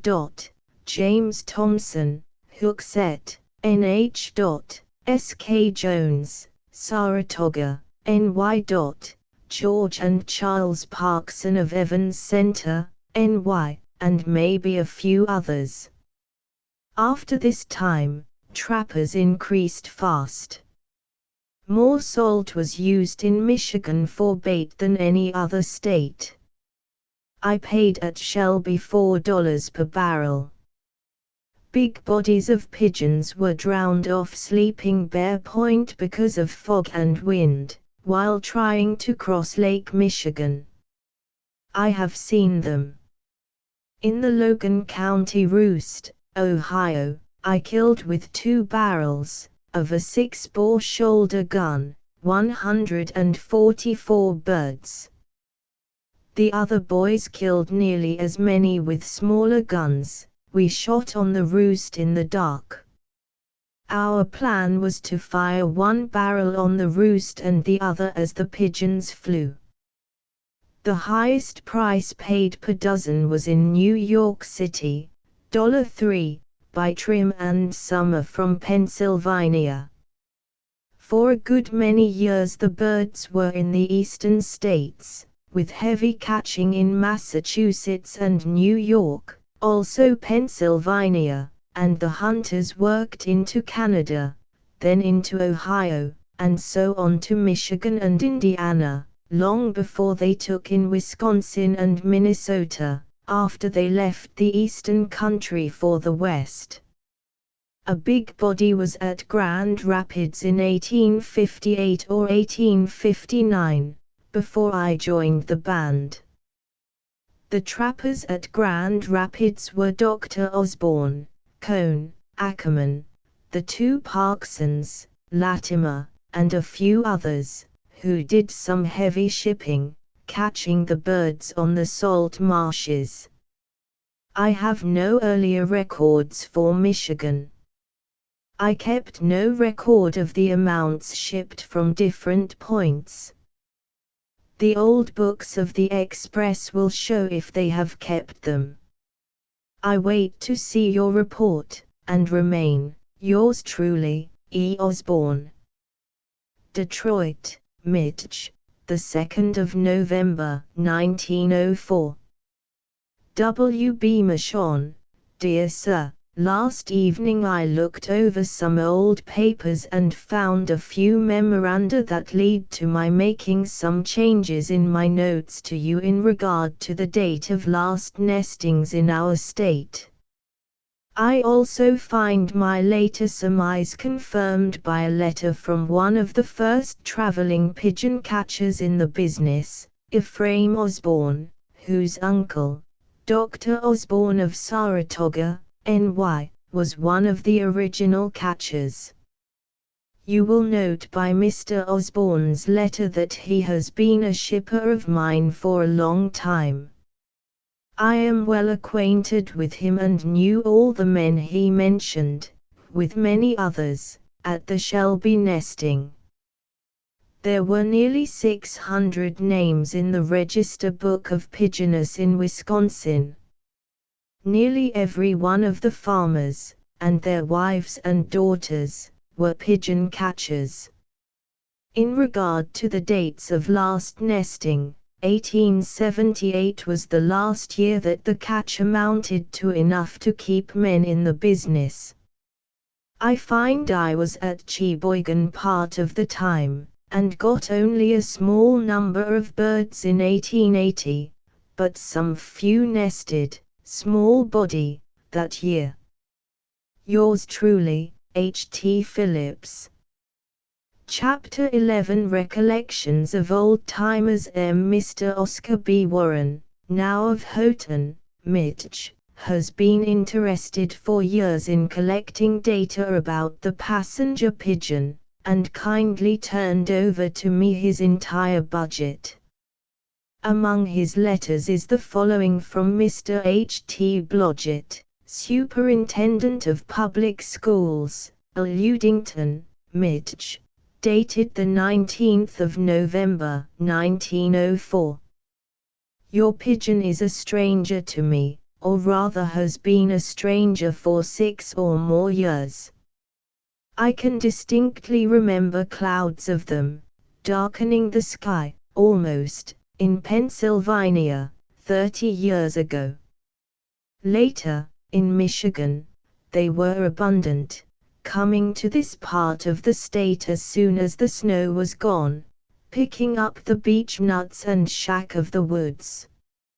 After a few weeks flying about and feeding they would disappear, reappearing again in June, young pigeons, fat, and the choicest eating. They would stay a few weeks, not more than about 3 weeks, going about July the 1st. During this visit the birds haunted the thick woods, and would call from the shade of the leaves of beech, maple, and hemlock trees through the heat of the day, feeding mornings and evenings on the sprouted beech nuts under the leaves. There would often be a third appearance in September, when I have seen buckwheat fields blue with them. Also fall-sowed wheat fields would be so covered with them that the farmer had to watch his fields to save the seed he had sowed. During the spring and also the fall visit, flocks searching for feeding ground could be called down from flight and induced to light on trees near where the call was sounded. The call was one in imitation of the pigeon's own call, given either as a peculiar throat sound, liable to make the throat sore if too often repeated, or with a silk band between two blocks of wood. Like this the pigeon call held between the lips and teeth and blown like a blade of grass between the thumbs. By biting or pressing with the teeth at the tension upon the silk band would be increased, raising the tone of the call or relaxing for a lower note. Cleverly used, it was very successful in calling pigeons feeding in small flocks to alight. Much to my regret, I have seen none of the beautiful birds for about 6 years. The savage warfare upon them, from nesting place to nesting place by pot hunters and villainous fellows who barreled them for market, with nets and every brutal means for wholesale destruction, has driven them, I know not whither. If there are considerable flocks of them anywhere, I should be glad to know it. I wish I might help you. Such things as are here hastily recalled and written will not be likely to afford anything of interest, but if there is any thought or anything in it, it is cheerfully given. On the great sand bluffs which line our shores in many places, flocks of pigeons in passing would fly so low that a man with a club could knock them down. At Lincoln, 3 miles north of here, nets were put on the top of the hills, like gill nets, to catch them in their flight. They were never very successful. Showing the method of placing pigeon net, notes by the Allen brothers, Joseph and Isaac, of Manchester, Mitch. A copy of their letter was received through kindness of L. Whitney Watkins, of Manchester, Mitch. We have had about 50 years' experience in the business, pigeon catching, as we used to help our father as long ago as we can recollect, he being one of the best pigeoners in his day, working a great deal at the business in the summer season. Until we were 20 years old we lived on the shores of Lake Ontario in Wayne County, NY. The pigeons used to have a flying course along the shore of the lake on their way to the Montezuma marshes after salt. Pigeons are very fond of salt, or, rather, brine. It seems to be a necessary article for them. Their course was generally from west to east. They seldom flew west by the same route. How far they came, we could not tell, perhaps from this state or perhaps farther west. Sometimes they would go west by the same route. If so, they were much easier to catch than when going east. When going east they were looking for salt, when west, for food. They used to commence to fly about the 1st of April and keep it up until the middle of June. After that time they would scatter over the country, and did not fly in large flocks as in the spring. It would be hard to make any estimate of their numbers that people would believe at this late day. I was going to say that 1,000 million could have been seen in the air all at once. There would be days and days when the air was alive with them, hardly a break occurring in a flock for half a day at a time. Flocks stretched as far as a person could see, one tier above another. I think it would be safe to say that millions could have been seen at the same time. In the year 1854 we moved to Michigan, settling near Adrian, where we found pigeons quite plentiful.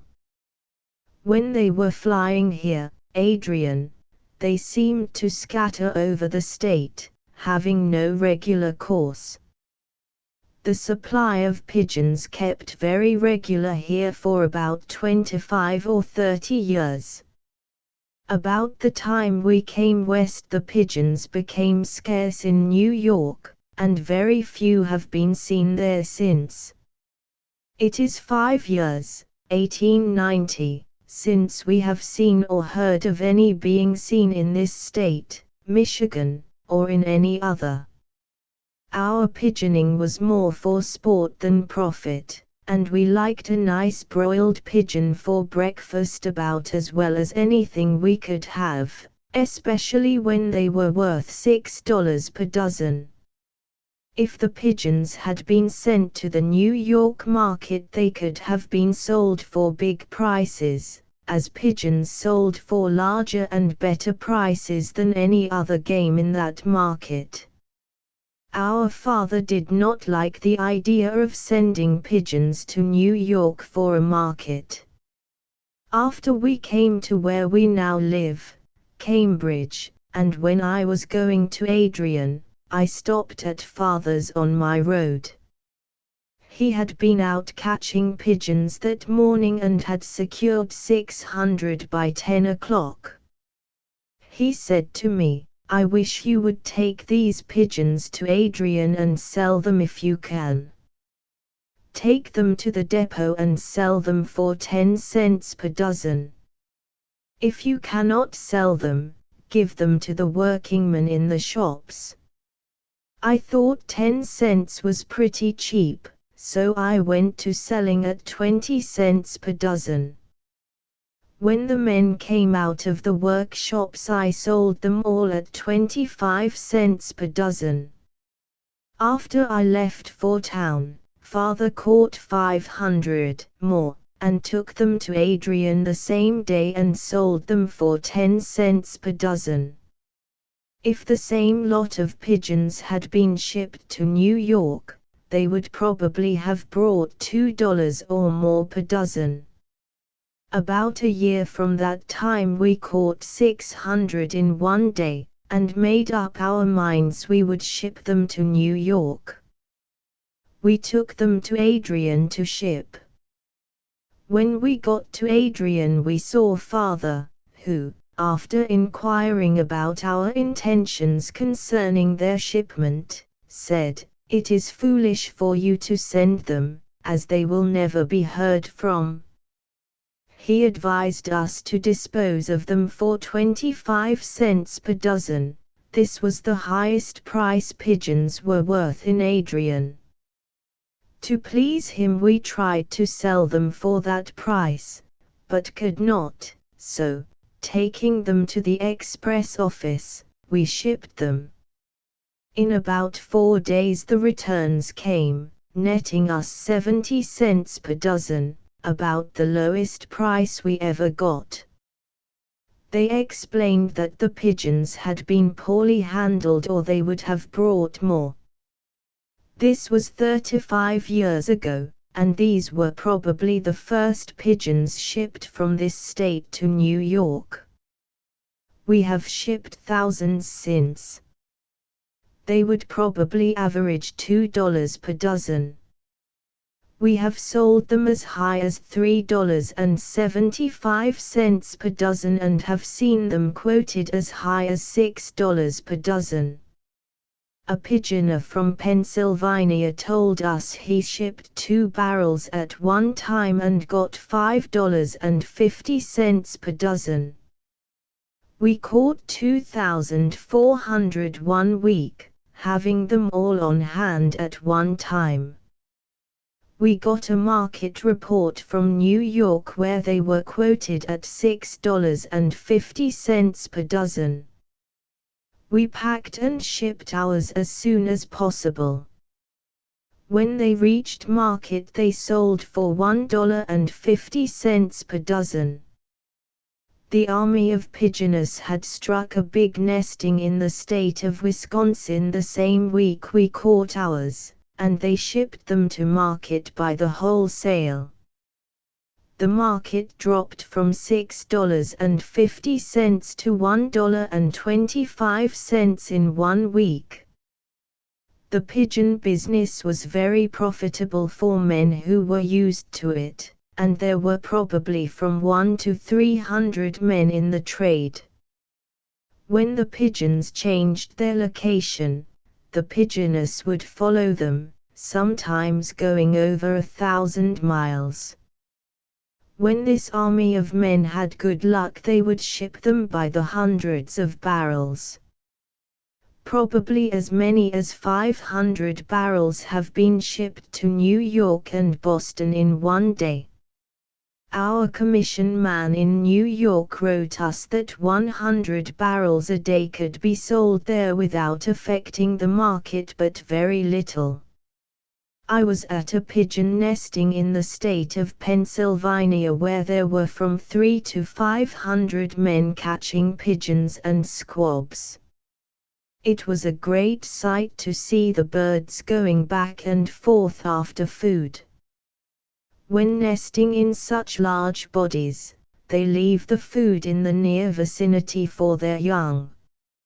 If they can find plenty of food, they nest in large bodies; if not, they scatter over the country and nest in scattered colonies. The nesting I mentioned in Pennsylvania was within 1 mile of the cleared lands. We camped within 2 miles of the nesting. The pigeons kept up a continual roaring by their combined twittering and cooing, so that it could be heard 4 miles away by night as well as day. Sometimes it is almost impossible to catch the pigeons. At the nesting mentioned, the most experienced hands found it impossible to take large numbers. The whole crowd of men could not catch more than 1 man ought to have caught under the circumstances. The young pigeons, squabs, were much sought after in New York and Boston, and if sent in moderate numbers brought big prices, usually about $2 per dozen. When the squabs were old enough to market, the army of pigeoners, estimated to be about 500, commenced taking them. Entering the woods in which the nesting was located, they cut down the trees right and left, cutting the timber over thousands of acres. When a tree fell, bringing with it the squabs, they picked the young birds up, sometimes getting as many as 2 dozen from one tree. The large trees, which might have yielded 50 or 100, were left standing. Our company of 5 took in 2 days 13 barrels of squabs, averaging 400 to the barrel. There were shipped from 2 stations on the Erie Road in one day 200 barrels of these young pigeons. If they had been old birds, they would not have broken the market, but this was too many squabs, and the price dropped 25 to 45 cents per dozen. Osborne told me that he once caught 3,500 at one catch. It was at a big nesting in the state of Wisconsin. He had an enormous flock baited. He said that he put out as high as 40 bushels of shelled corn at one time on the bed where he caught this large number. For a trap, he had constructed a board pen built up from the ground 4 or 5 feet high. This pen was about 100 feet long by 20 feet wide. He took 3 large-sized nets, and, tying them together, set them on this pen. He had feeding pens built by the side of the trap pen, so when he made a catch he could drive the pigeons into the feeding pens and fatten them for market, these stall-fed birds bringing much higher prices than poor birds. This large catch filled all his feeding pens. He said he could have made another catch fully as large as the one just mentioned, in 1/2 hour afterward, but, having no room, he could not take care of any more. This method of catching pigeons was much the best when they were to be preserved alive. It was rather a late invention in the pigeon netting business. We have caught with one net in the same way as many as 400 at one time. With a net set on the ground we have taken from 300 to 500 a great many times. In this latter manner, a brother of mine caught 556 with one net. Without help, in one day I have caught from 13 to 1400 out of a flock as they were flying over. We have two ways of pigeoning. One is catching out of flocks as they are flying over, the other is catching baited pigeons. One way of bringing the flocks out of the air was by using live pigeons kept for that purpose. These we called flyers and stool pigeons, generally from 3 to 5 flyers and 2 stool pigeons. For the flyers and stools we made what we called boots of soft leather. These were slipped on the leg a little above the foot. To the boots of the flyers were fastened small stout cords from 2 to 4 rods long, on the other end of which was fastened a small bush. If the birds were flying high, we used a longer string. The stool pigeons were fastened to stools and set on the bed. When the net was sprung the birds were under it. The bed over which the net was sprung was the same size as the net, or from 30 to 40 feet long by 12 to 15 feet wide. It was made by clearing the ground of all rubbish, and making it as clean as a garden. Before the net was set it covered the bed. We tied a rope to each of the front corners. On the front side we used 2 spring stakes fastened in the ground at the ends of the ropes, which were tied to the stake about 5 feet from the ground. At one of the stakes we built a bough house so that the rope from the net would pass through the house. The back corners were fastened with small, notched stakes which were driven in the ground so that the notches faced the bough house. We used what we called flying staffs, small stakes about 4 feet long and the thickness of a broom handle, with a notch cut in one end. We also used 2 more small stakes to set the flying staffs against, to hold the net when set. It took 2 to properly set a net.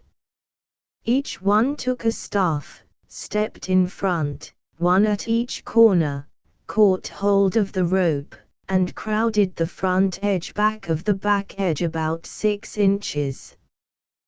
Then the flying staffs were placed against the small stakes, notch end against the ropes. The net was now crowded to the ground and the staff slipped into the notches of the stakes to hold the net in place. The slack of the net was laid alongside the rope on the ground. By crowding the net back, it sprung the stakes over, which sprung the net.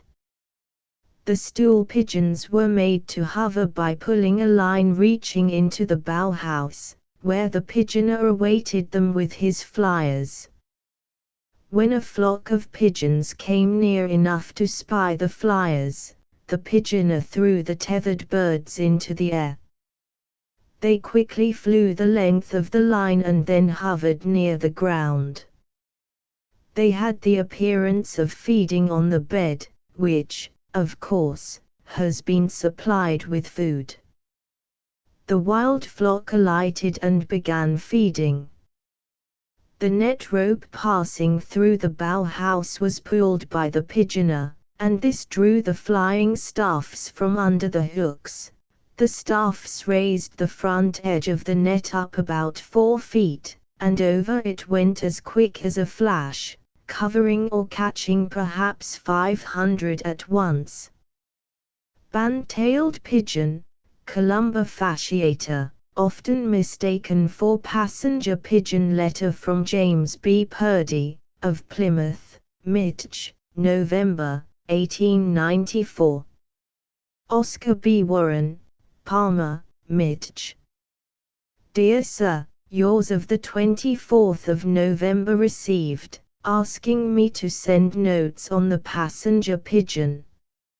In the beginning I would say that I am now 51 years of age, and I am writing this under the roof of the old homestead where I was born, hence my memory of the passenger pigeon for this locality extends back to my early boyhood, when millions of pigeons visited this locality on their spring and fall migrations, and during their spring migrations comparatively few halted with us to feed, but the great majority of them winged their way in a high-flying flock of unbroken columns, sometimes half a mile in length, to the north and west, probably to their breeding grounds, but on their return, from the 1st to the 15th of September, they would swarm down on our newly sowed wheat fields until acres of ground would be blue, and when they arose they would darken the air and their wings would sound like distant thunder.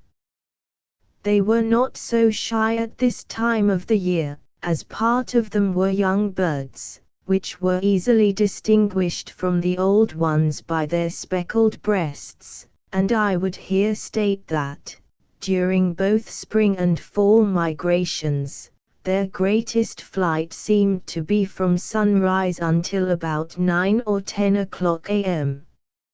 My father was an old pigeon catcher, and it was during these fall migrations that he would go out in the middle of a wheat field, build his bough house, set his net, and prepare for the finest sport in which it was ever my good fortune to participate, and many a time have I been with him when he has caught hundreds of them in a single morning. You may ask, what did you do with so many pigeons? Well, I will tell you. We skinned out the breasts, pickled them for 2 or 3 days in weak brine, and then strung them on strings, from 150 to 200 on a string, and hung them up to dry in the same manner as dried beef, I mean the breasts. Of course the remainder of the carcasses we cooked for immediate use, or as much of them as we needed for the family. Let me tell you that those pigeon breasts were a dainty morsel, and would last as long as dried beef and was far its superior in taste. While rummaging through the attic a few days since, I came across the old pigeon stool upon which the stool pigeon was tied, which my father used so many years ago, and it carried me back to my boyhood and conveyed to my mind vivid memories of the past. The pigeons continued to visit us in great abundance for a number of years, although there would be an occasional season when there would not be so many. As the years rolled by they became fewer in number until in the fall of 1876, when I saw my last passenger pigeons, a small flock of 10 or 15, I tried hard to procure some for my cabinet, but failed. One peculiar habit of the passenger pigeons was that during their migrations, should they alight and their crops were filled with inferior food, they would vomit it up in order to fill themselves with something better should they find it. F. N. Lawrence stated in Forest and Stream of the 18th of February, 1899, that when a boy, in the late 40s, he spent most of his time on his grandfather's country seat at Manhattanville, on the North River. In those years the wild pigeon flew south on both sides of the North River by the thousands in the fall, and in lesser numbers flew north in the spring. He also wrote, these migrations occurred with the utmost regularity. The first easterly storm after the 1st of September, clearing up with a strong northwest wind, was as surely followed by a flight of wild pigeons as the sun was to rise. During such storms, I have passed many a sleepless night watching to catch the first change of wind, and when it veered northwest, daybreak found me on the river bank watching for the flight that never failed. Ah! How my heart jumped as flock after flock of wild pigeons came flying over Fort Washington like small clouds. I have shot a great many of them, but alas, like the buffalo, they are almost exterminated.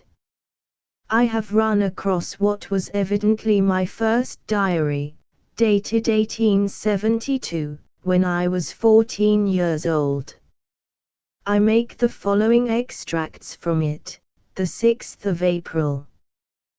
Pigeon flew this morning. Then on the 8th of April I mention 9 pigeons shot in the afternoon by my father, and say they flew very thick in the morning. The record, like most boys' diaries, seems to have many skips, for the next item about pigeons is on the 11th of May, saying that I shot 2 that day, and on the 1st of June I mention that I killed 3 pigeons in the morning, the most I ever have shot at one time. My marksmanship seems to have improved after that, for on the 7th of June I mention shooting 7, and on the 8th 8, I used to go every morning, and on the 10th I got 8 again, and on the 11th 12, and so on with varying success. On the 11th of June I mention that the young ones were beginning to fly plentifully. WBM extract from a letter written by the late Alexander MacDougall of Duluth, the 8th of February, 1905. I have been about Lake Superior since 1863. Have never known any rookery near the lake or in Lake Superior Basin, although I think they did breed near Lake Superior, for they were in such great quantities about the lake during the whole summer. In 1871, when this town, Duluth, was first building, there were millions of them about here.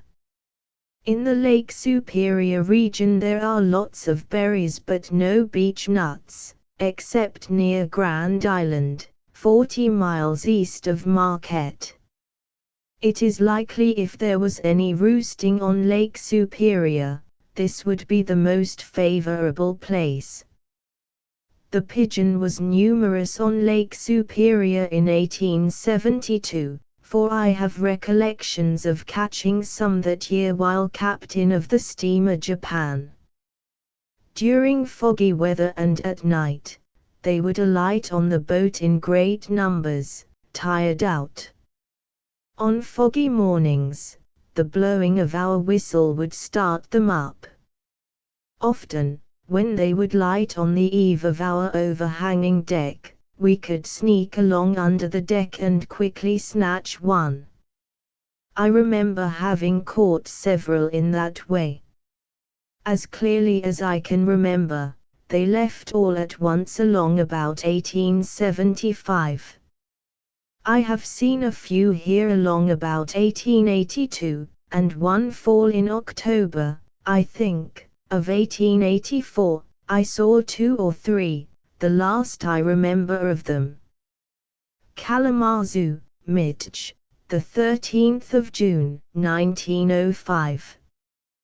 WMB Michon, Saginaw, Mitch. Asterisk asterisk asterisk asterisk asterisk. It seems too bad that this noble bird should have been blotted out. The last flock, a small one, that I ever saw was in 1891. I saw pigeons in 1883, 1885 and 1886. I have been in their nesting grounds. The males and the females sit on the nest on alternate days. When their big nesting was near South Haven in this state, the birds used to fly over this town every day in their quest for food, some of them going fully 75 miles in an airline from their nesting. One day it would be a continuous stream of male birds and the next day it would be the females. How the netters did massacre them and ship them away by thousands and thousands. Many were kept alive and shipped all over the country for pigeon shoots. The last wild pigeons ever used for this purpose that I know of was at John Watson's Grand Grossing, Chicago, Illinois, in 1886.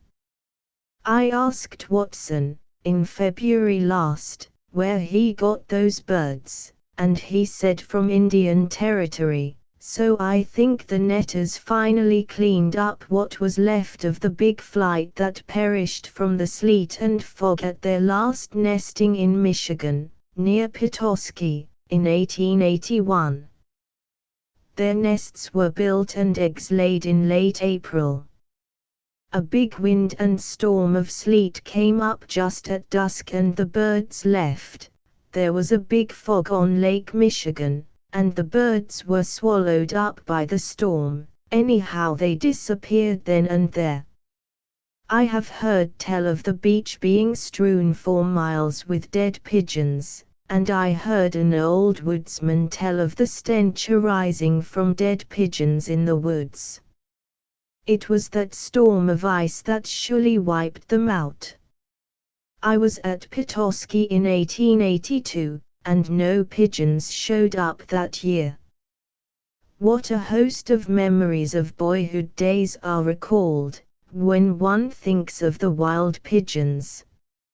I can see myself a boy again, equipped with a long, single-barrel shotgun, shot pouch and powder flask dangling, a box of GD caps in my pocket, and I sneak in up for a shot at an old cock pigeon perched away up on a dead limb at the top of a tall tree.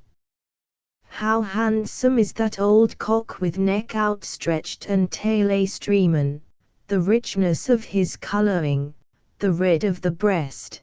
The metallic sheen of that outstretched neck is of marvelous luster as bathed in the glories of the morning sunlight. He turns his head. He is on to that boy who is sneaking so carefully along the old rail fence. Carefully the gun is raised and aimed, the trigger is pressed. Kerwang! In a cloud of smoke is the loud report. The old cock, startled, flies away. Missed him, by gosh, is the boy's lament as he starts to reload, whilst in unison with the rattle of the grains of powder in the flask, there comes drifting down on the morning breeze, slowly wafting here and there, a long tail feather from that noble bird to show that though missed, yet the aim was true. Yours truly, Benno Bush. Kalamazoo, Mich., the 17th of June, 1905. Dear Michonne, do not understand me as to my assertion, that in nesting time the wild pigeons in feeding, the males always alternate with the females, each having a day off and a day on throughout the period of incubation and the rearing of the young. It depended upon the amount of food and the distance that they had to go to get it, and they changed their habit according to the conditions.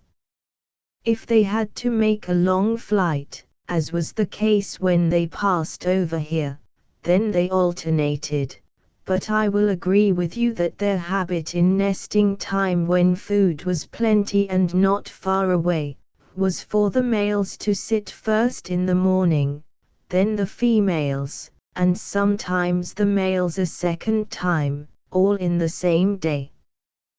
Pigeons require a great deal of water, and sometimes their crops would show that they had been to water prior to their return flight, while at other times the food in their crops would be dry. Some other boys and I had a lot of wild birds that we bought alive from a netter. We put the birds in the loft of a big barn where there was a lot of beans that had not been threshed. We would put in a big trough of water for them every day. The way those birds threshed out those bean pods was a caution. They became very fat and fairly tame. What wouldn't I give to hear the call note of tet, tet, tet of the pigeons once more. Yours truly, Benno Bush. J.S. Van Cleef of Poughkeepsie, N.Y., wrote in Forest and Stream of the 20th of May, 1899, as follows: for many years up to about 1850, flocks of wild pigeons in the fall were quite abundant, and were very often taken with nets, which was a very favorite way of capturing them at that time, but very few, if any, have been taken in this manner since that time. A few small flocks appeared in the 50s, but not to such an extent that an attempt was made to capture them through the aid of pigeon nets, and I find upon inquiry that the experience of others agrees with my own. The last flight of pigeons of which I have any knowledge occurred in the 70s, where they nested in the mountain range south of the Beaverkill in the lower part of Ulster County. There were 2 flights about this time, one small one, and in the course of 2 or 3 years this was followed by a flight where the pigeons appeared in great numbers. This flock had nested in Missouri in the month of April, and the most of the squabs were killed by those who were in the business of furnishing squabs for the market. When the nesting was over, the entire flock went to Michigan, where they nested again, and they were followed there by the same persons who again destroyed most of the squabs. When they left Michigan they took their flight eastward, and telegrams were sent all over that part of the country where the pigeons would be likely to nest a 3rd time, and as soon as they settled in the Catskills these persons were apprised of the location and very soon appeared on the scene. The party, about 30 strong, stopped at Manson's, whose house was located on the upper Beaverkill, about 3 miles from the nest. This nest was a mile from the Willumock Lodge, where I happened to be during the whole time that the pigeons were in their roost. It was claimed at the time that the squabs were sent down to New York by the ton, but as to this I have no personal knowledge, though I do know that during the nesting all, or nearly all, of the squabs were destroyed, and this was done by invading the grounds at night and striking the trunks of the trees with a heavy axe or sledgehammer, upon which the squabs would tumble out of the nests on the ground, and be picked up and carried to Manson's and shipped to New York the next day. I do know, however, that from a natural ice house and the ice house belonging to our club, these persons obtained not less than 15 tons of ice for the purpose of preserving the squabs. This is the last flight of pigeons that has ever taken place in this part of the country, so far as I have any knowledge, and I am very sure that if there had been any I would have known it. Poughkeepsie, NY, the 12th of May. Chapter 12. The Last of the Pigeons from the Auk, July, 1897, under the title Additional Records of the Passenger Pigeon, Ectopistes Migratrius. Most of the notes on the passenger pigeon recorded in the past year have referred to single birds or pairs. It is with much pleasure that I now call attention to a flock of some 50, observed in southern Missouri. I am not only greatly indebted to Mr. Chas.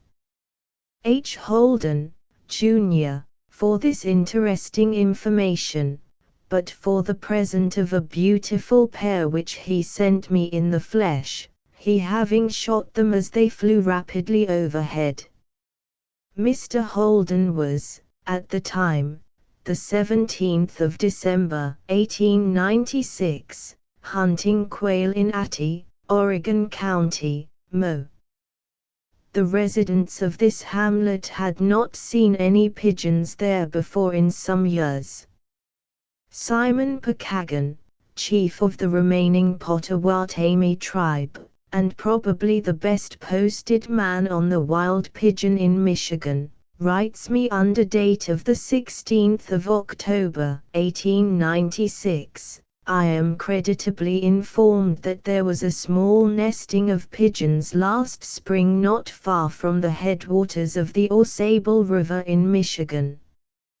Mr. Chase S. Osborne, State Game and Fish Warden of Michigan, under date, Sault Ste. Marie, the 2nd of March, 1897, writes, passenger pigeons are now very rare indeed in Michigan, but some have been seen in the eastern parts of Chippewa County, in the Upper Peninsula, every year. As many as a dozen or more were seen in this section in one flock last year, and I have reason to believe that they breed here in a small way. One came into this city last summer and attracted a great deal of attention by flying and circling through the air with the tame pigeons. I have a bill in the legislature of Michigan, closing the season for killing wild pigeons for 10 years. Reuven Dean, Chicago, Ill. From the Auk, April, 1898, Volume 15, page 184, under the title, The Passenger Pigeon, Ectopistes Migratrius, in Wisconsin and Nebraska. Our records of this species during the past few years have referred in most instances, to very small flocks and generally to pairs or individuals. In the Auk for July, 1897, I recorded a flock of some 50 pigeons from southern Missouri, but such a number has been very unusual. It is now very gratifying to be able to record still larger numbers, and I am indebted to Mr. Fugliberg of Oshkosh, Wis, for the following letter of information, under date of the 1st of September, 1897, I live on the west shore of Lake Winnebago, Wis. About 6 o'clock on the morning of the 14th of August, 1897, I saw a flock of wild pigeons flying over the bay from Fisherman's Point to Stony Beach, and I assure you it reminded me of old times, from 1855 to 1880, when pigeons were plentiful every day. So I dropped my work and stood watching them. This flock was followed by 6 more flocks, each containing about 35 to 80 pigeons, except the last, which only contained 7. All these flocks passed over within half an hour. One flock of some 50 birds flew within gunshot of me, the others all the way from 100 to 300 yards from where I stood. Mr. Fuglyberg is an old hunter and has had much experience with the wild pigeon. In a later letter dated the 4th of September, 1897, he writes, "On the 2nd of September, 1897, I was hunting prairie chickens near Lake Butte des Morts, Wis, where I met a friend who told me that a few days previous he had seen a flock of some 25 wild pigeons and that they were the first he had seen for years. This would appear as though these birds were instinctively working back to their old haunts, as the Winnebago region was once a favorite locality. We hope that Wisconsin will follow Michigan in making a close season on wild pigeons for 10 years, and thus give them a chance to multiply, and, perhaps, regain, in a measure, their former abundance." In Forest and Stream of the 25th of September, 1897, appeared a short notice of wild pigeons in Nebraska by W.F.R. Through the kindness of the editor he placed me in correspondence with the Observer, W.F. Reitmeyer, to whom I am indebted for the following details given in his letter of the 5th of November, 1897. I was driving along the highway north of Cook, Johnson County, NEB, on the 17th of August, 1897. I came to the timber skirting the headstream of the Nemaha River, a tract of some 40 acres of woodland lying along the course of the stream, upon both banks of the same, and there feeding on the ground or perched upon the trees were the passenger pigeons I wrote the note about. The flock contained 75 to 100 birds. I did not frighten them, but as I drove along the road the feeding birds flew up and joined the others, and as soon as I had passed by they returned to the ground and continued feeding. While I revisited the same locality, I failed to find the pigeons. I am a native of Tompkins County, NY, and have often killed wild pigeons in their flights while a boy on the farm, helped to net them, and have hunted them in Pennsylvania, so that I readily knew the birds in question the moment I saw them. I will here take occasion to state that in my record of the Missouri flock, Auk, July, 1897, p. 316, the date on which they were seen, the 17th of December, 1896, was, through error, omitted. Ravendine, Chicago, Ill. From the Auk January, 1896, under the title, Additional Records of the Passenger Pigeon, Ectopistes Migratrius, in Wisconsin and Illinois. I am indebted to my friend, Mr. John L. Stockton, of Highland Park, Ill., for information regarding the occurrence of this pigeon in Wisconsin. While trout fishing on the Little Oconto River in the reservation of the Menominee Indians, Mr. Stockton saw, early in June, 1895, a flock of some 10 pigeons for several consecutive days near his camp. They were first seen while alighting near the bank of the river, where they had evidently come to drink. I am very glad to say that they were not molested. Mr. John F. Ferry of Lake Forest, Ill., has kindly notified me of the capture of a young female pigeon which was killed in that town on the 7th of August, 1895.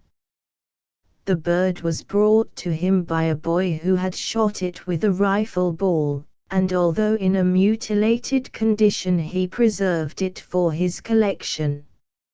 I have recently received a letter from Dr. H. V. Ogden, Milwaukee, Wis., informing me of the capture of a young female pigeon which was shot by Dr. Ernest Copeland on the 1st of October, 1895. These gentlemen were camping at the time in the northeast corner of Delta County, Midge, Northern Peninsula, in the large hardwood forest that runs through that part of the state. They saw no other of the species. Ravendine, Chicago, Ill. From the Auk, July, 1895, under the title, Additional Records of the Passenger Pigeon in Illinois and Indiana. The occurrence of the wild pigeon, Ectopistes migratrius, in this section of the country, and, in fact, throughout the West generally, is becoming rarer every year, and such observations and data as come to our notice should be of sufficient interest to record.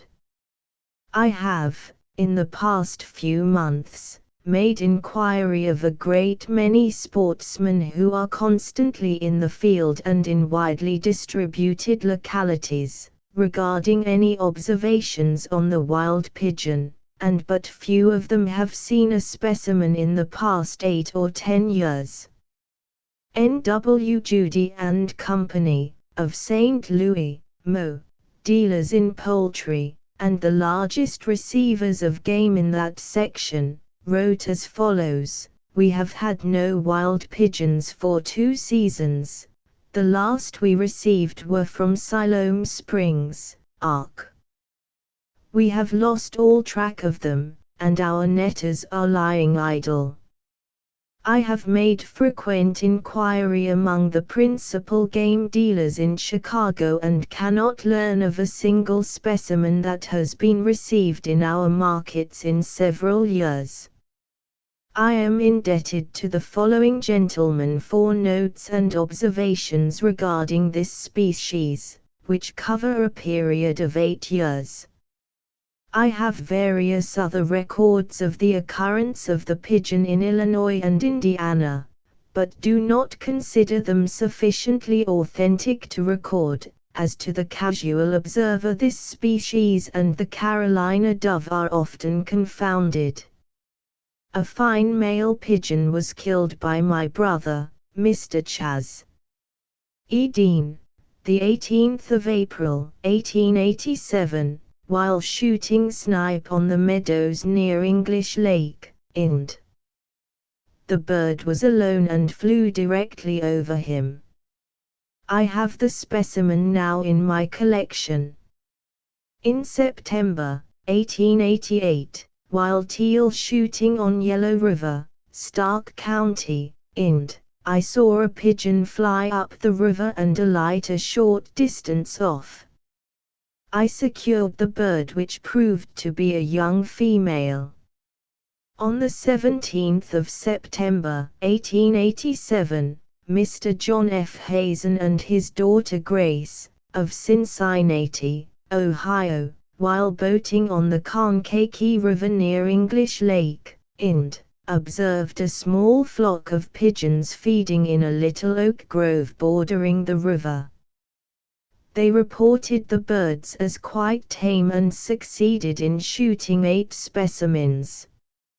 Mr. Frank M. Woodruff, Assistant Curator, Chicago Academy of Sciences, informs me that on the 10th of December, 1890, he received 4 passenger pigeons in the flesh, from Waukegan, Ill., at which locality they were said to have been shot.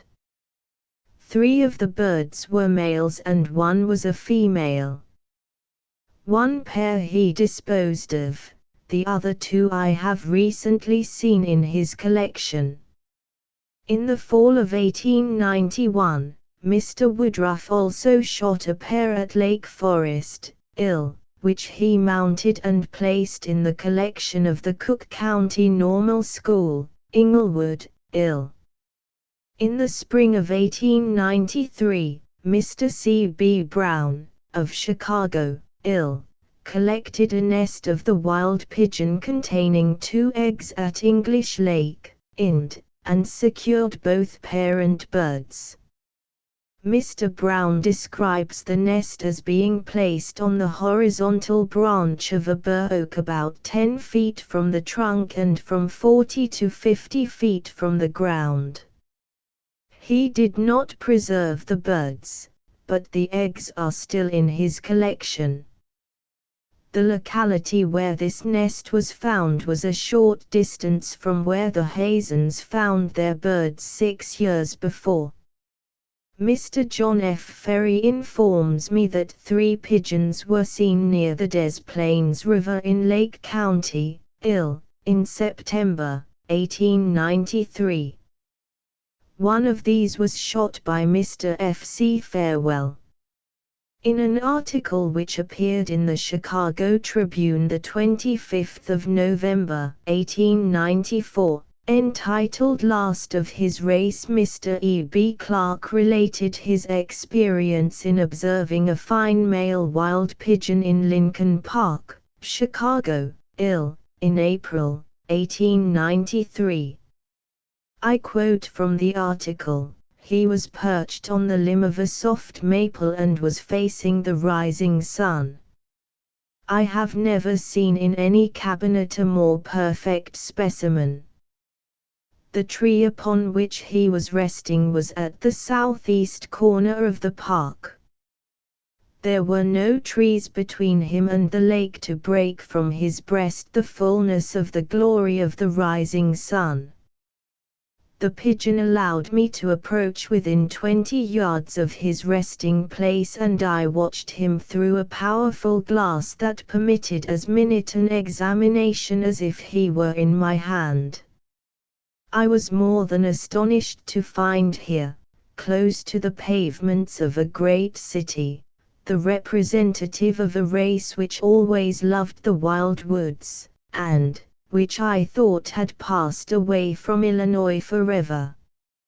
Mr. R. W. Stafford of Chicago, Ill., who has shot hundreds of pigeons in former years within the present city limits of Chicago, informs me that in the latter part of September, 1894, while shooting at Marengo, Ill., he saw a flock of 6 flying swiftly over and apparently alight in a small grove some distance off.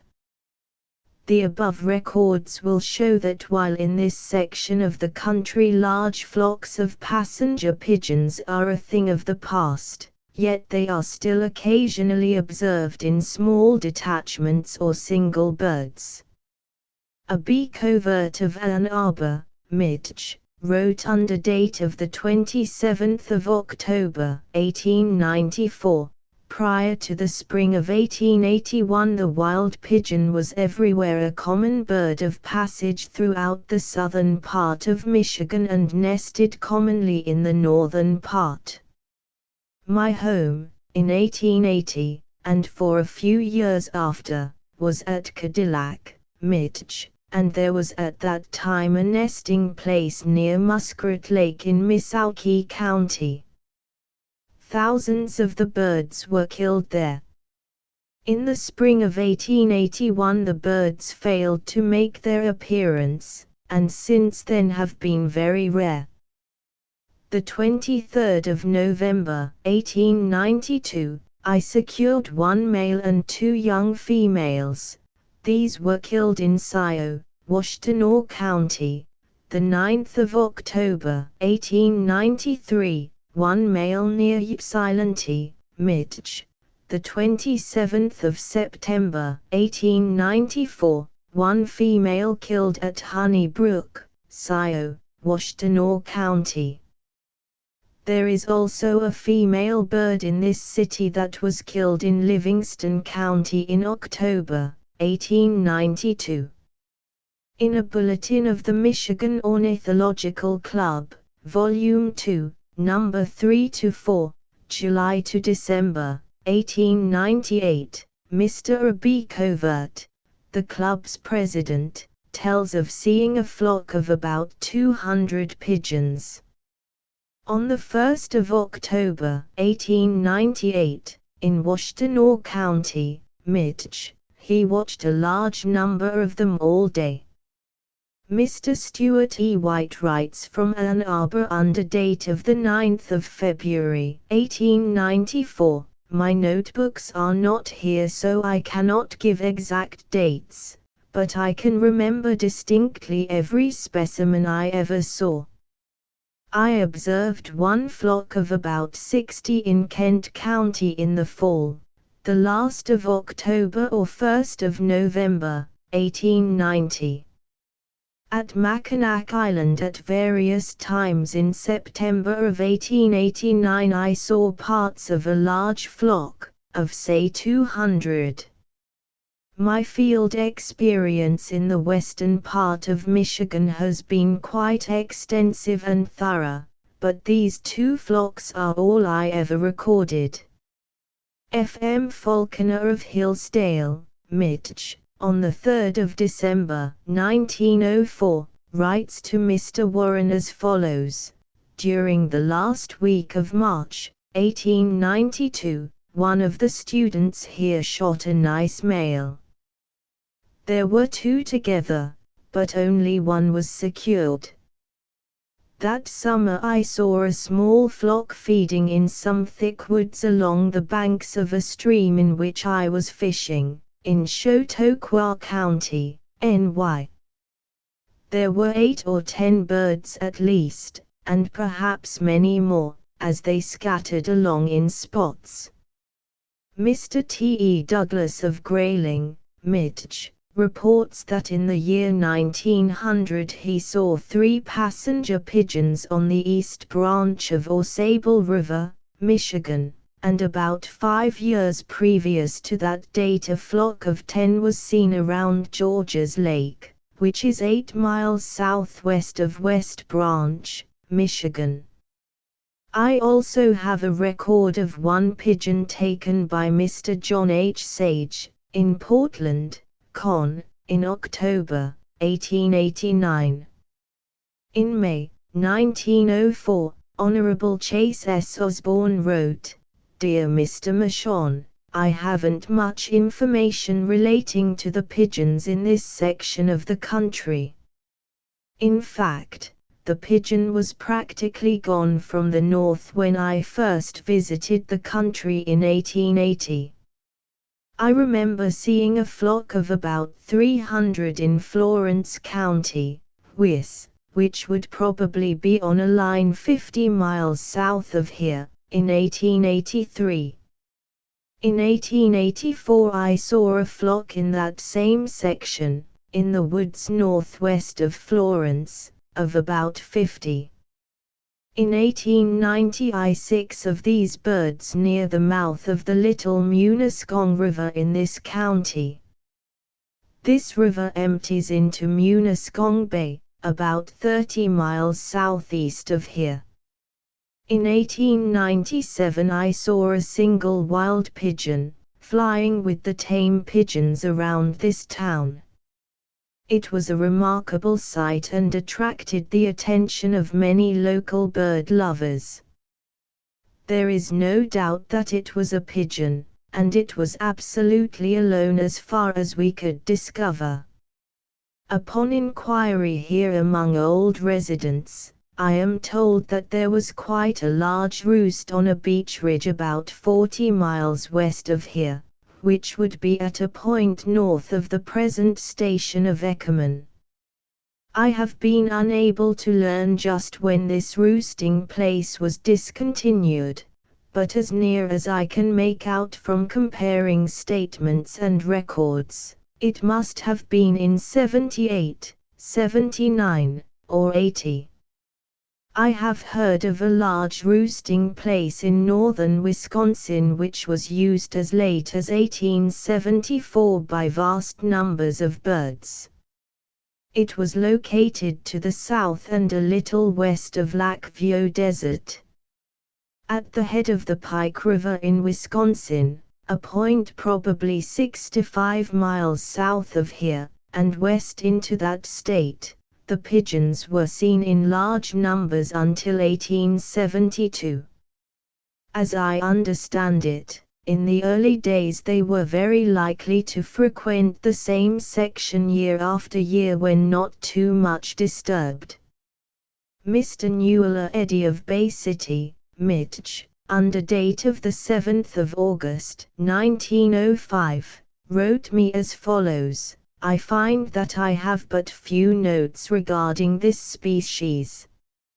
On the 13th of September, 1880, I took a single bird near the city of Bangor, Maine. The sex was not determined. This was an unusual capture for the place and the time. A few years previous to that time, on a canoeing trip to the headwaters of the Penobscot River, I fell in with a small flock of a dozen or more in an old burnt-over swamp, but was unable to secure any of them. I presume that you have an abundance of notes on the passenger pigeon in this section of the country at the time it was so abundant here, as such information is readily obtainable from any of the old inhabitants of this locality. I had a very interesting interview the other day with Mr. C. E. Jennison of this city, who was one of our earliest settlers, and he gave me a great deal of information about this bird in the earlier days of Bay City. He also stated, which was quite interesting, that 6 or 7 years ago he saw a few birds at Thunder Bay Island, near Alpena. This appears to be his last record of this species. The most interesting information I have was obtained from Mr. Bernie Jennison, his son, who advised me a few days ago while we were on our way to Point Lookout, Saginaw Bay, that about the 15th of July, this year, he saw a pair of these birds in a swale at Point Lookout while roaming through the woods. He and I visited the same locality about 2 weeks after that, but saw nothing of them. Of course there is some likelihood that the birds Mr. Jennison saw may have been the common Carolina doves. Mr. Bernie Jennison also had a great deal of experience with this bird in his younger days about Bay City, and there would appear to be no question as to his ability to accurately identify the bird. From Mr. Neil Brown, Warsaw, Wis, the 20th of May, 1904, Mr. W. B. Mashon, Saginaw, Mitch. Dear Sir, your favor at hand with reference to the wild pigeon. It was, I think, 3 or 4 years ago that, in hunting with Mr. Emerson Huff near Babcock in this state in September, we killed an unmistakable wild pigeon. I saw a few pigeons in the woods in Forest County, in this state, about 15 years ago. About 7 years ago I saw 3 near Wosaw and shot one of them. There was a pigeon roost for many years in Wood County, in this state, but it has long since disappeared. When I was a boy in southern Wisconsin in the 60s and 70s, wild pigeons were so numerous as to almost darken the air. In the early 70s there was a small roost on Bark River, near Fort Atkinson, in this state. The wild pigeon had practically disappeared in southern Wisconsin as early as 1880, in fact, it was 2 or 3 years before that I saw the last of them. Charles W. Ward of Queens, L.I., New York, reports that in October 1883, he saw a flock of at least 100 passenger pigeons along the Manistee River in Township 26-5, and the following year about 1 dozen nested in a spruce swamp near Orchard Lake on his old homestead. He often saw the nest and the birds. He remembers the time as being the season of the year when huckleberries were ripe, for he was berry-picking when he first observed them. The writer of the following newspaper clipping of recent date is emphatically skeptical regarding the present-day existence of even an isolated pigeon. Last pigeon flight in Iosco in 1880. Millions passed through then, but they have never been there since. Was, Mitch, July 27. John Sims, County Game and Fish Warden, ridicules the idea of flocks of wild pigeons being found in Iosco County, as was reported in some of the state papers. He says, "There are no wild pigeons in Iosco County, nor have there been any here since the 1st of April, 1880. There fell about 6 inches of snow on that day. Then the weather cleared and the sun rose bright and clear, but it was but for a short time, as the air was clouded with pigeons going westward. That was the first time they had been here for a number of years, and, although it was Sunday, everyone who had a gun was shooting or trying to shoot, and there were lots of pigeons killed that day in nearly all the streets of Tawas. There were simply millions of them going westward, and those that were killed were picked up out of the snow. Since that day there have been no wild pigeons here. We have lots of mourning doves here, and the writer has probably seen these. There is a certain magazine that offers $50 for a pair of wild pigeons, and I think the sportsman would add another $50 to it to have the wild pigeons with us again." In the report of the Massachusetts Commissioners on Fisheries and Game for the year ending the 31st of December, 1903, is to be found the following: "The occurrence of the wild pigeon is a matter of public and scientific interest, and for this reason, and not because it is a game bird, reference to it is introduced here."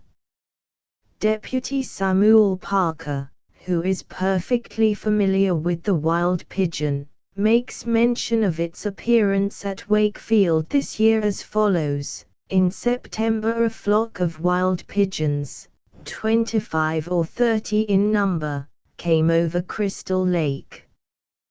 This notice of the presence of a species believed to be extinct is interesting and must be important to ornithologists. I believe that this informant was mistaken. W.B.M. George King, guide and trapper, living in Otsego County, Michigan, told me in 1904 that 4 years before he had seen along Black River a flock of wild pigeons, a dozen or more birds. He said there is no mistake about it, because he was familiar with the wild pigeon early in life. These alighted in a tree near him. He said that in 1902, also, he heard the call of 2 wild pigeons, although he hunted for the birds and did not find them. Comparative size of pigeon and dove from photo furnished by Professor W. B. Burrows, of the Michigan Agricultural College. I believe that 6 wild pigeons were actually seen in the latter part of April of 1905 near Vanderbilt, Mich., by this George King. I have tested his honesty and truthfulness time and time again. He told me he was seated in the branches of an apple tree when he saw 6 wild pigeons alight in another tree near him. He kept perfectly still and watched their movements for about 30 minutes. They flew from the old tree in which they had alighted, underneath a beech tree, and began feeding on beech nuts from the ground. He says he heard them call and they made the same old crowing call of the wild pigeon. He was close to them. He is perfectly familiar with the dove and knows that these 6 were passenger pigeons. King has for many years lived in the section that formerly was the great pigeon nesting and feeding ground of northern Michigan. Michigan Agricultural College, the 14th of July, 2005. Dear Sir, I have been away for the past 3 weeks and find your letter of the 27th of June here on my return. The photographs sent you were those of the passenger pigeon and the Carolina dove, the one of the 2 birds being intended to show relative size and appearance. It was taken from 2 of the best specimens in the museum, placed at exactly the same distance from the camera so that the picture shows the comparative size exactly. The birds being so similar in general appearance, the smaller one looks as if it were further away than the larger, and this, I think, shows clearly how impossible it is for the ordinary observer to discriminate between these 2 species when seen separately in the field. Of course, a mixed flock would be a different proposition. But so far as I know the 2 species never mingle, and, at least in this state, it is an unusual thing to find the Carolina dove in large compact flocks such as are characteristic of the passenger pigeon. In several cases, however, during August and September I have seen large scattered flocks of the Carolina dove which were feeding on weed seeds and grain in open fields, and which when disturbed, gathered into small bands of 20 to 50 each and flew and perched very much like passenger pigeons. In one case I saw at least 500 Carolina doves acting this way, and had hard work to convince a sportsman friend of mine that they were not passenger pigeons. Finally, after getting directly under a small tree on which a dozen or more were perched, he was able to see that characteristic black dot on the side of the neck, and was also able to estimate more correctly the actual size of the birds. Yours very truly, Walter B. Burroughs, Professor of Zoology. Agricultural College, Ingham Company, Midge, the 17th of June, 1905. Mr. W. B. Michon, Saginaw, Midge. Dear Sir, yours of the 16th is at hand, and in reply I would say that the Carolina dove is rarely found north of the Ausable River, and I should not expect ever to see it there in flocks in the spring. On the other hand, it is just as likely to be found early in the season as the passenger pigeon, since the Carolina dove winters regularly in southern Michigan and is one of the first birds to appear in the spring in this county, in fact not infrequently staying here through the winter. On the whole, however, I think there can be little doubt that Mr. King's report relates to the passenger pigeon and not to the dove. I have had some photographs taken of the Carolina dove and passenger pigeon together, and will ask my assistant, Mr. Myers, to mail you prints of these within a few days as soon as he has time to make some good ones. If these do not show what you desire, we will try again. Yours very truly, Walter B. Burroughs, Professor of Zoology. Mr. George E. Atkinson, to whom I am indebted for much valuable data in this book, writes from Portage la Prairie, Manitoba, the 21st of July, 1905, as follows. I was on a holiday trip on the Assiniboia River last week, and a pair of birds flew by me at a few yards' distance, flashing the pigeon color to all appearances in the sun and alighting on the bank. I turned my boat, and until after I shot the bird, I would have sworn it was a pigeon, but it proved to be a large, bright-plumaged dove. Atmospheric conditions considerably affected the size, so that I am convinced that it is possible for even the best of us to be deceived, and a scientific record must not be formed on any supposition. Iron Mountain, Mich. the 30th of May, 1904. Mr. W. B. Michon, Saginaw, Mich.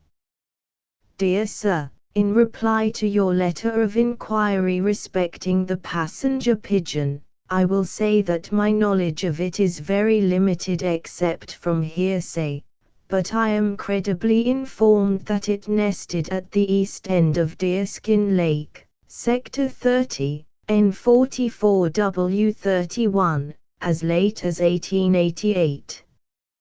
Mr. Armstrong, a timber cruiser, later resident of this city, gave me this information. He said there was a small colony of less than 100 birds then. Fire has since destroyed the timber there, and he doubted if they were still there when he told me about them. Mr. R was a keen observer and thoroughly reliable, had been familiar with the species when abundant in Lower Michigan, and I have great confidence in the accuracy of his reports. I used to see them as late as 1883 in this vicinity. They were shot in the summer of 1883 during the blueberry season. I should estimate that as many as 50 birds were taken that summer. I cannot imagine why they should have disappeared from this region. I have no reports concerning the birds from the North Shore. In 1897 a young bird was taken in the neighboring town of Norway with a broken wing and identified by hunters who had known the species in the day of its abundance. Dr. J. D. Cameron of this city informs me that he saw a flock of about 50 birds flying over the St. George Hospital of this place on the 28th of October, 1900.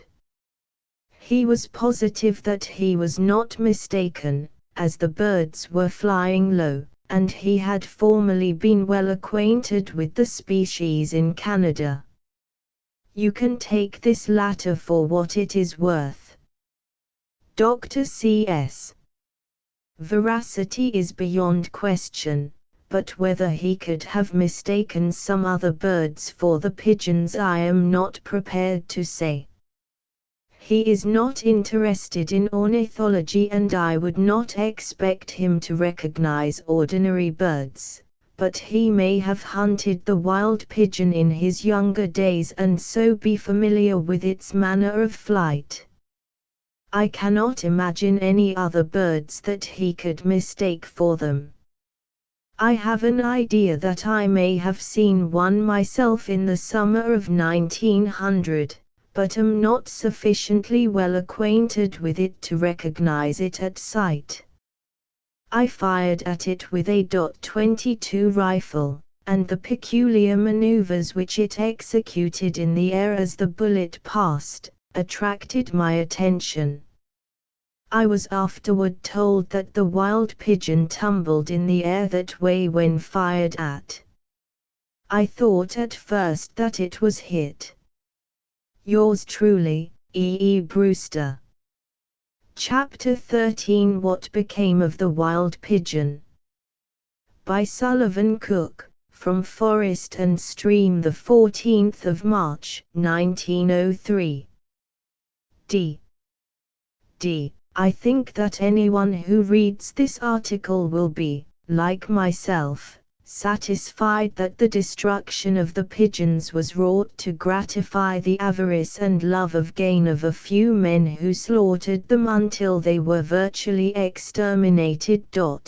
WBMW. When a boy and living in northern Ohio, I often had to go with a gun and drive the pigeons from the newly sown fields of wheat.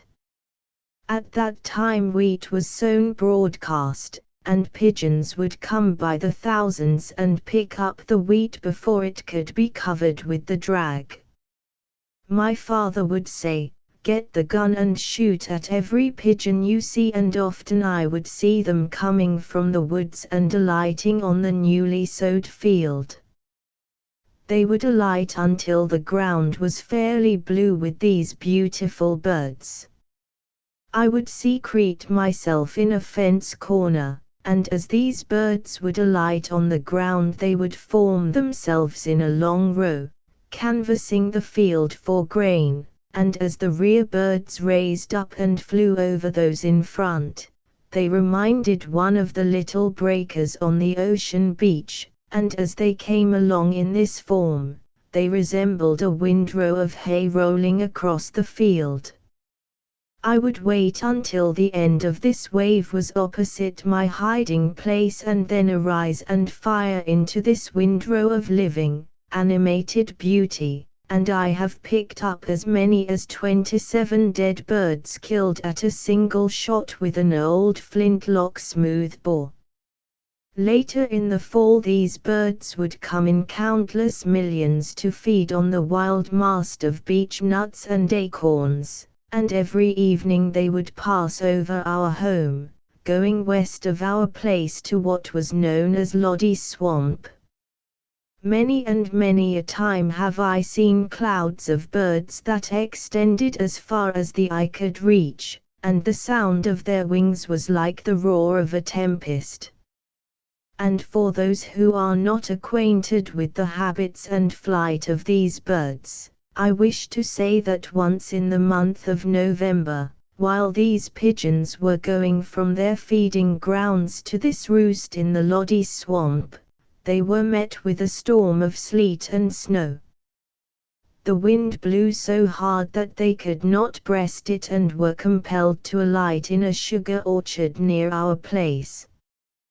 This orchard consisted of 20 acres, where the timber had all been cut out, except the maples, and when they commenced alighting, the trees already partially loaded with snow and ice, and the vast flock of pigeons being attracted by those alighting, all sought the same resting place.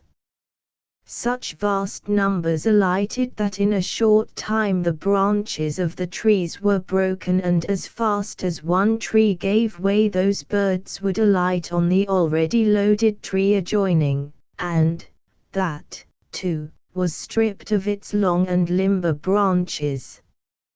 Suffice it to say that in a half-hour's time this beautiful sugar orchard was entirely ruined by the loads of birds which had attempted to rest from the storm. About this time I enjoyed my first pigeon hunt in a roost. Being a boy about 16 years of age, having a brother about 13, and as we had seen the pigeons going by to their roost for hours and knowing that many people went there every night to shoot pigeons on the roost, my brother and I were seized with a desire to go and enjoy this exciting sport. Then arose the difficulty of a gun suitable for the occasion. As we had nothing but a small bore rifle and not owning a shotgun, we appealed to father as to what we should do for a gun. We had previously gained his consent to our going. He suggested that we take the old horse pistol, one of the Revolutionary time, which had been kept in the family as a reminder of troublesome years. Let the young man of today, who hunts with the improved breech loader, think of two boys starting pigeon hunting, their only outfit consisting of a horse pistol, barrel 12 inches long, caliber 12 gauge, flintlock, 1 pound of number 4 shot, a quarter of a pound of powder, a pocket full of old newspaper for wadding, a 2-bushel bag to carry game in, and a tin lantern. Thus equipped, we started for the Pigeon Roost a little after dark. Although 3 miles from the roost when we started from home, we could hear the sullen roar of that myriad of birds, and the sound increased in volume as we approached the roost, till it became as the roar of the breakers upon the beach. As we approached the swamp where the birds roosted, a few scattered birds were frightened from the roost along the edge of the swamp. These scattering birds we could not shoot, but kept advancing further into the swamp. As we approached this vast body of birds, which bent the alders flat to the ground, we could see every now and then ahead of us a small pyramid which looked like a haystack in the darkness, and as we approached what appeared to be this haystack, the frightened birds would fly from the bended alders, and we would find ourselves standing in the midst of a diminutive forest of small trees of alders and willows. We now found these apparent haystacks were only small elms or willows completely loaded down with live birds. My brother suggested that I shoot at the next haystack. So we advanced along very carefully among the now upright alders till we came to where it was a perfect roar of voices and wings, and just ahead of us we saw one of those mysterious objects which so resembled a haystack. My brother suggested that I aim at the center of it and let the old horse pistol go.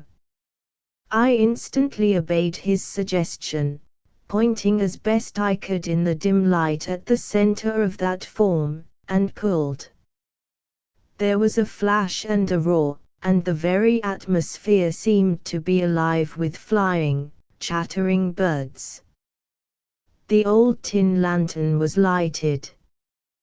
The horse pistol was hunted for. As it had recoiled with such force I had lost hold of it. The gun being found, we then approached as nearly as we could the place where I had shot at the stack. From this discharge we picked up 18 pigeons and saw some hobbling away into thick brush, from which we could not recover them. After an hour of this kind of hunting our bag was full of pigeons, and our tallow candle in the lantern nearly consumed.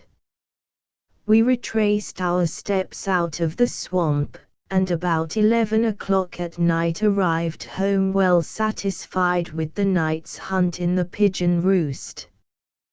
We had had acres of enjoyment and had brought home bushels of pigeons. This is only to give an idea of what pigeons were in northern Ohio in the days of my boyhood. This was in the years of 1844 to 1846. In 1854, having grown to man's estate, I moved to Michigan and settled in Cass County, where I built a log house and began clearing up a farm. After having cleared 3 or 4 fields around my house, one morning one of my girls came running in from out of doors and said, "Pa, come out and see the pigeons." I went to the door and saw scooting across my fields, as it seemed skimming the surface of the earth, flock after flock of the birds, one coming close upon the heels of another.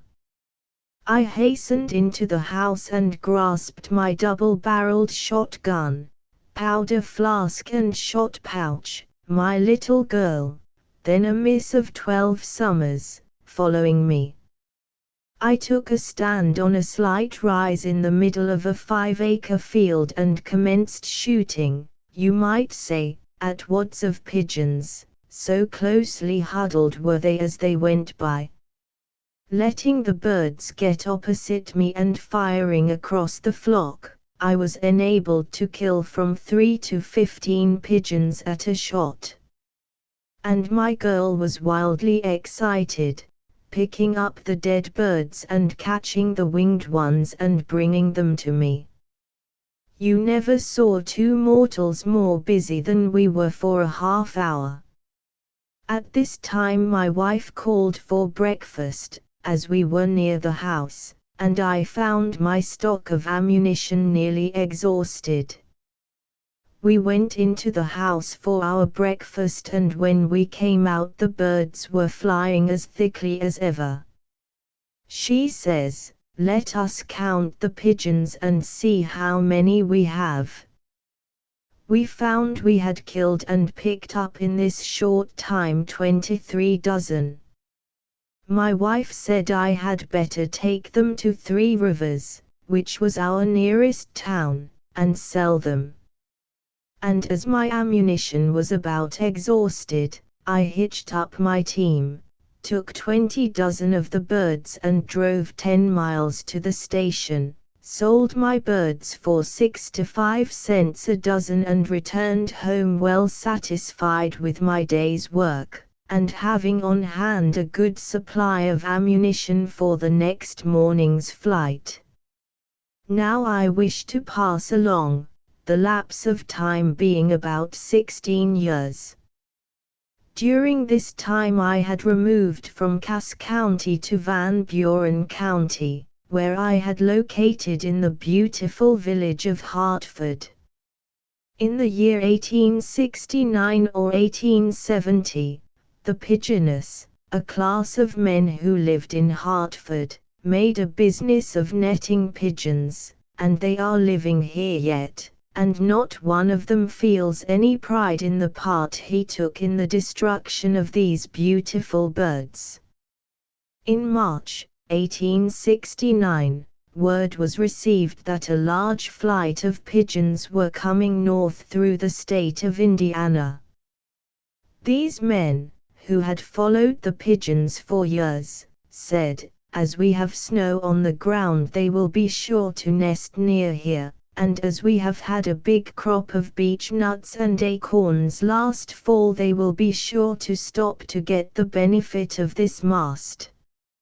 A queer thing about the pigeon was that he always built his nest on the borders of the snow, that is, where the ground underneath was covered with snow.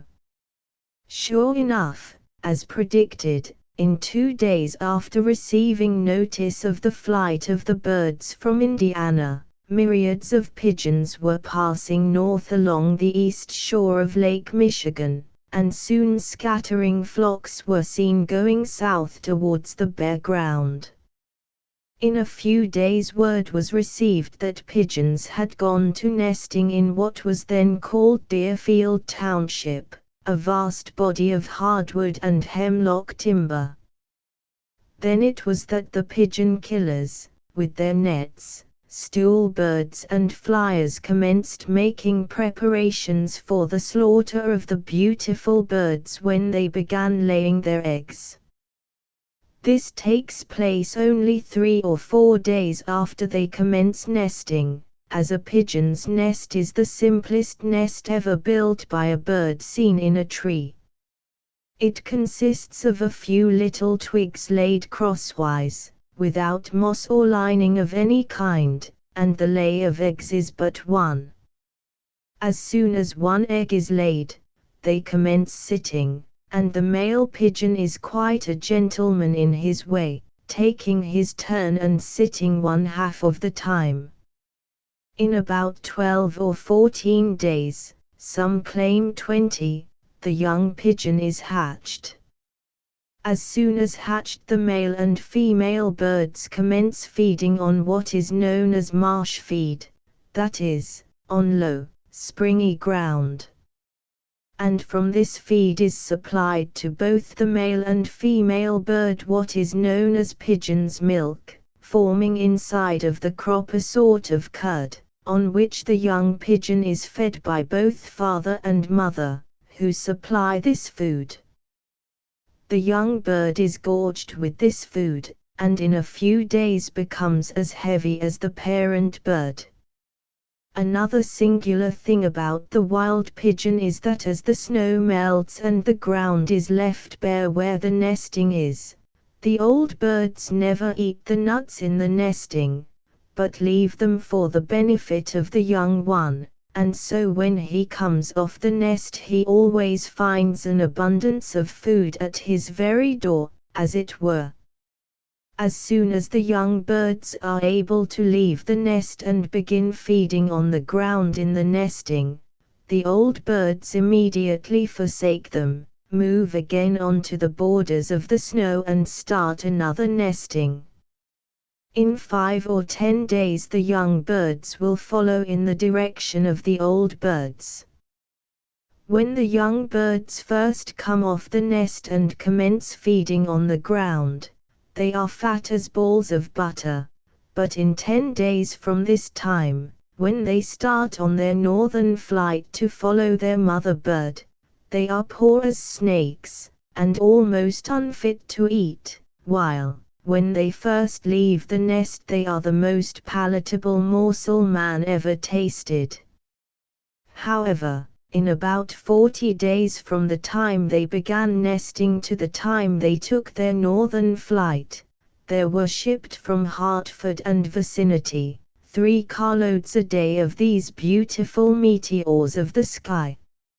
Each car containing 150 barrels with 35 dozen in a barrel, making the daily shipment 24,750 dozen. Young men who are now hunting for something to shoot and wondering what has become of our game, must hear with anger and regret such reports as this from western Michigan in the days gone by. In 3 years' time there were caught and shipped to New York and other eastern cities 990,000 dozen pigeons, and in the 2 succeeding years it was estimated by the same men who caught the pigeons at Hartford that there were 1/3 more shipped from Shelby than from Hartford, and from Petoskey, Emmett County. 2 years later, it is now claimed by C.H. Ingle, a resident of this town, who was a participant in this ungodly slaughter, that there were shipped 5 carloads a day for 30 days, with an average of 8,250 dozen to the carload. Now, when one asks you what has become of the wild pigeons, refer them to C.H. Ingle, Stephen Stowe, Chas. Sherburne, and Hiram Corwin, and a man by the name of Miles from Wisconsin, Mr. Miles having caught 500 dozen in a single day. And when you are asked what has become of the wild pigeons, figure up the shipping bills, and they will show what has become of this, the grandest game bird that ever cleft the air of any continent. My young friends, I want to humbly ask your forgiveness for having taken a small part in the destruction of this, the most exciting of sport. And there is not one of us but is ashamed of the slaughter which has robbed you of enjoyment. If we had been restrained by laws of humanity, you, too, could have enjoyed this sport for years to come. Chapter 14 A Novel Theory of Extinction by C.H. Ames and Robert Ridgway Boston, 8 March, 1906. Mr. W. B. Michon, Dear Sir, thank you for your note of the 3rd in reply to mine of the 1st, in regard to your book on the passenger pigeon.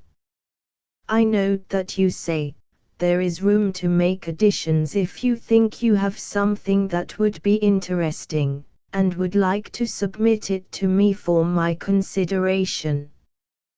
Thanking you for your courtesy in the matter, I beg to say that I have long had great interest in the problem of the so sudden and complete destruction of this great species, and have from the first been quite unable to believe that the ordinarily assigned agencies for the destruction of the pigeon were adequate, or anywhere near adequate, to make a destruction so sudden and complete.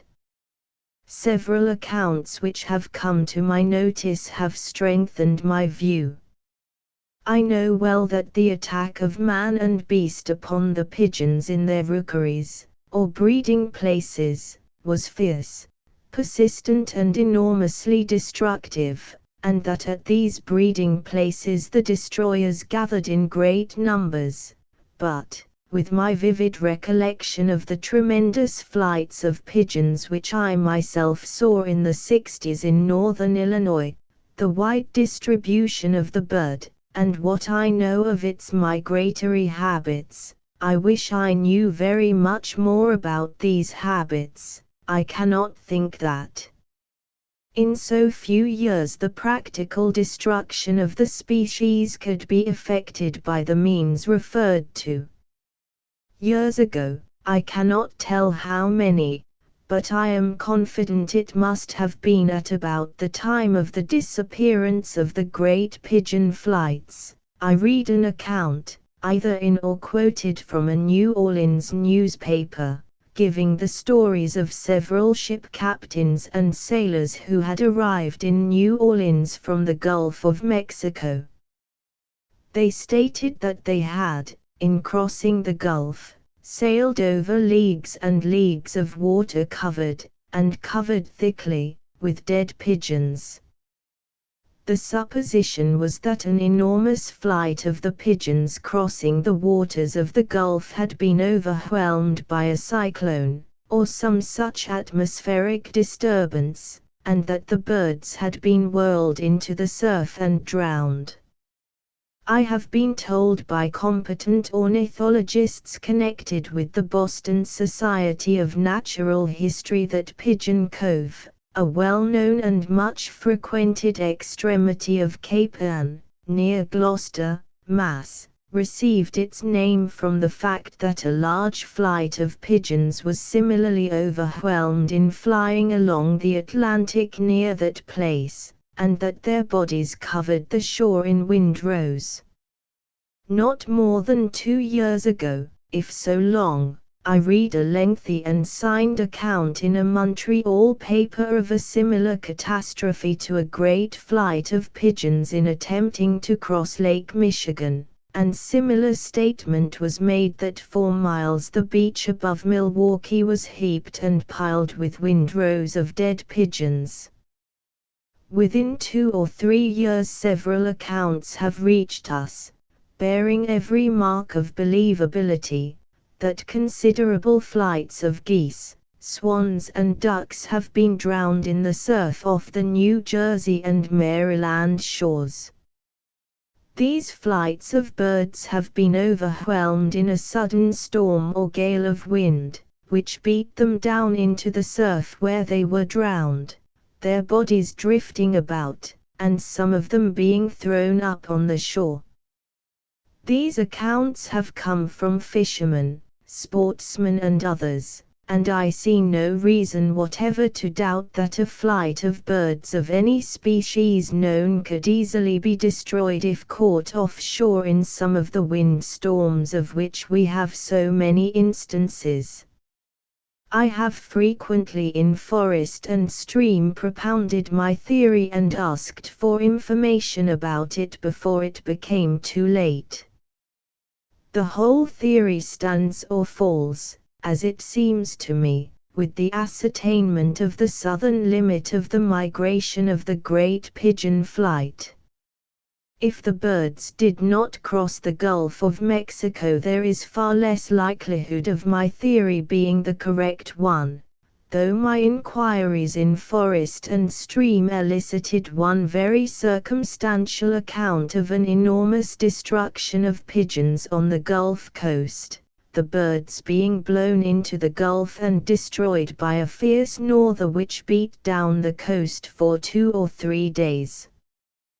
Persons familiar with this phenomena of the Texas northern need no help to their imaginations in seeing how a pigeon flight, being caught on the shores of the Gulf by such a wind, could be practically destroyed. I do not know that you will think my theory worth any consideration, but I have finally interested a number of ornithologists who share my view that the final and sudden wiping out of the great bulk of the pigeon flight must have been by some cataclysmic agency. It seems to me that the question is one of great interest from the point of view of the naturalist and biologist, and well worth serious investigation by all who care for these things. I shall be pleased to know if what I have said seems to you of interest and to have any weight. Wishing you all success in your admirable undertaking, and anticipating with great pleasure the results of your studies in your proposed book, I am, yours very truly, C.H. Ames. Memorandum prepared by Mr. Robert Ridgway, Curator of the Division of Birds, U.S. National Museum, to accompany letter to Mr. W. B. Mashon, Saginaw, Midge. If Mr. Mashon will communicate on the subject of passenger pigeons with Mr. William Brewster, E. 145 Brattle Street, Cambridge, Mass., he may get some data which will, or ought to, dismiss from consideration the idea that the passenger pigeon could have been exterminated in the manner suggested by Mr. Ames. During a visit to northern Michigan, Mr. Brewster talked with a great many pigeon netters. I have forgotten the figures, and may be very inexact in my recollection of them, but my recollection is that at one roost there were 100 netters who averaged 1,000, it may have been 10,000, pigeons per day. When it is considered that this was the rate of destruction at one locality in one state only, that the same was going on in other states, and that tens of thousands were being killed by hunters and others, and this year after year, I cannot see anything surprising in the eventual extermination of the species, no matter how numerously represented originally.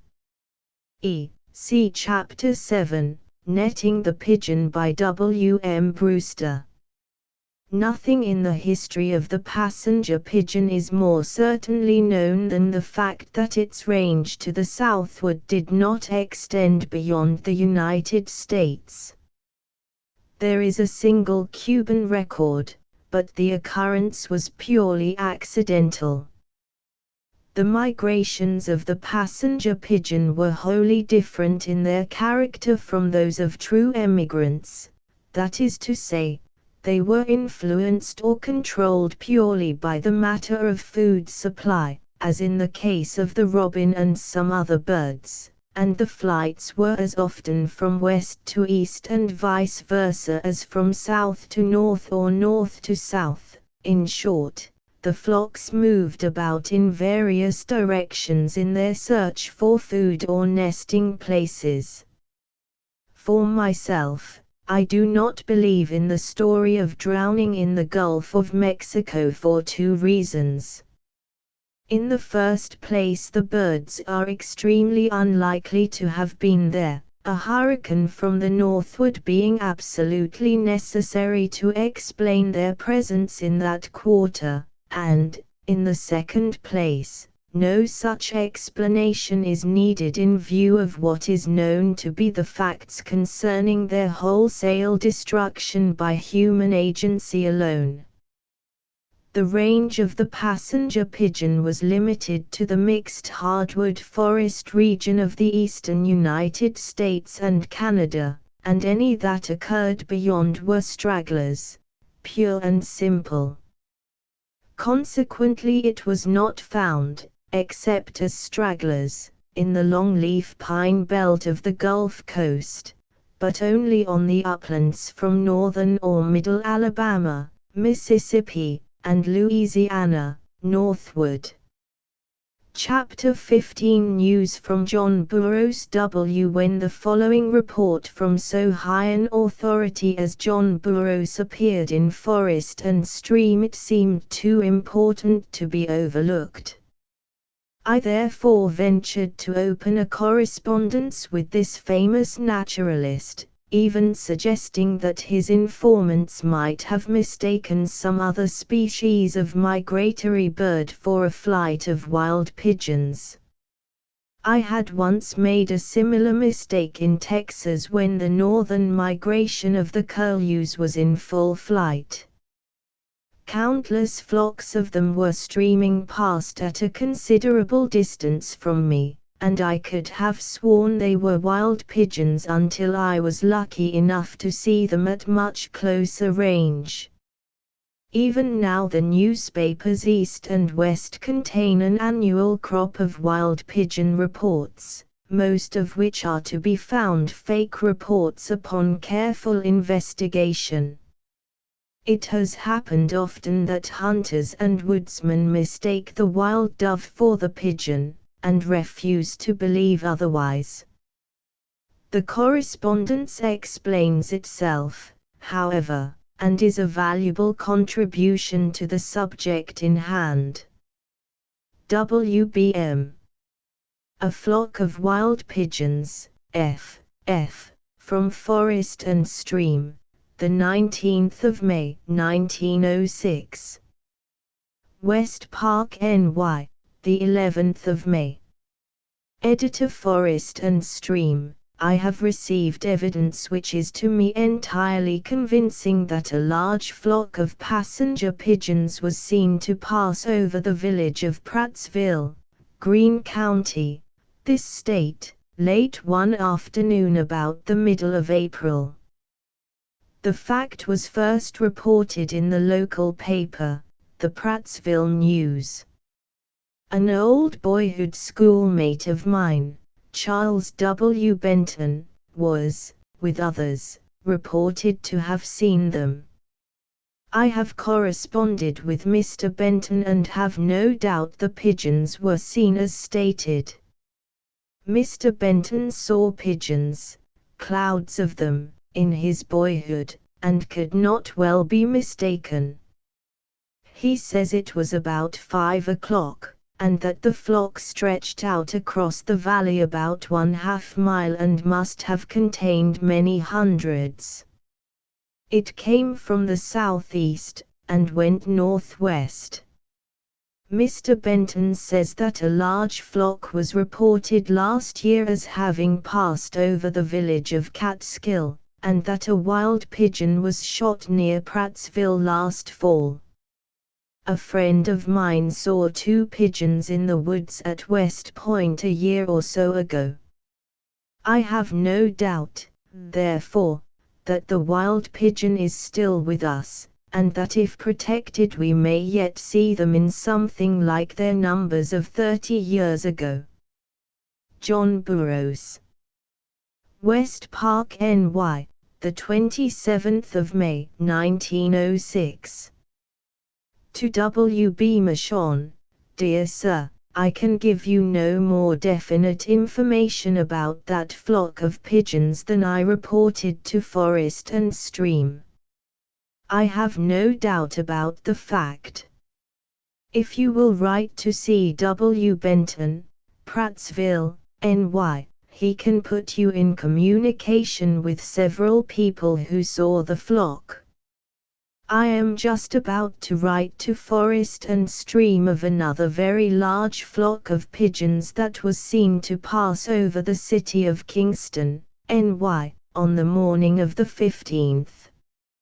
I have written to Judge T. Clearwater of that city, who replies that he has talked with many persons who saw the pigeons and who had seen the pigeons years ago.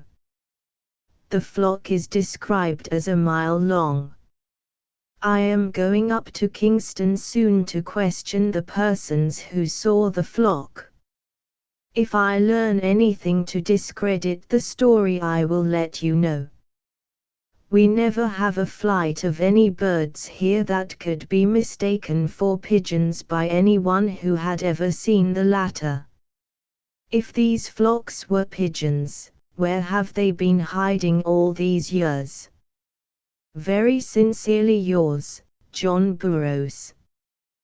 Prattsville, NY, the 9th of June, 1906. W.B. Michon, Saginaw, Mitch, dear Sir, yours of the 6th inst. Is before me, and I hasten to reply. Now, in the first place, you speak of John Burroughs. Mr. Burroughs and I went to school together when we were boys, and, as you say, he is a good authority on natural history, and I have had some communication with him on the pigeon question. I live in the heart of the Catskill Mountains, which was once a great resort for wild pigeons, and I have seen a vast number of them, dating back as far as 1848, when this country was literally covered with them, and for some years after. Now, in regard to the wild pigeons I saw this spring. I was going to my home in the village of Prattsville, in company with a man by the name of M.E. Krieger, one Sunday afternoon, and when near my house we stopped to talk a few minutes, when, on looking up, we saw the flock of pigeons. They were coming from the southeast and went to the northwest. The flock was about 1/2 mile long and flew in the same manner as pigeons of old. There were thousands of them.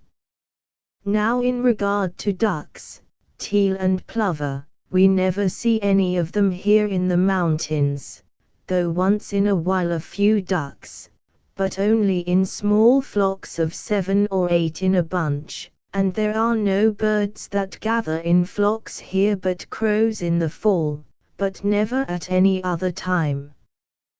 Wild geese fly over here in the fall.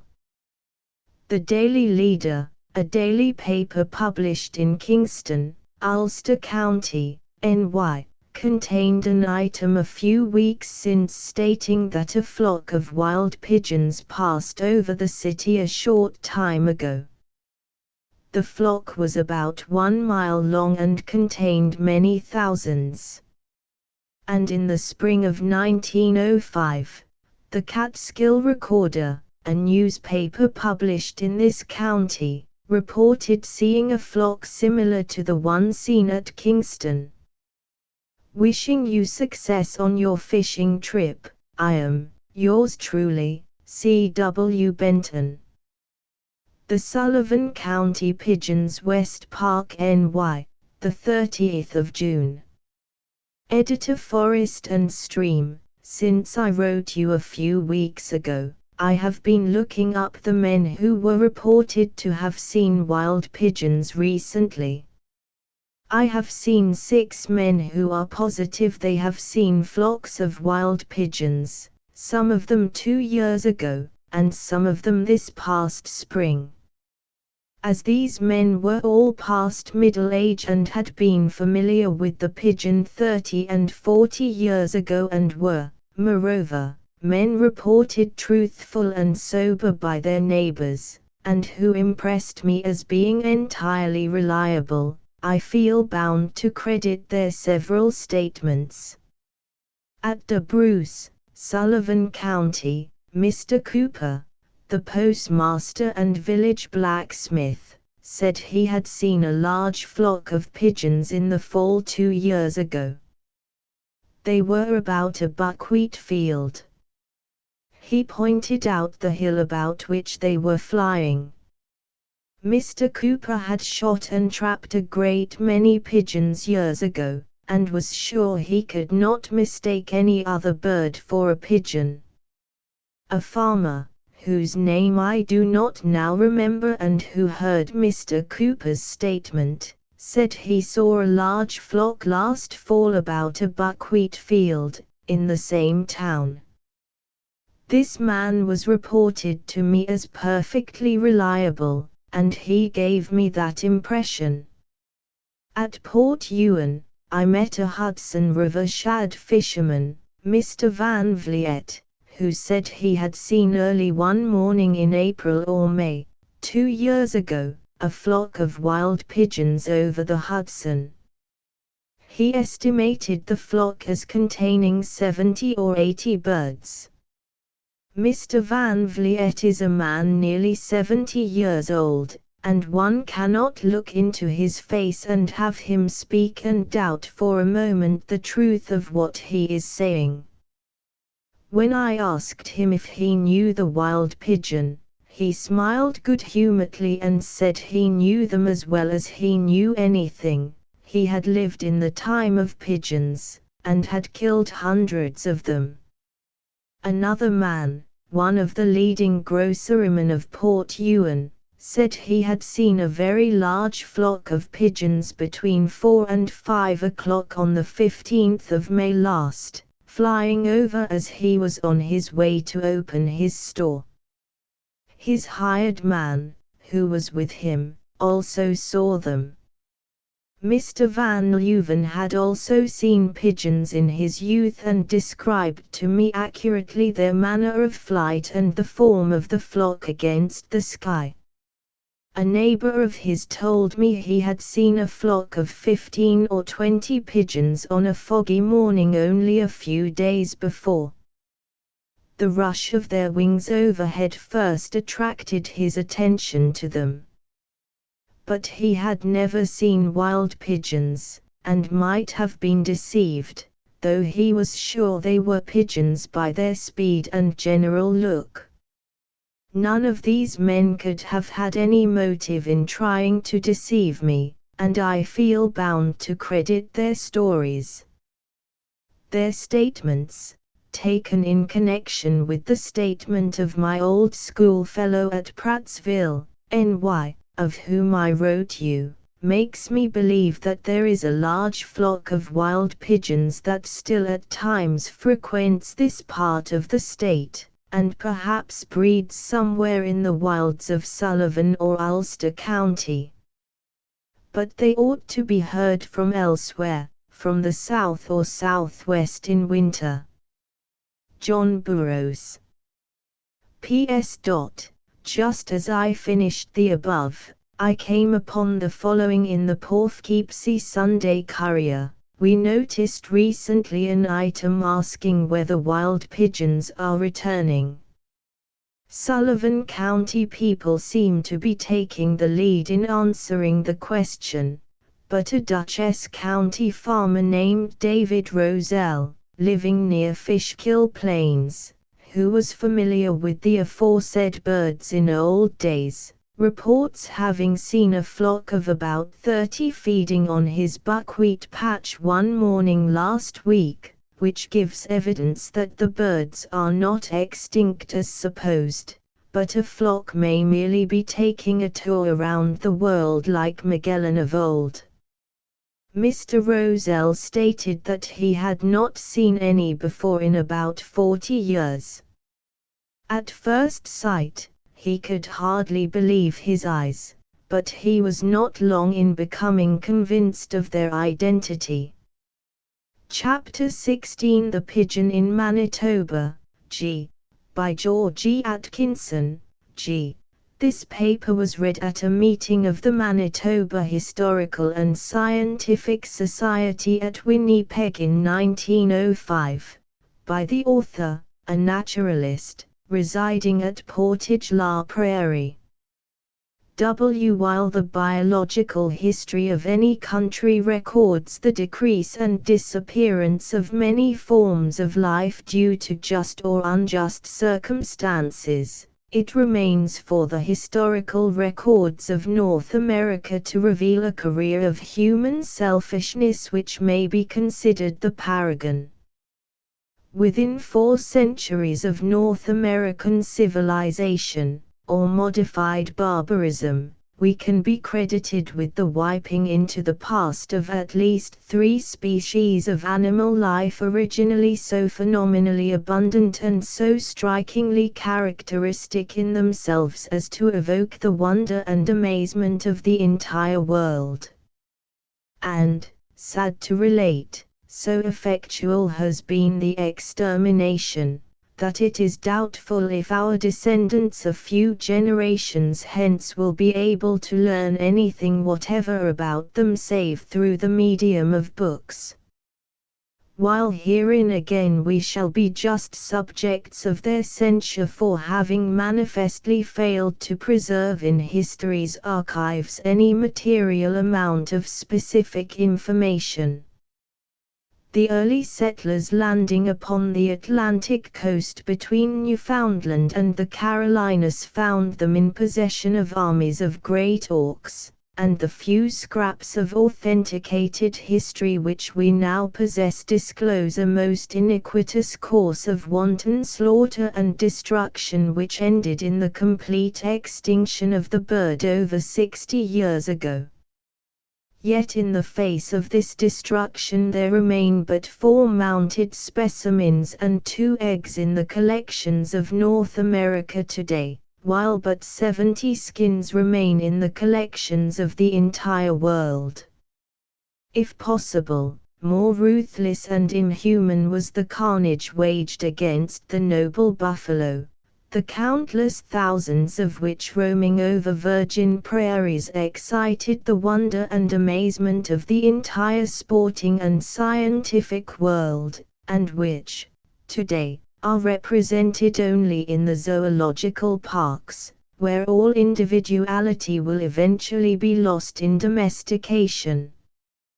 Coincident almost with the passing of the buffalo, we have to record the decline and fall of the passenger pigeon, a bird which aroused the excitement and wonder of the entire world during the first half of the last century because of its phenomenal numbers. A bird also which stood out unique in character and individuality among the 300 described pigeons of the world and which won the admiration of every ornithologist who was fortunate enough to have experience with it living or dead.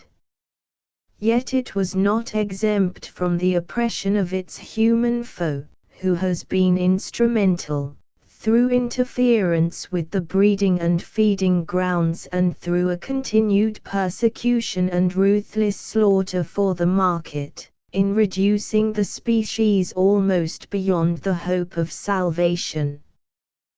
The passenger pigeon, the species under observation, was first described under the genus Columba, or type pigeons, but subsequently Swainson separated it from these and placed it under the genus Ectopists because of the greater length of wing and tail.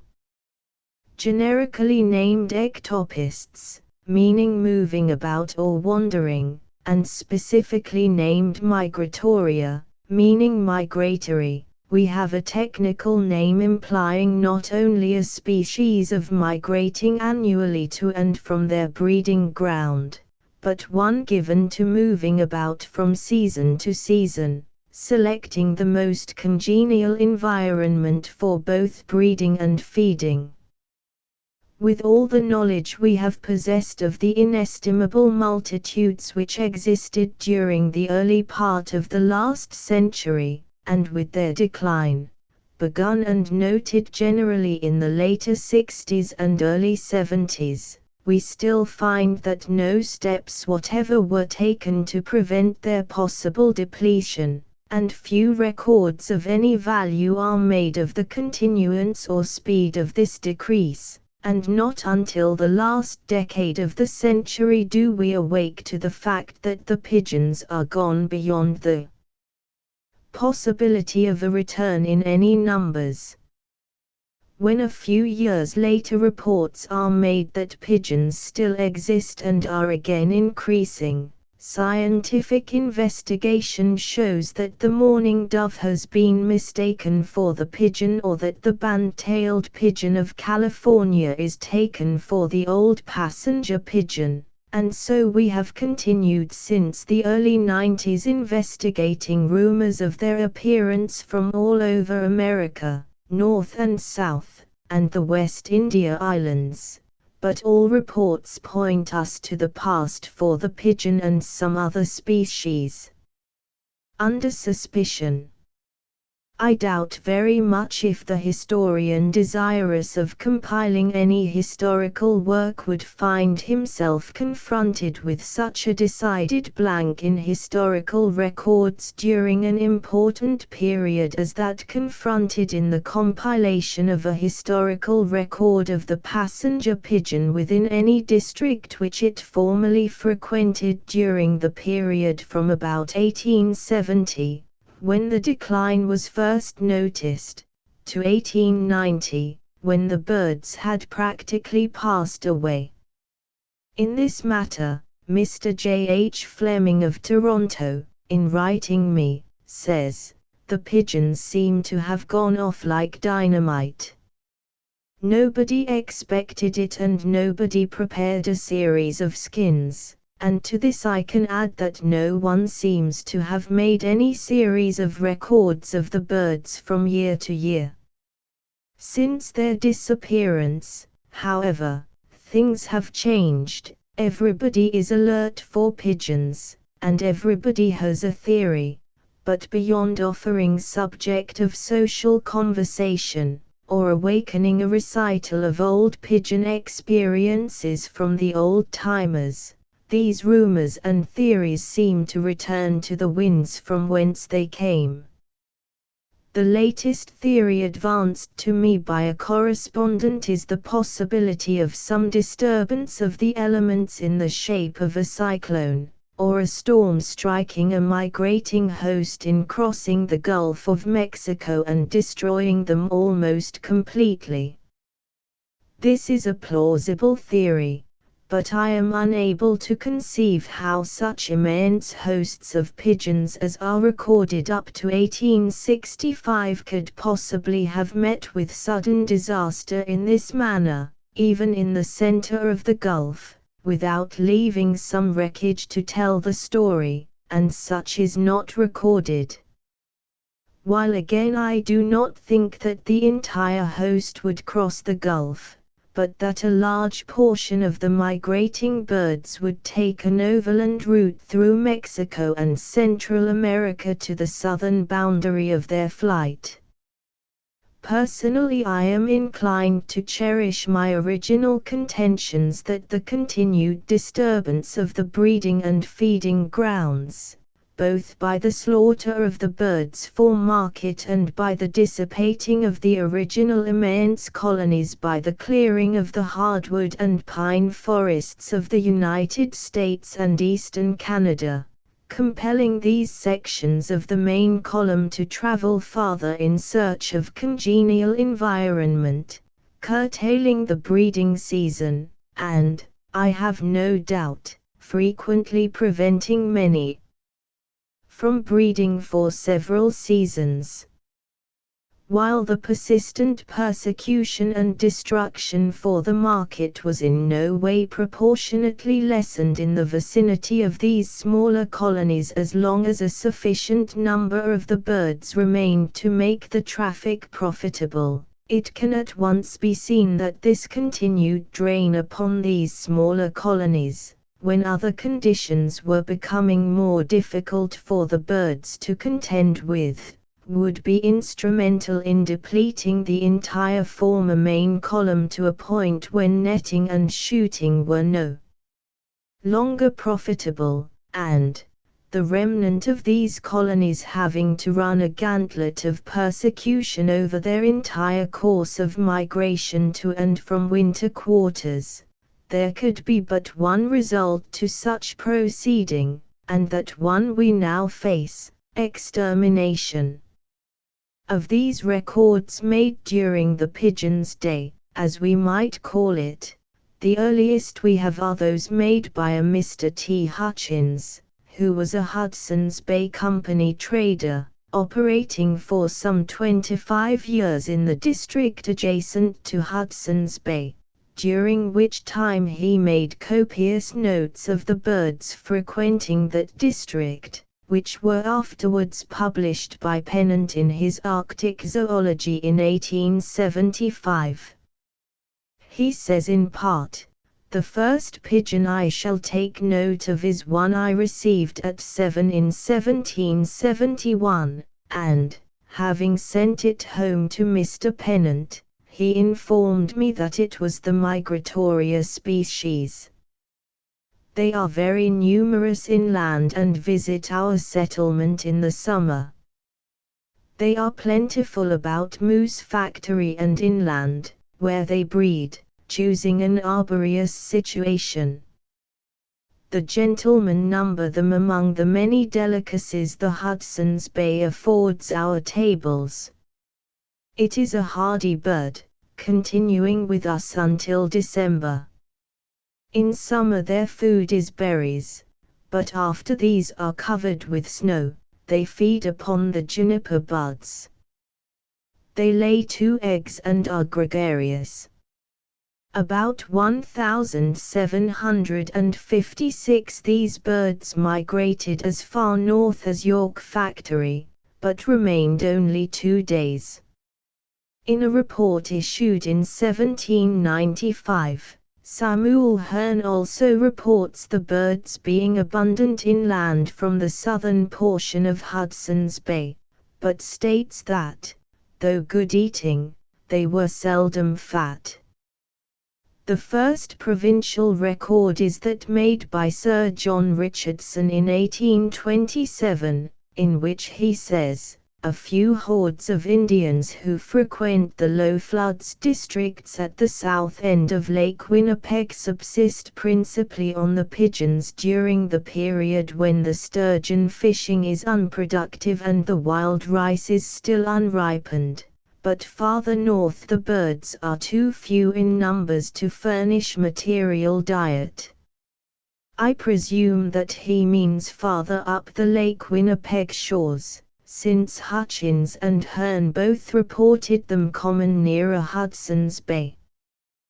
The early records of the birds in eastern Canada in later years corroborate the earlier statements of Wilson and Audubon in almost every particular, and one acquainted with the timbered conditions of the country to the immediate west of the Red River Valley and north of the American boundary line can readily appreciate the utter inadequacy of an acceptable food supply for these countless millions of pigeons, and we can also readily understand how very soon the breaking up of the original hardwood forests of eastern Canada would tend to decrease the visible food supply and cause these hungry millions to seek new pastures.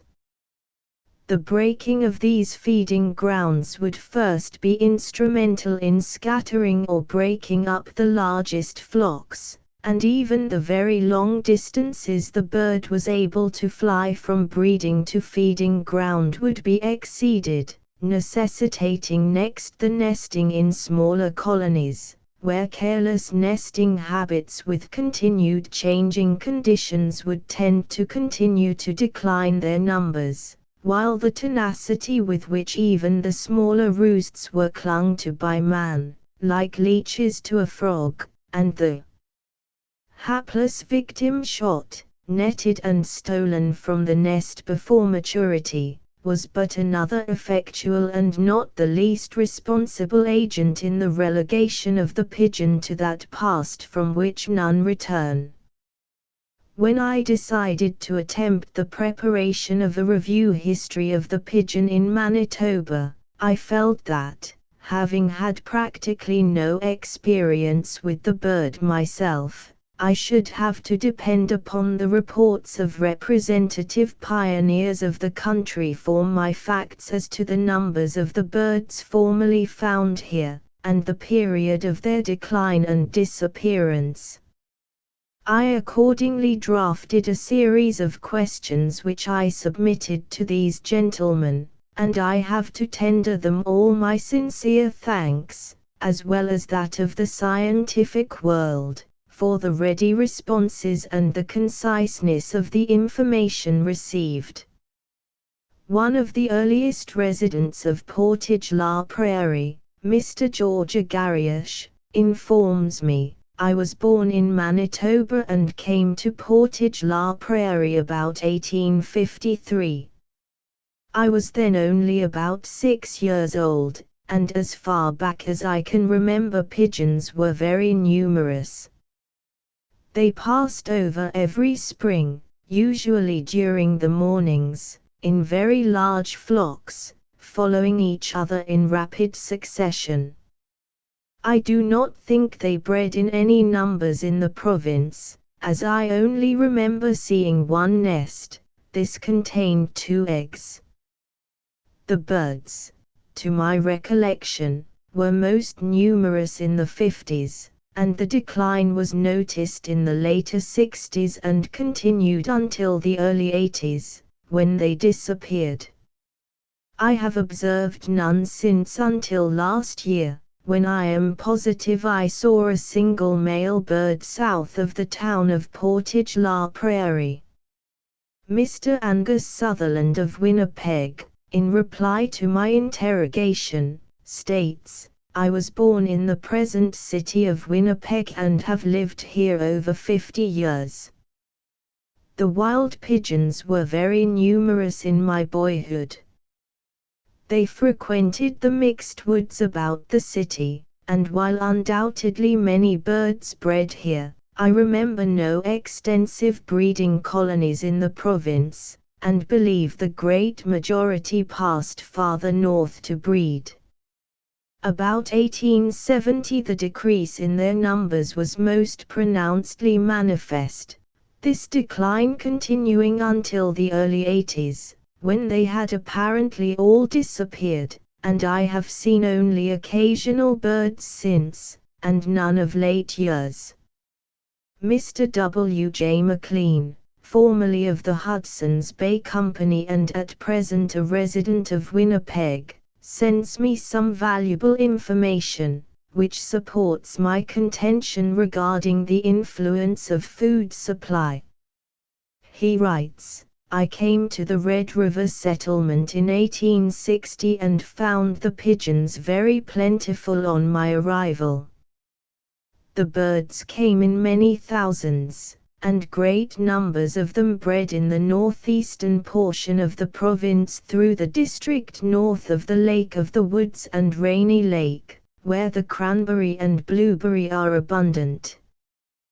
These fruits constitute their chief food supply, as they remain on the bushes and retain much of their food properties until well on into the summer following their growth.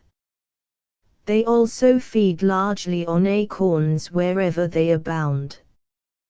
The decline began about the early 70s, and 1877 was the first year in which I encountered large flocks of them passing northwesterly from White Sand River near Fort Pelly. This was on a dull, drizzling day about the middle of May, and I presume they were then heading towards the Barren Grounds district, where the blueberry and the cranberry are very abundant. Mr. E. H. G. Hay, formerly police magistrate of Portage la Prairie, now of St. Andrews, reports, I came to the country in June, 1861, and found that the pigeons were abundant previous to my arrival. To give you an idea of their numbers, a Mr. Thompson of St. Andrews some mornings caught with a net about 10 feet square as many as 80 dozen, and in the spring of 1864 I fired into a flock as they rose from the ground and picked up 17 birds. The birds were mostly migratory in what is now known as Manitoba, and most of them went farther north after the seeding season. I never heard of any extensive rookeries such as those observed in the east and south. The few that bred here frequented mixed poplar and spruce.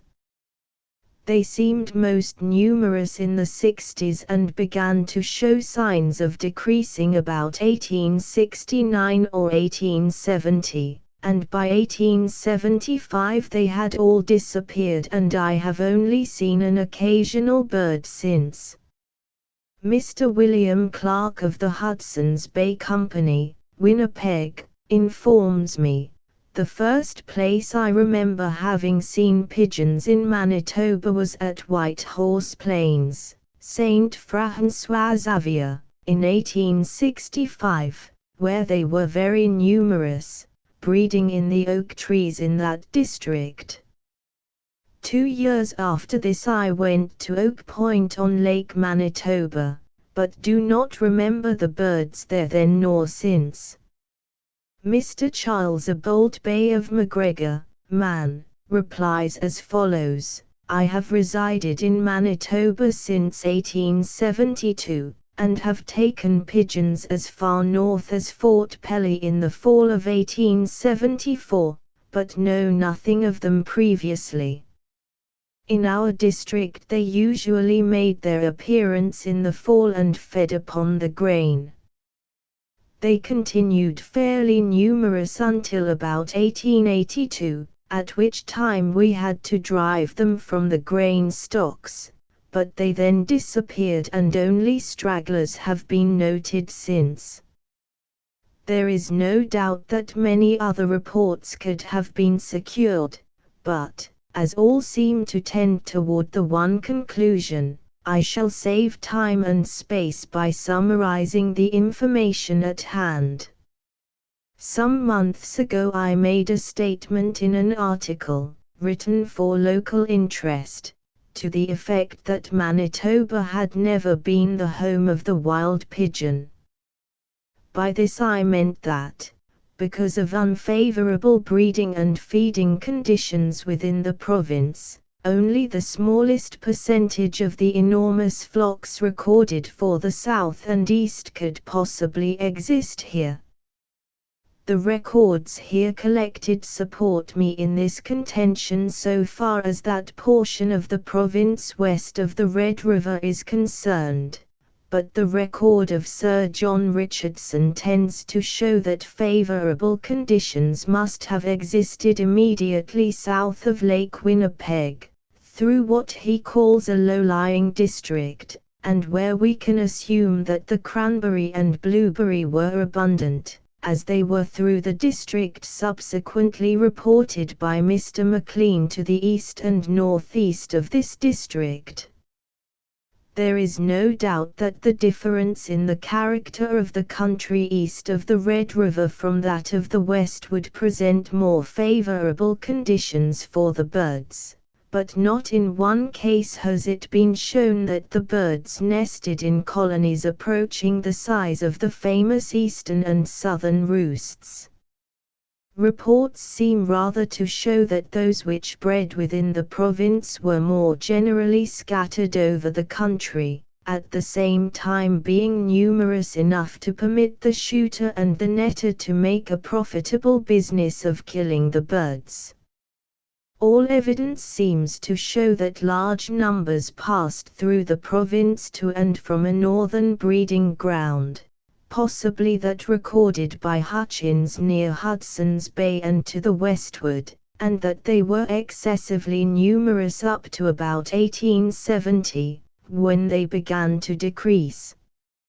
As to the latest authenticated records, I quote from notes in my pamphlet on rare bird records the beautiful specimen of the passenger pigeon that I have been able to secure for illustration is loaned me by Mr. Dan Smith of Winnipeg, who shot it in St. Boniface, southeast of the cathedral, in the fall of 1893, and, so far as I have been able to discover, it was the last bird found in the vicinity of Winnipeg, while the only specimen in the flesh which I was ever privileged to handle in Manitoba was killed at Winnipegosis on the 10th of April, 1896, and sent me to be mounted. Photo by C. O. Whitman, University of Chicago, the 16th of October, 1906. Mr. W. B. Michon, dear Sir, I am much chagrined over my carelessness in overlooking your request for a photo of a young passenger pigeon. I had best of intentions, but crowded work threw this out of mind. I should have attended to it at first, had it been easy to get at the picture. I have been away all summer and found things misplaced on my return. I fear it is now too late, but send the picture to be used if you are still able to do so. I shall be very much interested to see your book. I still have 2 female pigeons and 2 hybrids between a former male pigeon and the common ringdove. The hybrids are unfortunately infertile males. Very truly, C.O. Whitman. Since that time I have expended much effort in following up rumors of the bird's presence in various districts with a view of locating a breeding pair.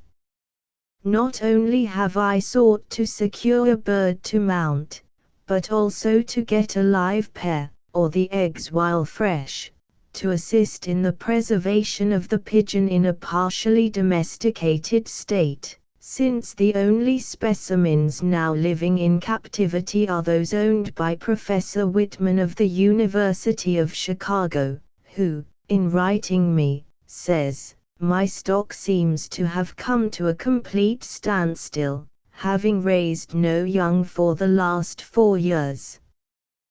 The weakness is due to long inbreeding, as my birds are from a single pair captured about 25 years ago in Wisconsin. I have long tried to secure new stock, but have been unsuccessful. A single pair would enable me to save them, for they breed well in confinement. I have crossed them with ringdoves, and still have 3 hybrids. But as these are infertile there is no hope of even preserving these half-breeds alive. Of all the wild pigeons in the world the passenger pigeon is my favorite. No other pigeon combines so many fine qualities in form, color, strength and perfection of wing power. I am enabled through the kindness of Professor Whitman to exhibit a photograph of one of his younger birds taken in his aviary at Chicago. Chapter 17 The Passenger Pigeon in Confinement, Ectopistes Migratrius, from the Ork July, 1896. In the American Field of the 5th of December, 1895. I noticed a short note, stating that Mr. David Whittaker of Milwaukee, Wis., had in a spacious enclosure a flock of 50 genuine wild pigeons. Being much interested of late in this bird, I at once wrote to Mr. Whittaker, asking for such information in detail regarding his birds as he could give me, but, owing to absence from the city, he did not reply.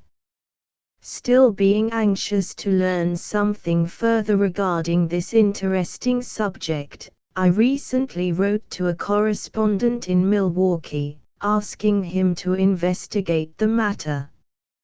In due time I received his reply, stating that he had seen the pigeons, but that the flock consisted of 15 instead of 50 birds, and inviting me to join him and spend a few hours of rare pleasure. On the 1st of March, 1896, I visited Milwaukee, and made a careful inspection of this beautiful flock. I am greatly indebted to Mr. Whittaker, through whose courtesy we saw and heard so much of value and interest, not only in regard to his pet birds, but also about his large experience with the wild pigeon in its native haunts, for, being a keen observer of nature, and having been a prospector for many years among the timber and mining regions of Wisconsin, Michigan and Canada, his opportunities for observation have been extensive. In the fall of 1888, Mr. Whitaker received from a young Indian 2 pairs of pigeons, one of adults and the other quite young. They were trapped near Lake Shawano, in Shawano County in northeastern Wisconsin. Shortly after being confined, one of the old birds scalped itself by flying against the wire netting, and died. The other one escaped. The young pair were, with much care and watching, successfully raised, and from these the flock has increased to its present number, 6 males and 9 females. The enclosure, which is not large, is built behind and adjoining the house, situated on a high bluff overlooking Milwaukee River. It is built of wire netting and enclosed on the top and 2 sides with glass. There is but slight protection from the cold, and the pigeons thrive in zero weather as well as in summer. A few branches and poles are used for roosting, and 2 shelves, about 1 foot wide and partitioned off, though not enclosed, are where the nests are built and the young are raised. It was several years before Mr. Whitaker successfully raised the young, but, by patient experimenting with various kinds of food, he has been rewarded. The destruction of the nests and egg, at times by the female, more often by others of the flock, and the killing of the young birds, after they leave the nest, by the old males, explains in part the slow increase in the flock. When the pigeons show signs of nesting, small twigs are thrown onto the bottom of the enclosure, and, on the day of our visit, I was so fortunate as to watch the operations of nest building. There were 3 pairs actively engaged. The females remained on the shelf, and, at a given signal which they only uttered for this purpose, the males would select a twig or straw, and in one instance a feather, and fly up to the nest, drop it and return to the ground while the females placed the building material in position and then called for more. In all of Mr. Whitaker's experience with this flock, he has never known of more than 1 egg being deposited.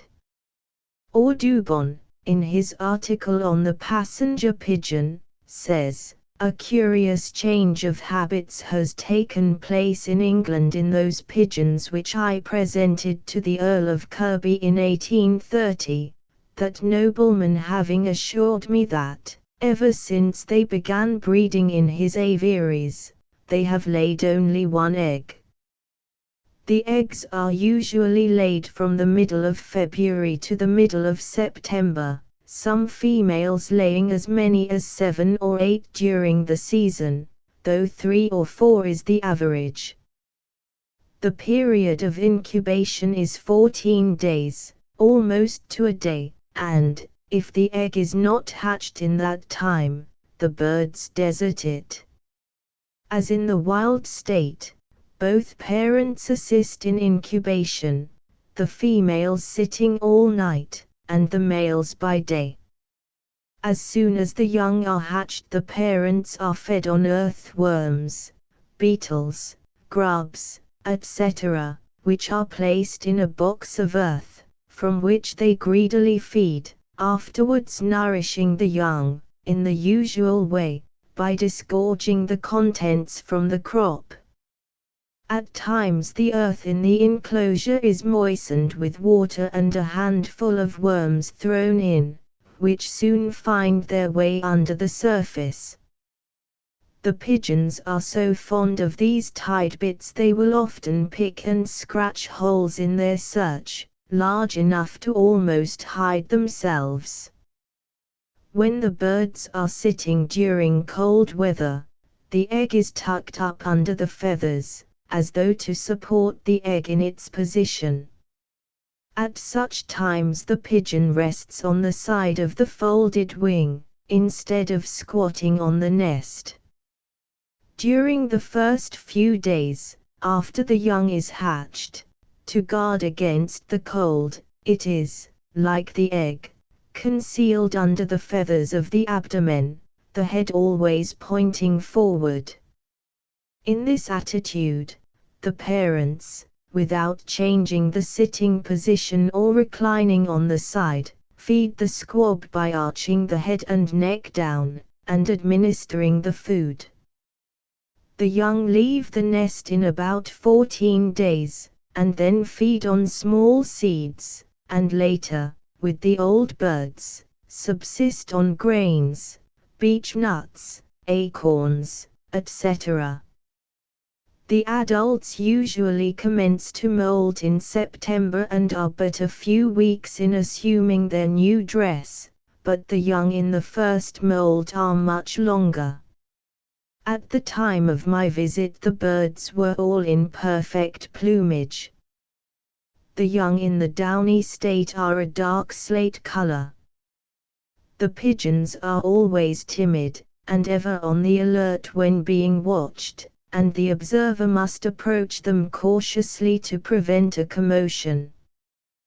They inherit the instincts of their race in a number of ways. On the approach of a storm the old birds will arrange themselves side by side on the perch, draw the head and neck down into the feathers, and sit motionless for a time, then gradually resume an upright position, spread the tail, stretch each wing in turn, and then, as at a given signal, they spring from the perch and bring up against the wire netting with their feet as though anxious to fly before the disturbing elements. Mr. Whitaker has noticed this same trait while observing pigeons in the woods. It was with a peculiar sense of pleasure and satisfaction that I witnessed and heard all the facts about this flock, inasmuch as but few of us expect to again have such opportunities with this pigeon in the wild state. It is to be hoped that, if Mr. Whitaker continues to successfully increase these birds, he will dispose of a pair to some zoological gardens, for what would be a more valuable and interesting addition than an aviary of this rapidly diminishing species. Letters of comment from Chief Picagon.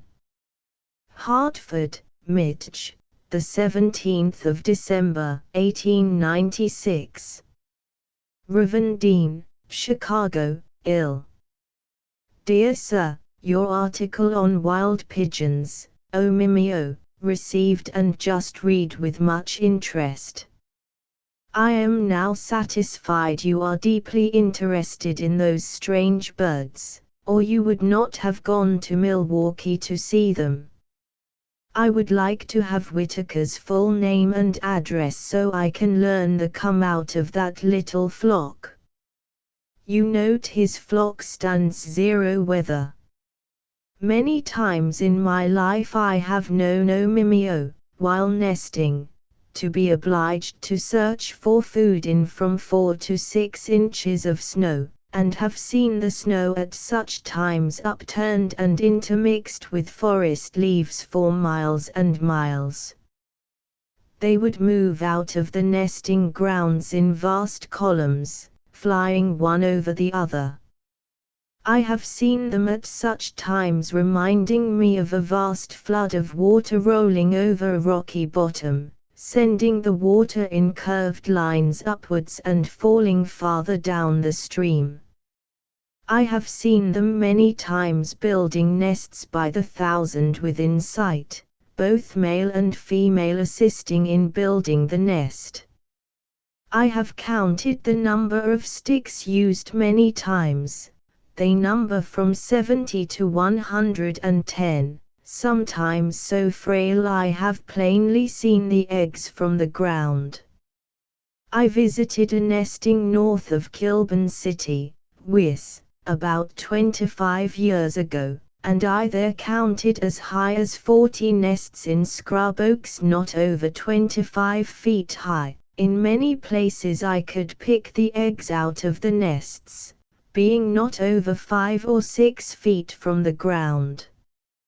I stopped then with the Winnebago Indians, and was much interested in seeing them play mogi-sin. I had heard the fathers explain the game when a boy, but never saw it before. I call it a gambling game. Certain it is, when nesting in a wild state, the male goes out at break of day, returning from 8 to 11 he takes the nest, the hen then goes out, returning from 1 to 4, and takes the nest, then the male goes out, returning, according to feed, between that time and night. After the young leave their nests, I have always noticed that a few, both males and females, stay with them. I have seen as many as a dozen young ones assemble about a male, and, with drooping wings, utter the plaintive begging notes to be fed, and never saw them misused at such times by either gender. Certain it is, while feeding their young they are frantic for salt. I have seen them pile on top of each other, about salt springs, 2 or more deep. I wonder if your friend gives his birds, while brooding, salt. Hartford, Midge, the 18th of December, 1896. Dear Sir, yours of the 17th of December at hand. It is indeed surprising to me that your place of business is so close to old Fort Dearborn. In writing you yesterday, I overlooked what you said about the Milwaukee man's experience with his birds just hatching. I understand they were young birds. 32 years ago there was a big nesting between South Haven and St. Joseph on Lake Michigan. About 1 week after the main body commenced nesting, a new body of great size, covering hundreds of acres, came and joined them. I never saw nests built so thick, high and low. I found they were all young birds less than a year old, which could be easily explained from their mottled coloring. To my surprise, soon as nests were built, they commenced tearing them down. A few eggs scattered about told some had laid. Within 3 days they all left, moving in a body up the lake shore north. I have had like facts told me by others who have witnessed the same thing, and therefore conclude that your friend's experience accurately portrays the habits of these birds in their wild state. University of Chicago, the 30th of May, 1904. Dear Sir, I have 10 of the wild pigeons. They are from a single pair obtained by Mr. Whitaker of Milwaukee about 20 years ago. Mr. W. bred from this pair until he had a dozen or more. I obtained a few pairs from him, and they bred fairly well for a few years, but lately have failed to accomplish anything. This season a single egg was obtained. It developed for about a week and then halted. The stock is evidently weakened by inbreeding so long. I can give no information as to time of disappearance. I have sought information far and near. Only a few birds have been reported the last 3 years. One was reported on pretty reliable grounds from Toronto last summer. Sorry I can give you no satisfactory details. Yours truly, C.O. Whitman.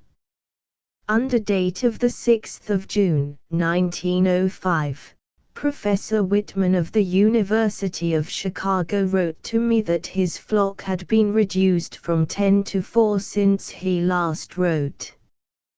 He says that one pair were then beginning the maneuvers preceding nesting, but he doubted very much if they would accomplish anything. Chapter 18 Nesting Habits of the Passenger Pigeon by Eugene Pericles, Dr. Morris Gibbs, from the Oologist, 1894.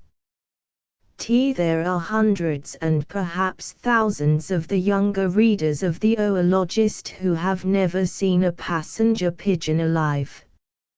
In fact, there are many who have never seen a skin or stuffed specimen, for the species is so rare now that very few of the younger collectors have had an opportunity of shooting a bird. And of the present generation of oologists, the ones who have secured a set, one egg, are indeed very few. Many of the older ornithologists can remember when the birds appeared among us in myriads each season, and were mercilessly and inconsiderately trapped and shot whenever and wherever they appeared. I could fill a book with the accounts of their butcheries, and could easily cause astonishment in my readers by telling of the immense flocks which were seen a quarter of a century ago. But wonderful as these tales would appear, they would be as nothing compared to the stories of the earlier writers on birds in America. Of course we know that the net and gun have been the principal means of destruction, but it is almost fair to assert that even with the net and gun under proper restrictions, the pigeon would still be with us in hordes, both spring and autumn. For many years hunters, butchers, used to shoot the birds regularly at their nesting places, while the netters were also found near at hand. I have seen many birds taken, by unsportsmanlike netters, for the market during spring migrations, and the published accounts of the destruction by netters is almost beyond belief. Dr. Kirtland states that near Cleveland, Ohio, in 1850, there were taken in a single net in one day 1,285 live pigeons.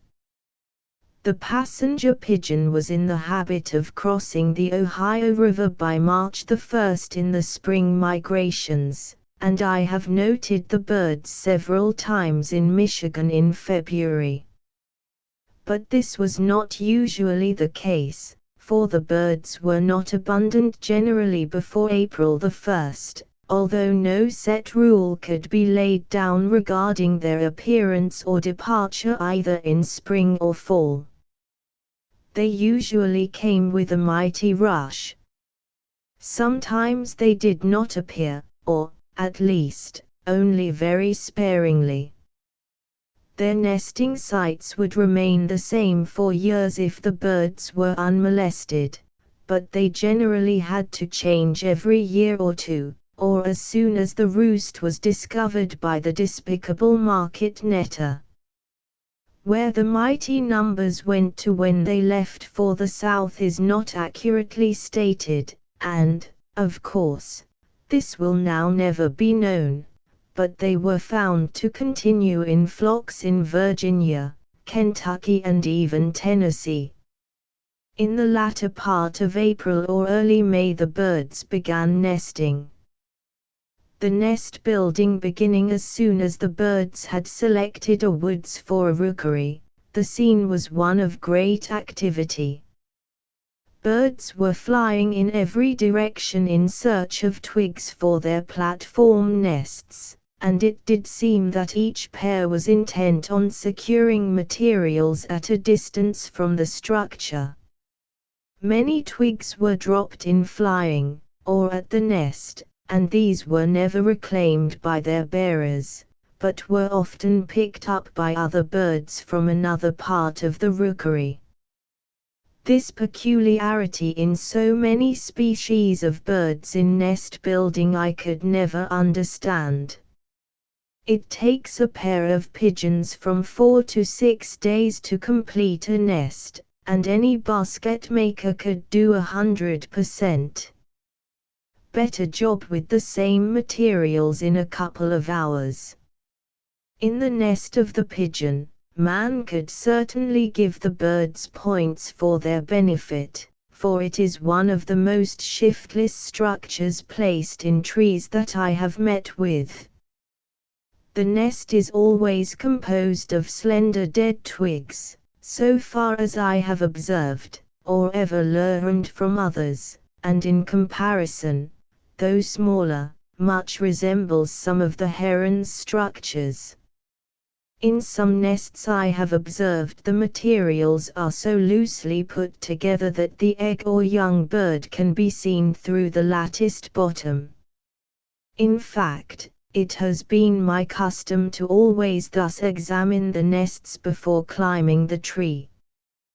The platform structures vary in diameter from 6 to 12 inches or more, differing in size according to the length of the sticks, but generally are about 9 or 10 inches across. An acquaintance of mine had tamed some wild birds, which at last bred regularly in captivity.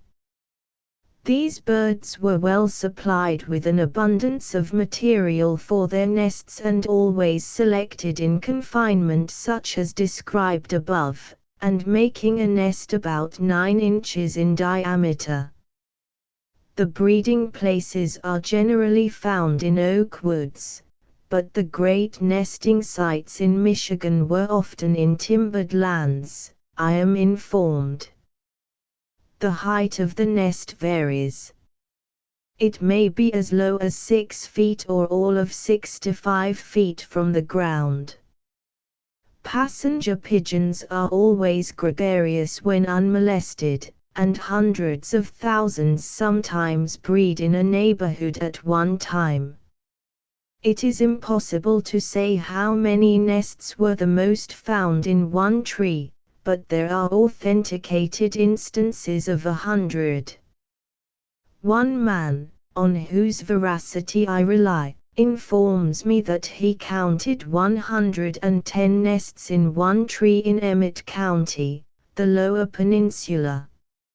Still, this may not be correct, for we all know how easy it is to be deceived in correctly counting and keeping record of even the branches of a tree. And when these limbs are occupied by nests it is certainly doubly difficult, and the tendency to count the same nests twice is increased.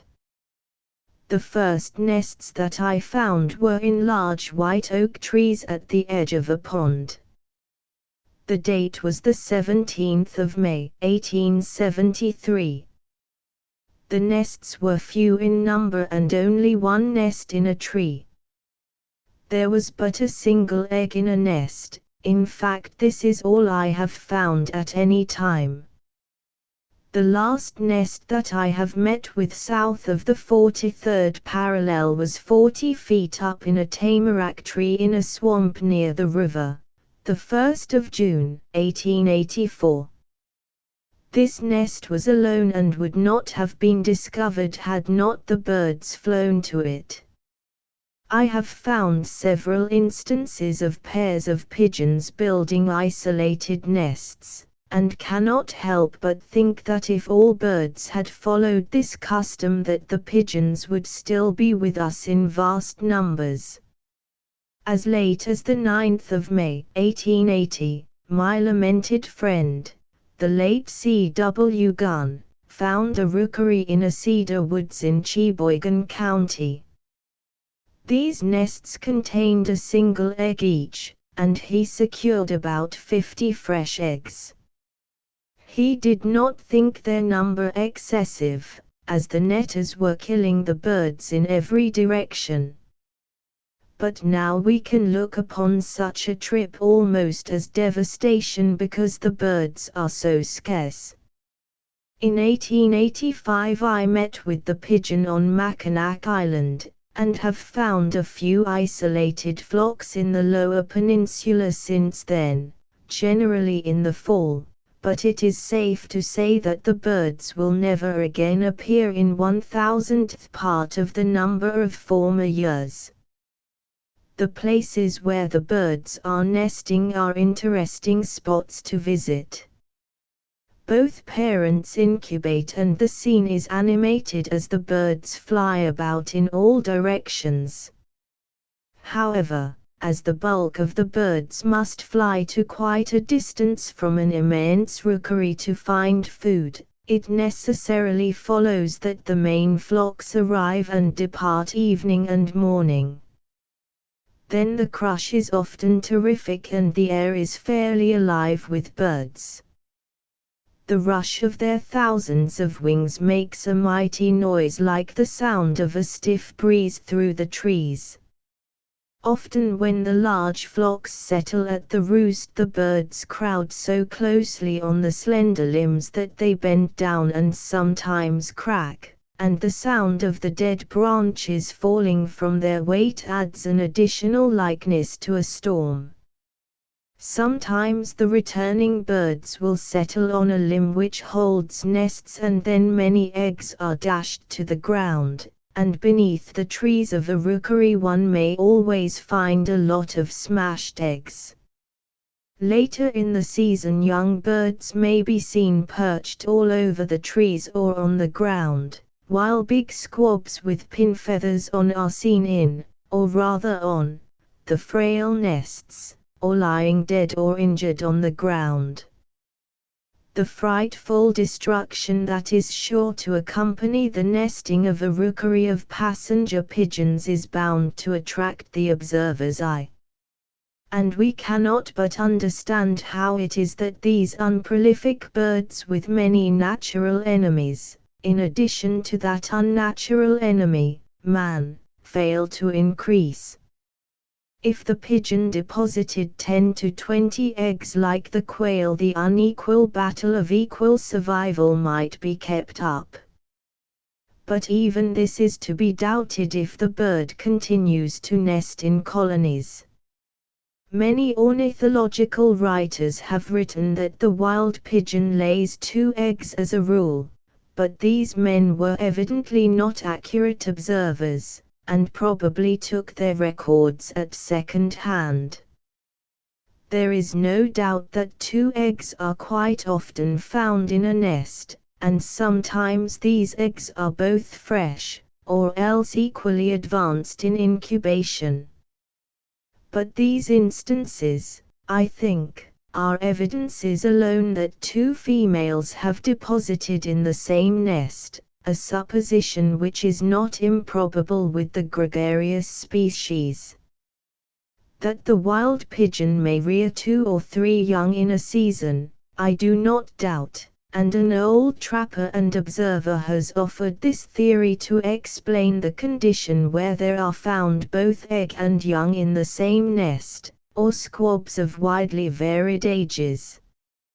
He asserts that when an egg is about ready to hatch, a second egg was deposited in the nest, and that the squab assisted in incubating the egg when the old birds were both away for food, and that in time a third and last egg was laid, so that 3 young were hatched each season, if the birds are unmolested. This peculiarity may exist with the pigeon, but I can add nothing to further it from my own observations, except to record the finding of an egg in the nest with a half-grown bird, the only instance in my experience. From watching the ways of some captive birds kept as stool pigeons, I am well satisfied that 2 young are not rarely hatched at some weeks apart, and they do fairly well in confinement. The young are fed by a process known as regurgitation, the partially digested contents of the bird's crops being ejected into the mouths of the squabs. The position of the nest varies greatly. Often the nests are well out on slender branches and in dangerous positions, considering the shiftlessness of the structure. When a rookery is visited, nests may be found in all manner of situation. I have found single nests built on small twigs next the body of an oak tree, and at a height of only 10 feet, and again have seen nests 40 feet up in thick tamaracks. The eggs do not vary much in size or color. They are white, but without the polish seen on the egg of the domestic pigeon. About 1½ by 1 inch is the regulation size. By reference to old price lists of nearly a quarter of a century ago, I find that the eggs were then listed at 25 cents, while it would be difficult to secure good specimens at present at 6 times the figure. Chapter 19 Miscellaneous Notes The earliest mention of the wild pigeon I have been able to find is the following, taken from Forest and Stream, to which it was contributed by F. C. Brown, Framingham, Mass. It is from an old print entitled, 2 Voyages to New England, made during the years 1638–63 by John Jocelyn, Gent. Published in 1674. I am not so fortunate as to possess an original copy. This extract is from the Boston reprint of 1865, and is from the second voyage, 1663, which has a full account of the wild beasts, birds and fishes of the new settlement, the pigeons, of which there are millions of millions. I have seen a flight of pigeons in the spring, and at Michaelmas when they return back to the southward, for 4 or 5 miles, that to my thinking had neither beginning nor ending, length nor breadth, and so thick that I could see no sun. They join nest to nest and tree to tree by their nests many miles together in pine trees. I have bought at Boston a dozen pigeons ready pooled and garbaged for 3 pence. But of late they are much diminished, the English taking them with nets. It will be noted that the wild pigeons began to be much diminished even at that early date. The following extract is from the Journal of the Voyage of Father Gravier in the year 1700, through the country of the Illinois to the mouth of the Mississippi. Under date of the 7th of October he says, below the mouth of the Wayback, meaning the Wabash River, we saw such a great quantity of wild pigeons that the air was darkened and quite covered by them. The Journal of Alexander Henry, the Younger, written in August, 1800, states that large numbers of wild pigeons were seen and used for food by his party. This was at a point on the Red River not far north of what is now Grand Forks, ND.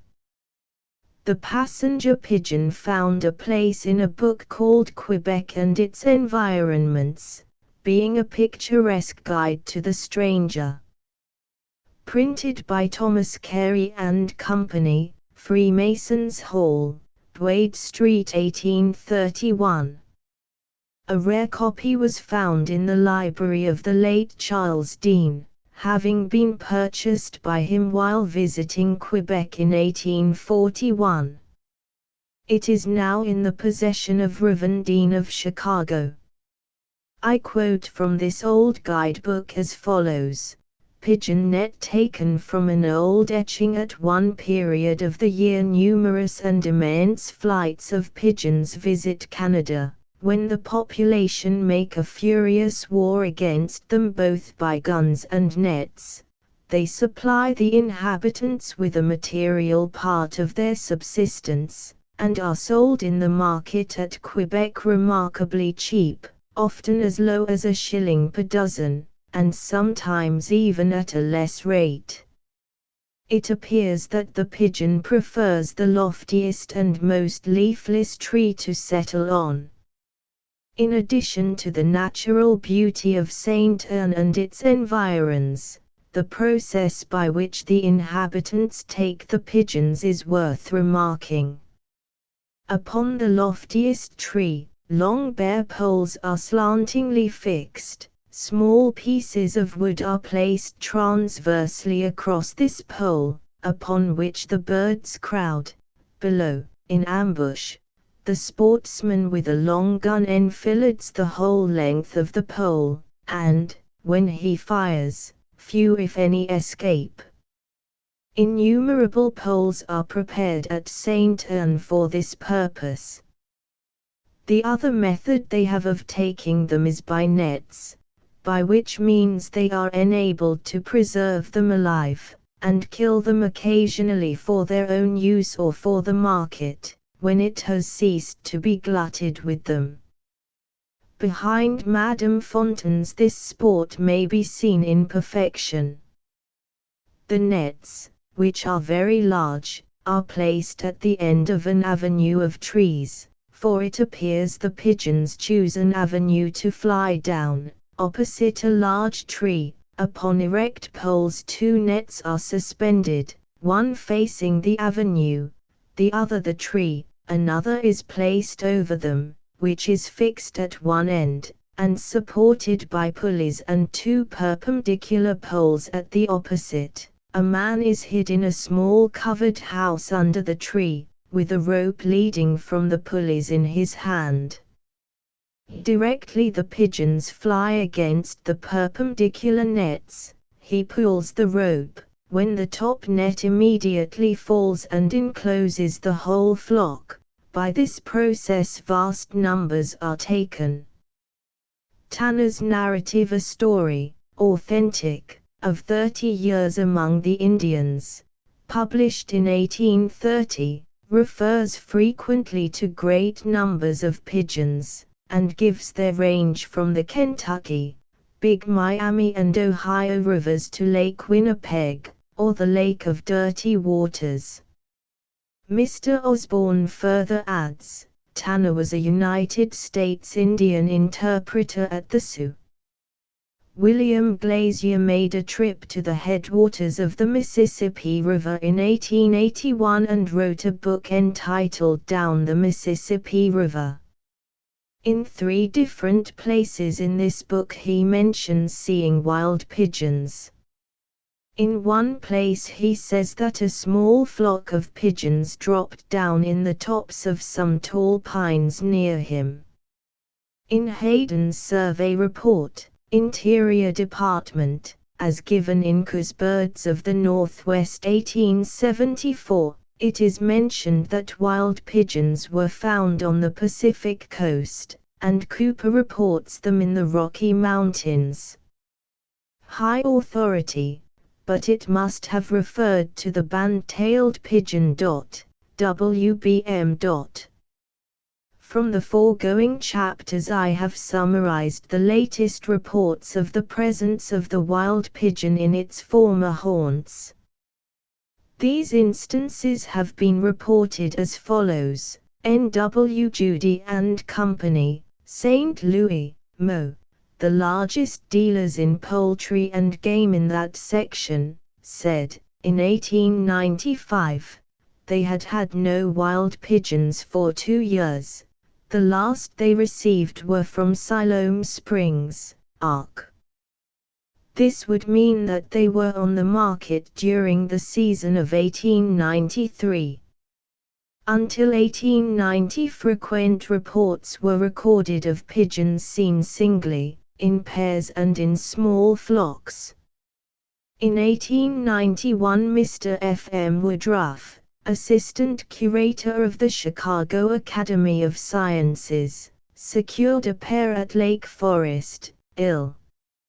A nest with 2 eggs and 2 birds were collected by C.B. Brown of Chicago in the spring of 1893 at English Lake, Ind. In September 1893, 3 were reported in Lake County, Ill. In April of the same year, a male pigeon was reported as having been seen in Lincoln Park, Ill. Mr. R. W. Stafford of Chicago, Ill., reported seeing a flock in the latter part of September 1894, at Marengo, Ill. Mr. John L. Stockton, Highland Park, Ill., reported that while trout fishing on the Little Oconto River, Wis, early in June 1895, he saw a flock of 10 pigeons for several consecutive days near his camp. A young female was killed at Lake Forest, Ill., in August 1895. In October 1895, Dr. Ernest Copeland of Milwaukee killed 1 in Delta, Northern Peninsula, Midge.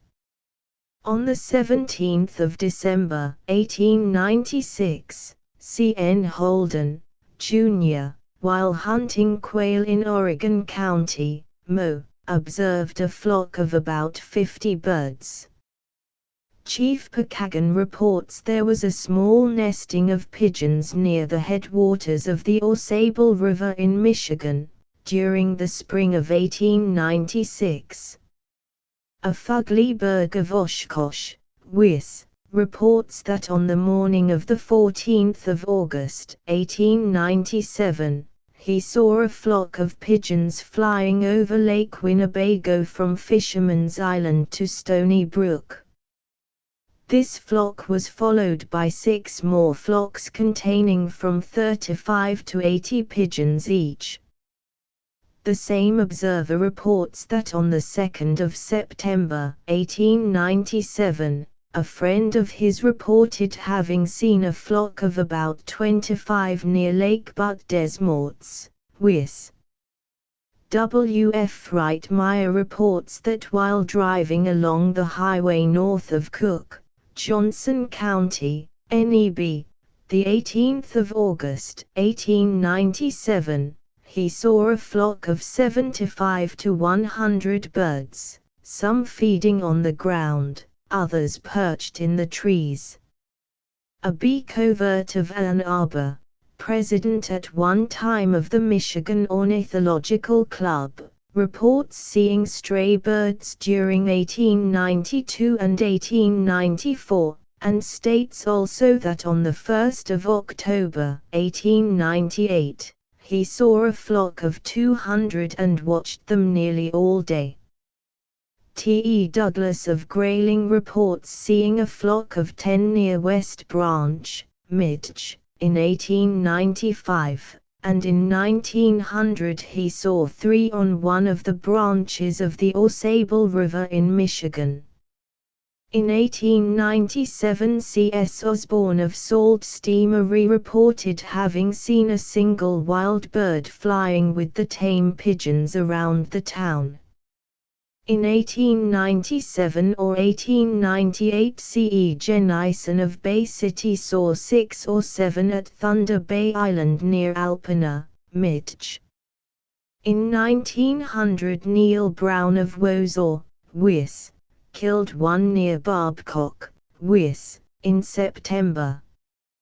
George King of Otsego County, Midge, in 1900 saw a flock of 12 or more birds on the Black River, and he says he heard 2 holler in 1902, but was unable to find them. In May 1905, he is certain he saw 6 near Vanderbilt, Midge. John Burroughs reports that a friend of his, Charles W. Benton, saw a large flock of wild pigeons near Prattsville, Greene County, NY, in April 1906. Early legislation to save the pigeon. Wild pigeons were used largely by trap shooters for tournaments. In 1881, 20,000 of them were killed in one of these trap shooting butcheries on Coney Island, NY. The following editorial protest against this outrage appeared in Forest and Stream, the 14th of July, 1881. Mr. Berger's anti-pigeon bill. Just as we go to press, we learn that the Senate has passed the bill prepared by Mr. Henry Berg prohibiting the trap shooting of pigeons. The bill awaits Governor Cornell's signature before becoming a law. Its provisions are, Section 1. Any person who shall keep or use any live pigeon, fowl, or other bird or animal for the purpose of a target or to be shot at either for amusement or as a test of skill in marksmanship, and any person who shall shoot at any pigeon, fowl, or other bird or animal, as aforesaid, or be a party to any such shooting of any pigeon, fowl or other bird or animal, and any person who shall rent any building, shed, room, yard, field, or other premises, or shall suffer or permit the use of any building, shed, room, yard, field, or other premises for the purpose of shooting any pigeon, fowl, or other bird or animal, as aforesaid, shall be guilty of a misdemeanor. Section 2. Nothing herein contained shall apply to the shooting of any wild game in its wild state. The bill is a direct and not wholly unexpected result of the Coney Island pigeon killing tournament of the New York State Association for the Protection of Fish and Game. Had the sport of pigeon shooting been confined to individual clubs of gentlemen testing their skill at the traps, it is doubtful if the matter ever would have received, as it would not have merited, public attention. But when a society, which organized ostensibly for the protection of game, treats the public to such a spectacle as that at Coney Island, neglects the matter with which it should be concerned and devotes 20,000 pigeons brought from their nesting ground to its wholesale slaughter, its members can hardly look for any other public sentiment than exactly that feeling which has been aroused. An afternoon's shoot at a few pigeons, and a 10 days' shoot at unlimited numbers of helpless birds, many of them squabs, unable to fly, and others too exhausted to do so, are regarded by the public as two very different things. Transcribers note obvious punctuation and spelling errors were corrected. One signature of Rivendine was modified from the printed version to match the others. Where quotations began and were not closed, a closing quotation mark was placed at the end of that paragraph. P. 155. There are no wild pigeons in Iosco County. P. 171 in 3 years' time. Transcription of circular shown facing page 92 for screen readers. Among the pigeons. A reply to Professor Roney's account of the Michigan nestings of 1878. By E. T. Martin, in the Chicago Field, the 25th of January, 1879. Illustration: Building and Pigeons. E. T. Martin's headquarters at Boyne Falls, Michigan, during the nesting of 1878. End of the Project Gutenberg ebook. The Passenger Pigeon updated editions will replace the previous one, the old editions will be renamed Creating the works from print editions not protected by U.S. copyright law means that no one owns a United States copyright in these works, so the Foundation, and you, can copy and distribute it in the United States without permission and without paying copyright royalties. Special rules, set forth in the general terms of use part of this license, apply to copying and distributing Project Gutenberg trademark symbol electronic works to protect the Project Gutenberg trademark symbol concept and trademark. Project Gutenberg is a registered trademark, and may not be used if you charge for an ebook, except by following the terms of the trademark license, including paying royalties for use of the Project Gutenberg trademark. If you do not charge anything for copies of this ebook, complying with the trademark license is very easy. You may use this ebook for nearly any purpose such as creation of derivative works, reports, performances and research. Project Gutenberg ebooks may be modified and printed and given away. You may do practically anything in the United States with ebooks not protected by U.S. copyright law. Redistribution is subject to the trademark license, especially commercial redistribution. Start. Full license. The full Project Gutenberg license. Please read this before you distribute or use this work to protect the Project Gutenberg trademark symbol mission of promoting the free distribution of electronic works, by using or distributing this work, or any other work associated in any way with the phrase Project Gutenberg. You agree to comply with all the terms of the full Project Gutenberg trademark symbol license available with this file or online at www.gutenberg.org/license. Section 1. General Terms of Use and Redistributing Project Gutenberg Trademark Symbol Electronic Works 1.0. By reading or using any part of this Project Gutenberg trademark symbol electronic work, you indicate that you have read, understand, agree to and accept all the terms of this license and intellectual property, trademark/copyright, agreement. If you do not agree to abide by all the terms of this agreement, you must cease using and return or destroy all copies of Project Gutenberg trademark symbol electronic works in your possession. If you paid a fee for obtaining a copy of or access to a Project Gutenberg trademark symbol electronic work and you do not agree to be bound by the terms of this agreement, you may obtain a refund from the person or entity to whom you paid the fee as set forth in paragraph 1.e.8. 1.b. Project Gutenberg is a registered trademark. It may only be used on or associated in any way with an electronic work by people who agree to be bound by the terms of this agreement.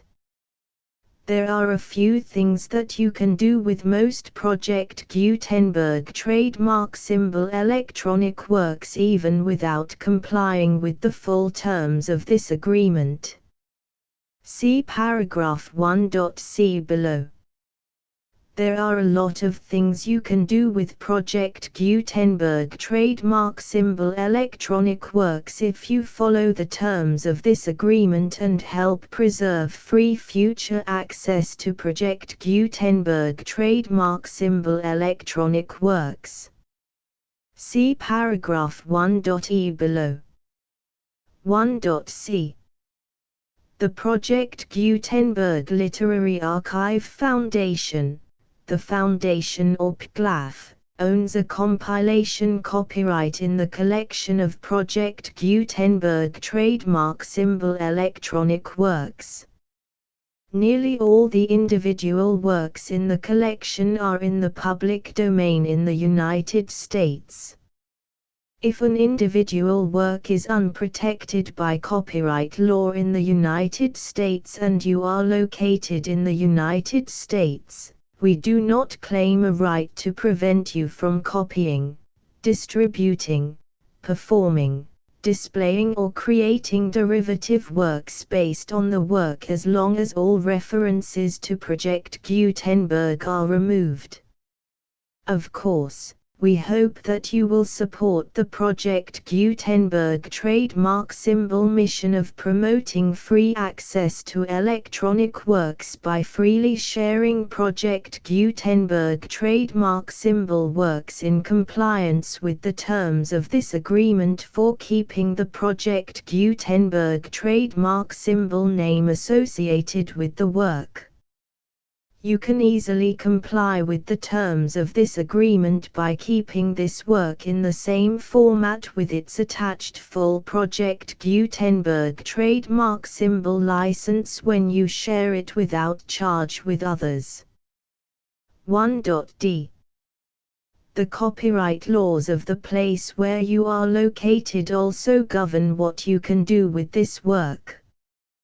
Copyright laws in most countries are in a constant state of change.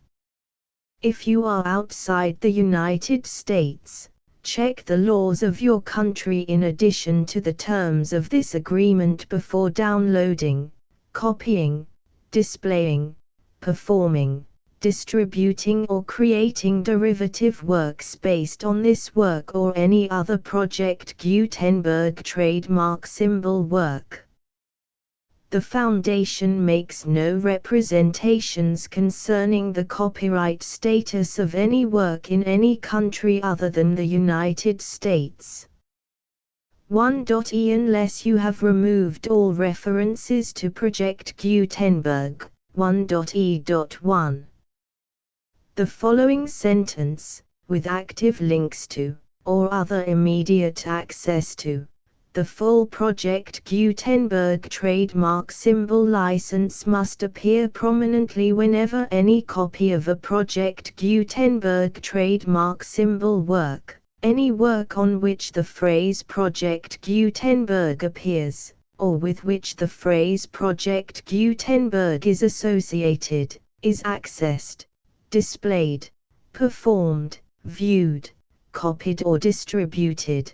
This ebook is for the use of anyone anywhere in the United States and most other parts of the world at no cost and with almost no restrictions whatsoever.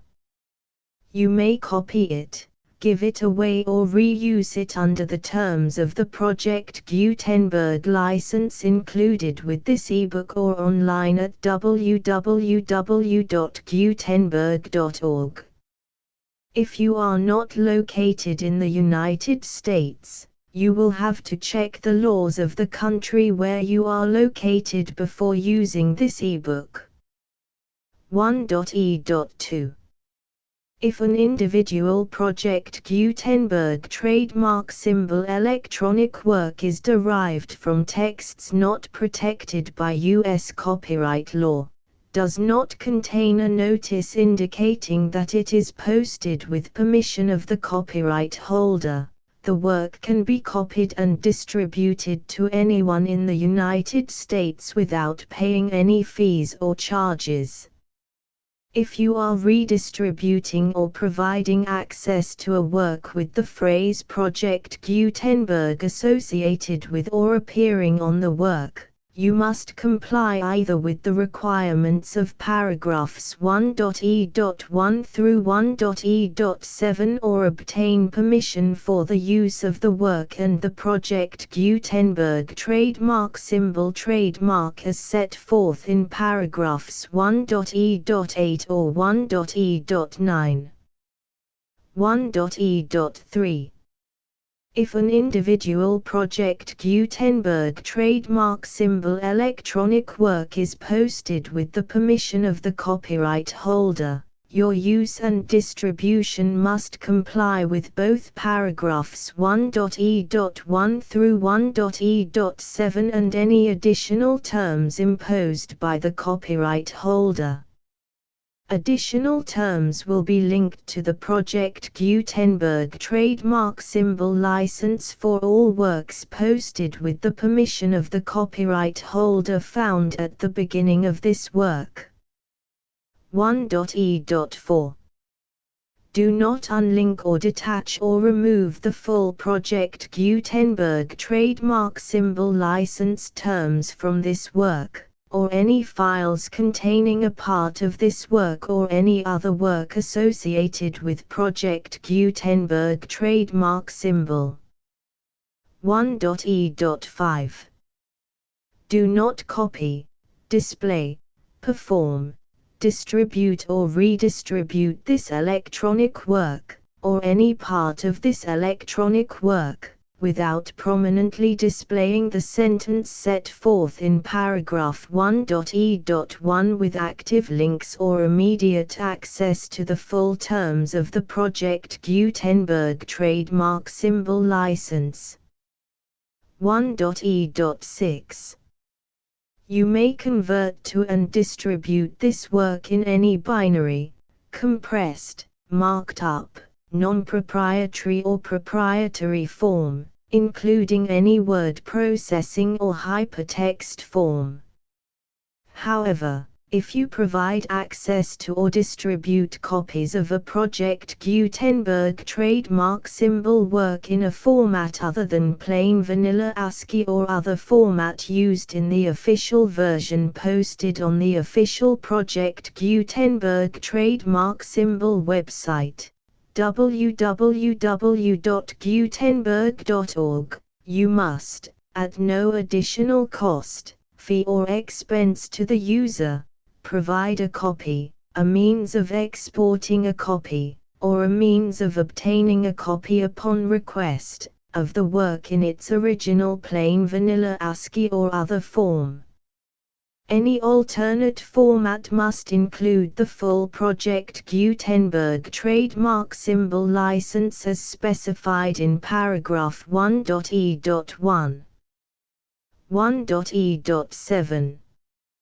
Do not charge a fee for access to, viewing, displaying, performing, copying or distributing any Project Gutenberg trademark symbol works unless you comply with paragraph 1.e.8 or 1.e.9. 1.e.8. You may charge a reasonable fee for copies of or providing access to or distributing Project Gutenberg trademark symbol electronic works provided that you pay a royalty fee of 20% of the gross profits you derive from the use of Project Gutenberg trademark symbol works calculated using the method you already use to calculate your applicable taxes. The fee is owed to the owner of the Project Gutenberg trademark symbol trademark, but he has agreed to donate royalties under this paragraph to the Project Gutenberg Literary Archive Foundation. Royalty payments must be paid within 60 days following each date on which you prepare, or are legally required to prepare, your periodic tax returns. Royalty payments should be clearly marked as such and sent to the Project Gutenberg Literary Archive Foundation at the address specified in Section 4, Information about donations to the Project Gutenberg Literary Archive Foundation. You provide a full refund of any money paid by a user who notifies you in writing, or by email, within 30 days of receipt that he does not agree to the terms of the full Project Gutenberg trademark symbol license.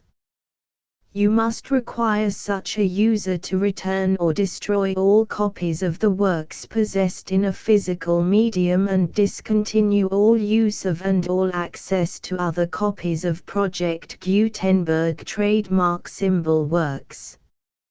You provide, in accordance with paragraph 1.f.3, a full refund of any money paid for a work or a replacement copy, if a defect in the electronic work is discovered and reported to you within 90 days of receipt of the work.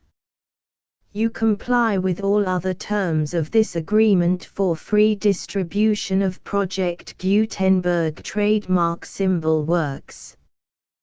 1.e.9. If you wish to charge a fee or distribute a Project Gutenberg trademark symbol electronic work or group of works on different terms than are set forth in this agreement, you must obtain permission in writing from the Project Gutenberg Literary Archive Foundation, the manager of the Project Gutenberg trademark symbol trademark. Contact the Foundation as set forth in Section 3 below.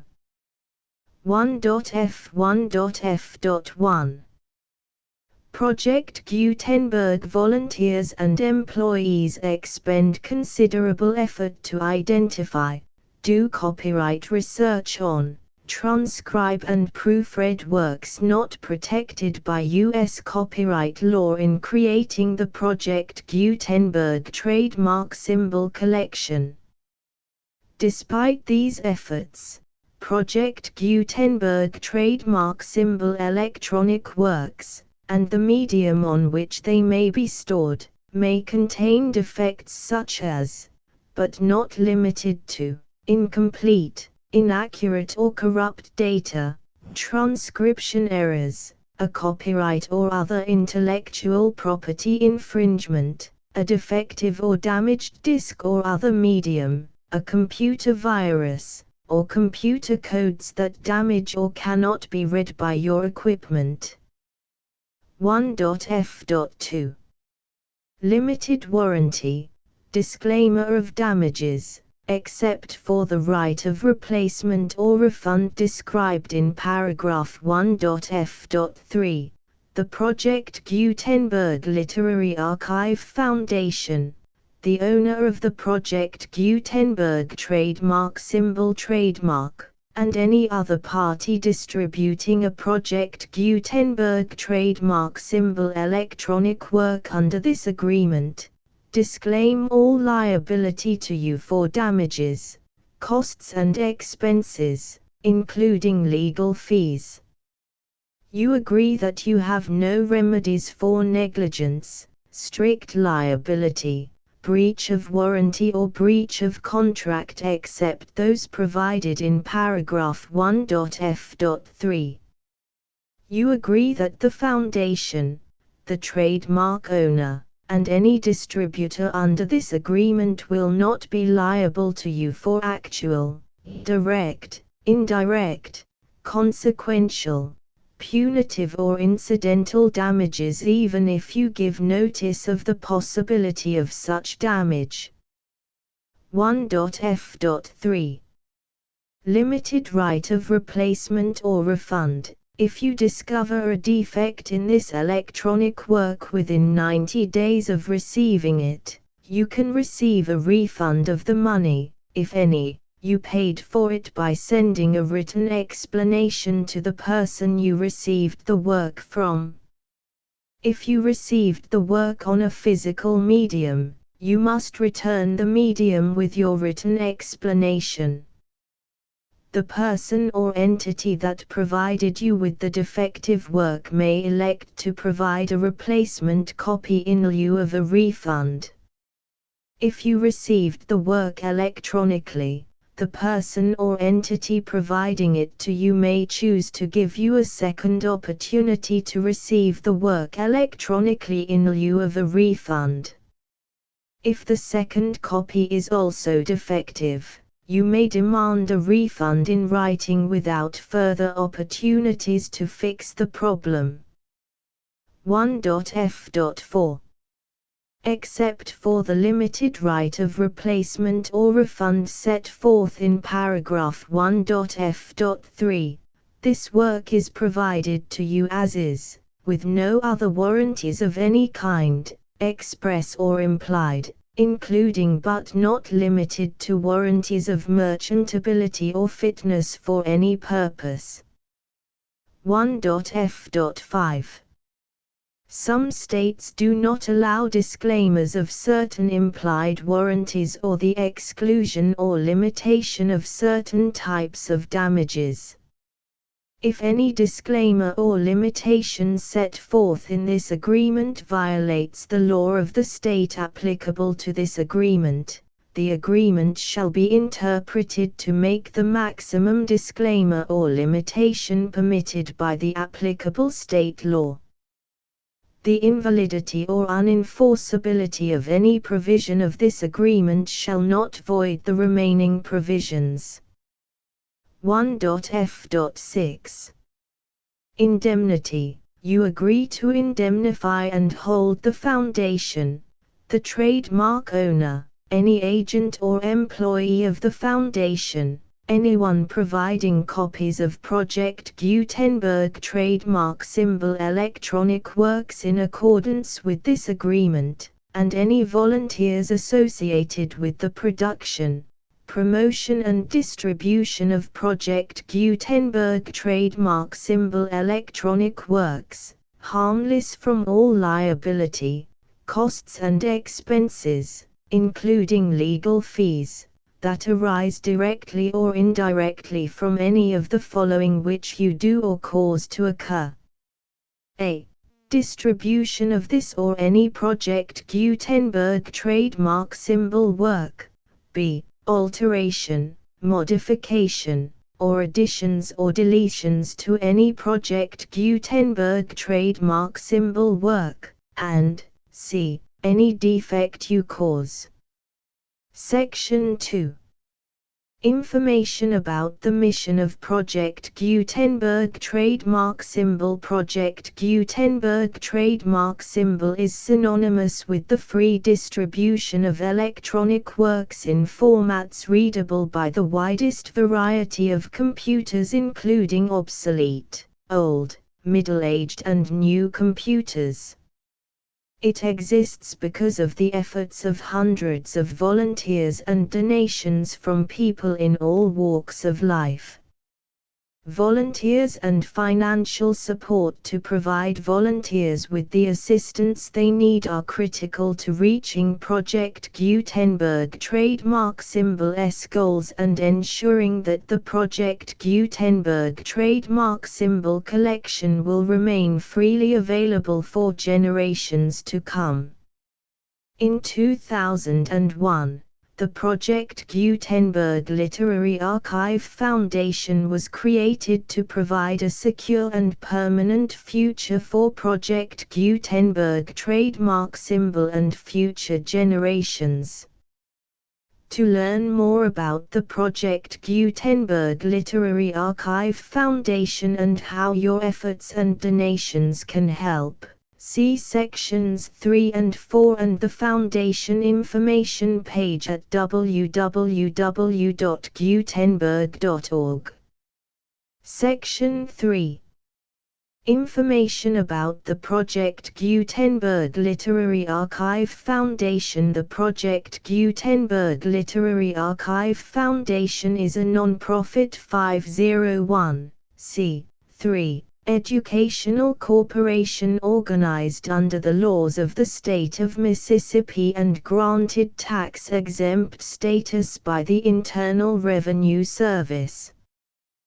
The Foundation's IN or Federal Tax Identification Number is 64-6221541. Contributions to the Project Gutenberg Literary Archive Foundation are tax-deductible to the full extent permitted by U.S. federal laws and your state's laws. The Foundation's business office is located at 809 North 1500 West, Salt Lake City, UT 84116, 801, 596, 1887.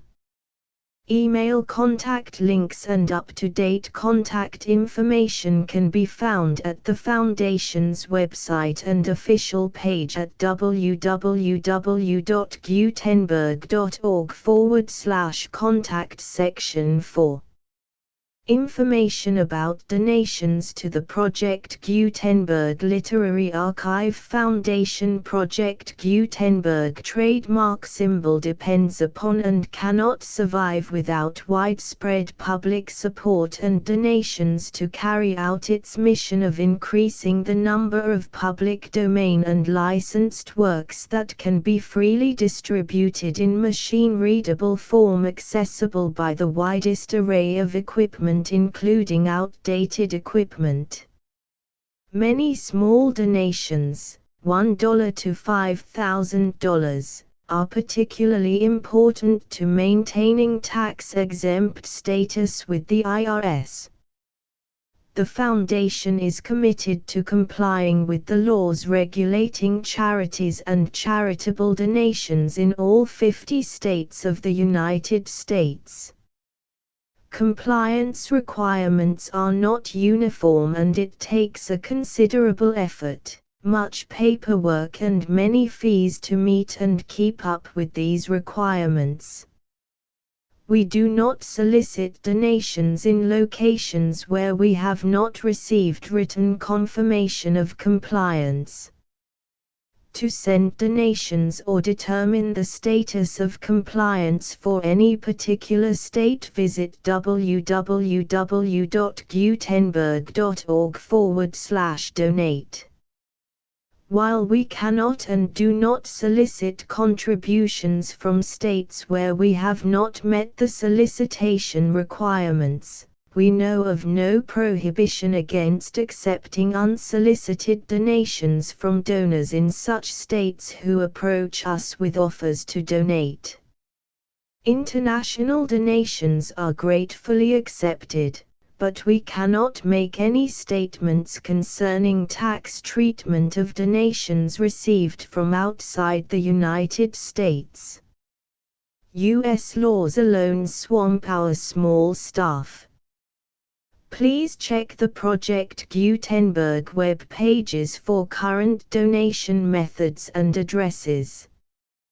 Donations are accepted in a number of other ways, including checks, online payments and credit card donations. To donate, please visit www.gutenberg.org/donate. Section 5. General information about Project Gutenberg trademark symbol electronic works. Professor Michael S. Hart was the originator of the Project Gutenberg trademark symbol concept of a library of electronic works that could be freely shared with anyone. For 40 years, he produced and distributed Project Gutenberg trademark symbol ebooks with only a loose network of volunteer support. Project Gutenberg trademark symbol ebooks are often created from several printed editions, all of which are confirmed as not protected by copyright in the US unless a copyright notice is included. Thus, we do not necessarily keep ebooks in compliance with any particular paper edition. Most people start at our website, which has the main PG search facility, www.gutenberg.org.